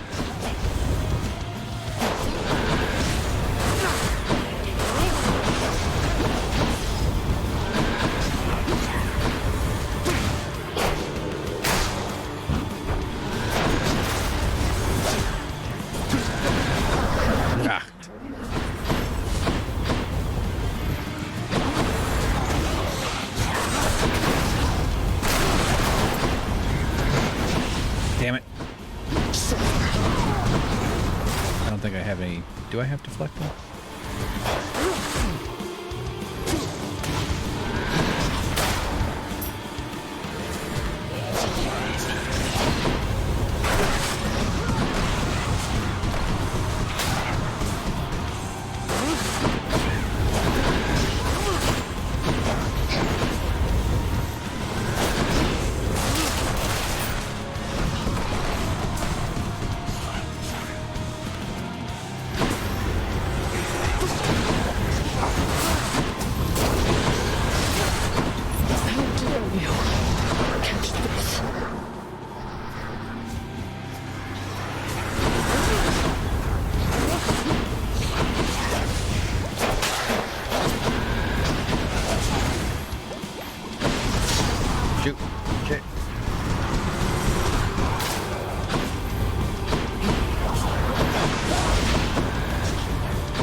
If you look at the top of the screen, you see how many underneath her health bar.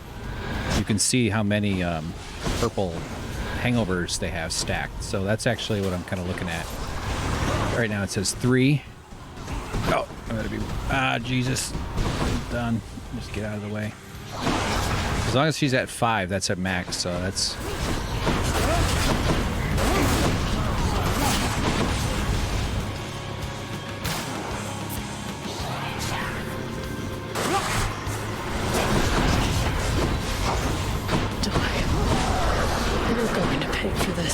Here come the bombs, probably.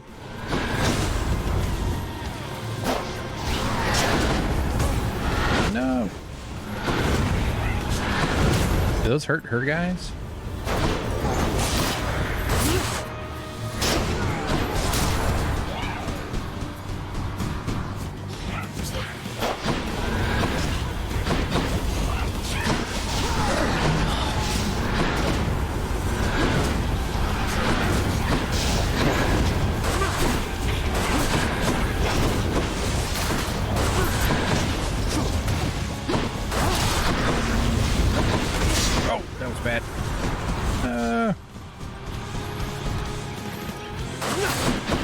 Hey, boys. She's close. And I have a Death Defiance ready, I think. So I might... Dodge this.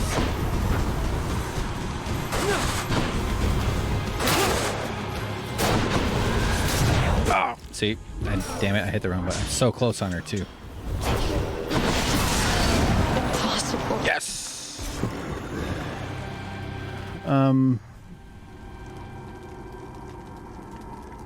James says, my grandfather did it somehow. I remember being carried across the street to him. Fun fact, he invented the Lance Cracker. What's a Lance Cracker? I knew a white guy named Lance. Is that who you're talking about? So Mega's not always the first boss you encounter. Well, she's the first chapter boss. The ancient blood. I don't know what this ancient blood shit is.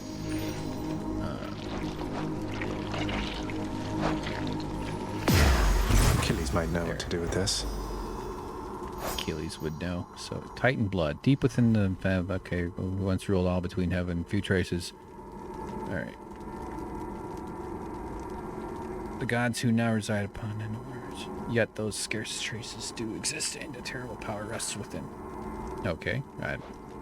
I barely read that, and I honestly don't know what the fuck I just read. Anything there? No. So Meg is always... This chamber I was just in, it's not always Meg, actually. Sometimes it's her sisters. She's like the starter boss.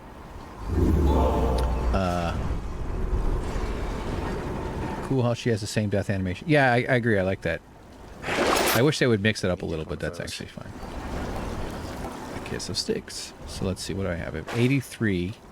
Now, I could sell this one and lose my doom, but I would be able to buy myself... I'd get over 200 and I'd be able to get a whole Death Defiance, which is really good, although I'm honestly just getting hungry. So we are gonna just buy a few things and move on. Let's look at the glowy bit. Those in the trusted inner circle of Lord Hades are authorized to enter the intricate chambers connecting the vast regions of the underworld. But the prince decides to barge in anyway. All right. I barge where I please. Farthest I've come. Sounds great. Okay, yeah, so that's like the first chapter boss. When you get to go to that chamber where you can replenish some stuff and do a little shopping. Now we're getting somewhere. That's the, and now you can tell I'm in a whole new area. So let's see. This is... Wasn't this whole expanse once lush and green? What do they call it? Yeah, you can kind of see. It's kind of fun. Good times. So, if you recall, as I was pointing out, where I could run it against the edge and be fine, that is no longer true here. I can run off into the lava, and you start to take pain or damage. These guys are going to be tricky. They're a little... That jumping thing, or that leaping, or whatever, multiple hits is really good. You can push them off it, though. If you have a knockback, whatever move, you can actually have the guy end up in, oh,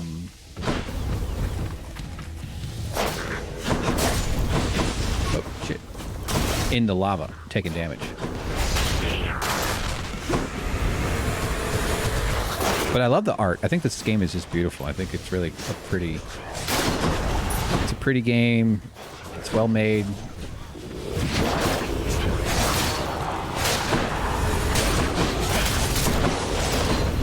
Ah, shit. Sorry.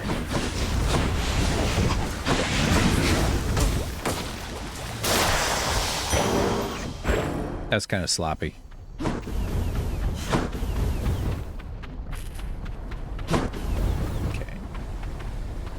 We'll just do this. All aboard. Very Castlevania-esque. You're saying this area? Yeah, I agree. Uh-oh. Gorgons. Gorgons. There's like Medusa heads. What the hell am I doing? Come on. Oh no, I turned into a rock.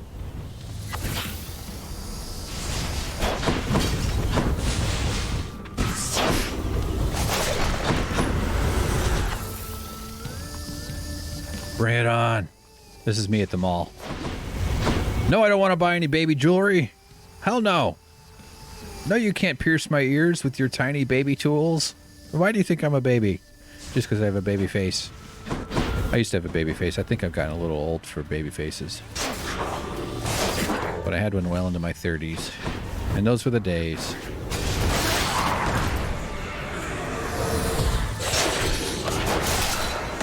That works pretty well.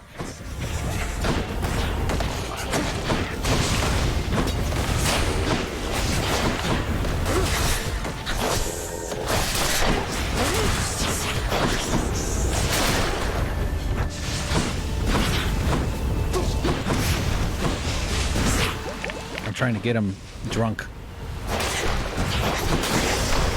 Thank you. The one called Nyx. She is your mother, as I understand? We Olympians rarely consort with the... Nyx is my mother? Though Nyx herself reached out to me about your plight, and I was spurred to act. Butternickles is funny. Okay, hang on. Damages foes. See, I don't like taking stuff about when I get hit because, I mean, it probably does save your ass a little bit. Cast damages foes in a small area. This is probably a little better. I imagine there's a way to use that well, but I'm looking for some help. Butternickle says it must be hard not to eat during mealtime because it's easy for us. Yeah, I actually... that is a problem. I could sit here forever, and it could easily turn into, like, midnight, and I wouldn't even have realized it. The searing flame and ashes of the river Phlegethon mean nothing. Phlegethon. Charon, who travels all the waters of the underworld, bearing the dead, the damned, and all their fineries. But no, definitely enjoy your food. Don't feel guilty. Let's see. I need the health upgrade. Spend it all in one place, mate.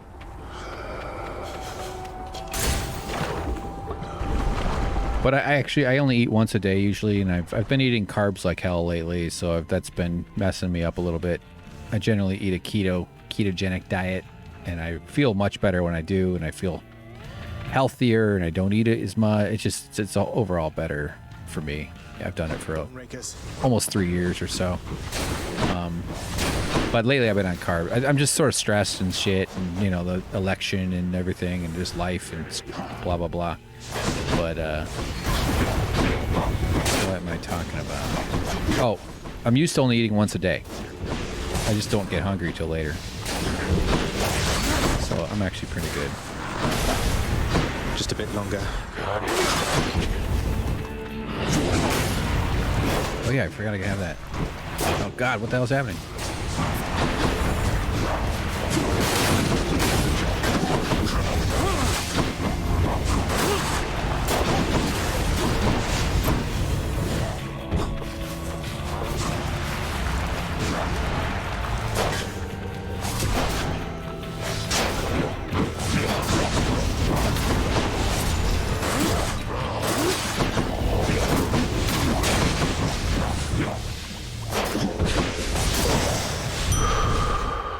Okay.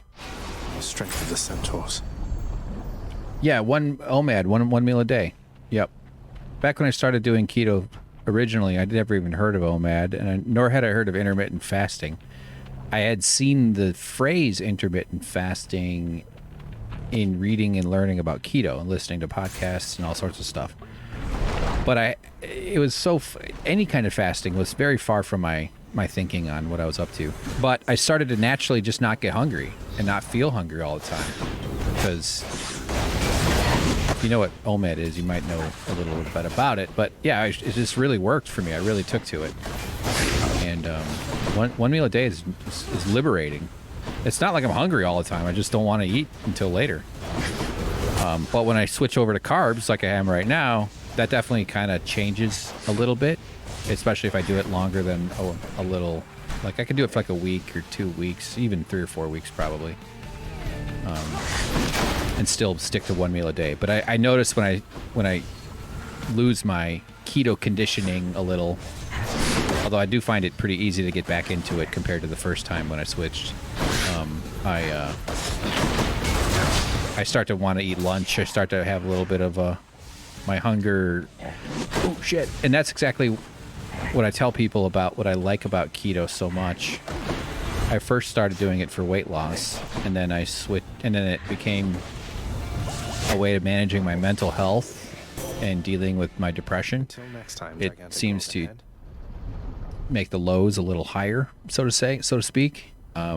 Meaning I don't feel it. I don't know. It just has a little bit of a different shift in the sort of thresholds for that. But my whole relationship with hunger is different. Abilities that can deflect. Oh, what is exposed? So for 5 second, victims take more damage when struck from behind. That's probably pretty good.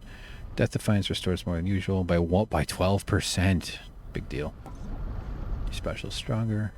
Oh, actually, I like having that, even though I'm skipping a purple one. But just not feeling so constrained by needing to have breakfast and needing to have lunch and all that shit. I still will manage it with electrolytes. I have like light salt that I take in the mornings, and I drink water. And if I remember, I'll take my vitamin and my vitamin D.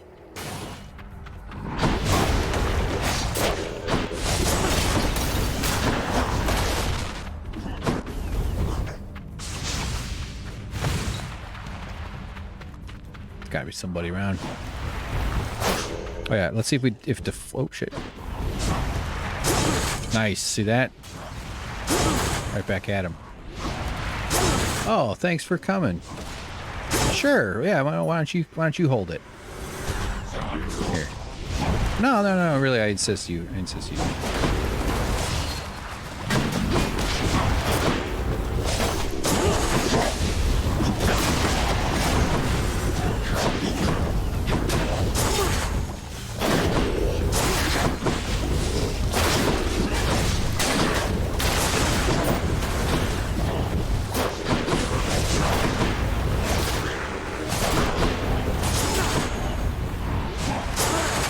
fuck, I thought I was facing the right direction.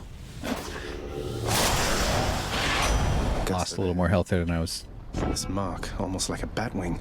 In the name of Hades, Olympus, I accept this message. All right. Hey, boss. Found you. Good. Hermes, I just... Hermes. Pleasure. You are the talk of Olympus. Normally I wouldn't get mixed up, but for you, I'll be making an exception. Now, come on. We've both got places to be.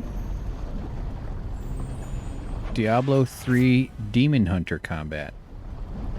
After taking damage... Whoa, dash to recover. That's probably pretty good. Appreciate the lift, Lord Hermes, sir. Now let's go. Yeah, I played the original Diablo. I don't know if I got into Diablo 3, I don't believe. So I'm hoping for some health care in this shop. But the combat, like, every time you'd come back... Ah, crap, I don't have... Damn it. Sometimes you can find... money, and actually there's a thing later on that makes that easier. Having traversed the flaming river Phlegethon to gain this vantage point, relentless Zagreus must now confront a foe of unimaginable savagery who lies ahead, awaiting patiently its time to strike. Lies ahead, waiting patiently its time to strike. Way to spoil Weird English, old man. See the diamond? That means there's a real fight up ahead, and this is not the kind of boost I was hoping for. Maybe there's... I don't even think it'd be enough to get me over the hump anyway. Oh, as I was saying, the combat is different every time. Like, y'all come back with different boons, and you'll play differently. You'll have a whole different... I mean, not 100%, I guess, and sometimes it's more similar than others, but it looks really much like button mashing. Up to outsiders, someone who's not familiar with the game, but if you're playing it, or maybe hopefully people watching it, it's so not. Like, it is and it isn't. Like, it's like coordinated button mashing. This guy is tough. He's going to release 2 rounds of buddies that'll help him out. Oh yeah, I forgot I have deflect.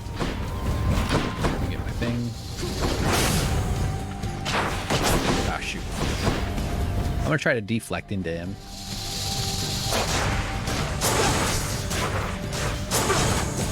Maybe they don't go back at him.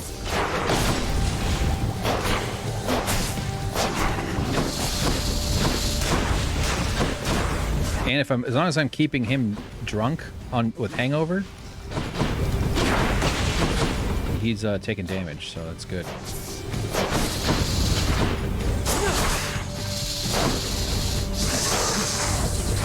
Here's the buddies. These guys can be a bitch.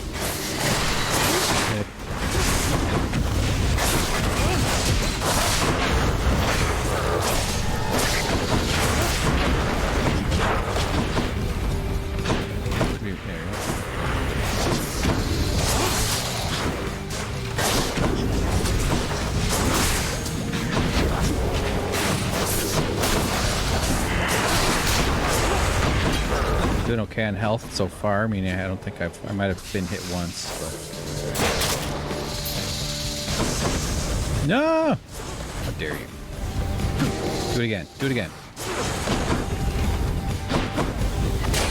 Alright, let's get him drunk. How did I only get... There you go. Still good, though. Ooh. Ah, that was bad.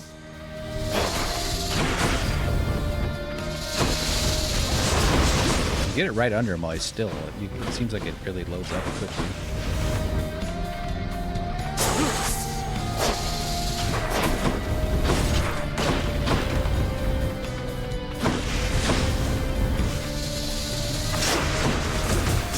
Come on! I was trying to deflect back. No. Ah.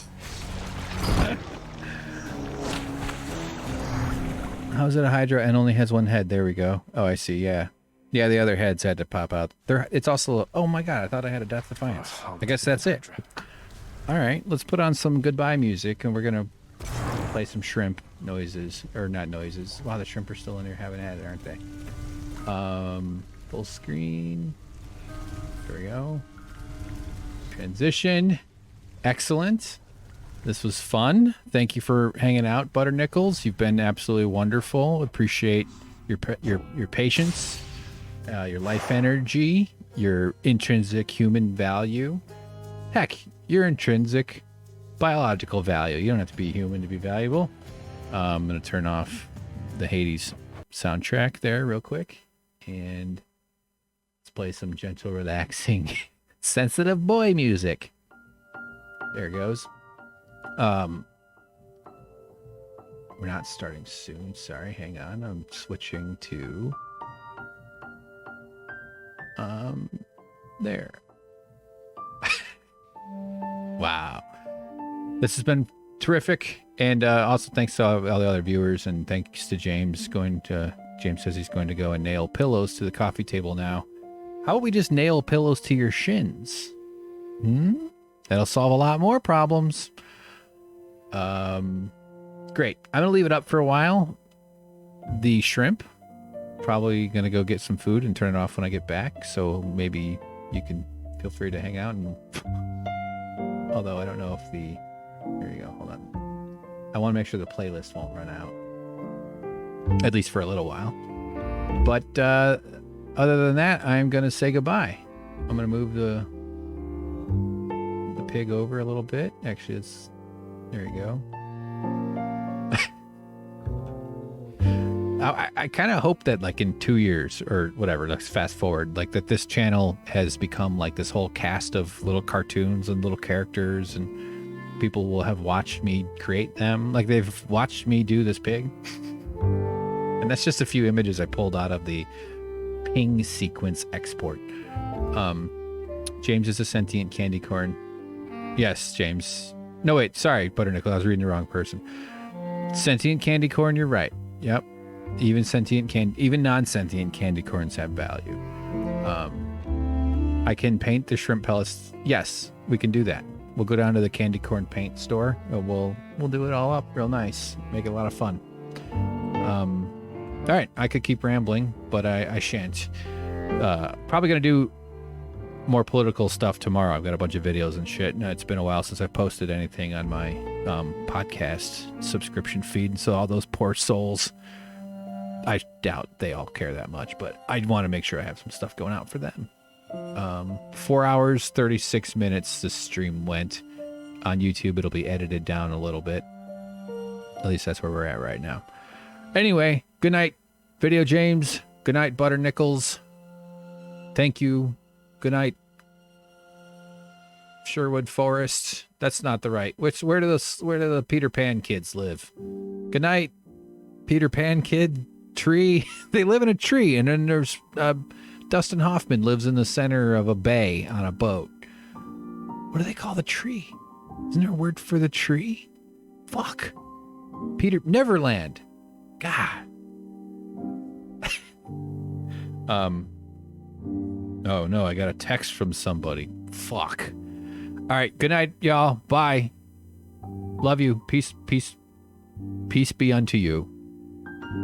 I'm actually going to change the song to a little higher up on this thing. Okay, now it'll last. Good night. Neverland Ranch. Thank you, James. Good night. Sweet dreams, Butternickles. Go to bed and wash your hands, or in that order, in an order of your choosing. All right, that's all. Hank is turning off the microphone. Good night. Bye-bye. Love y'all. See ya.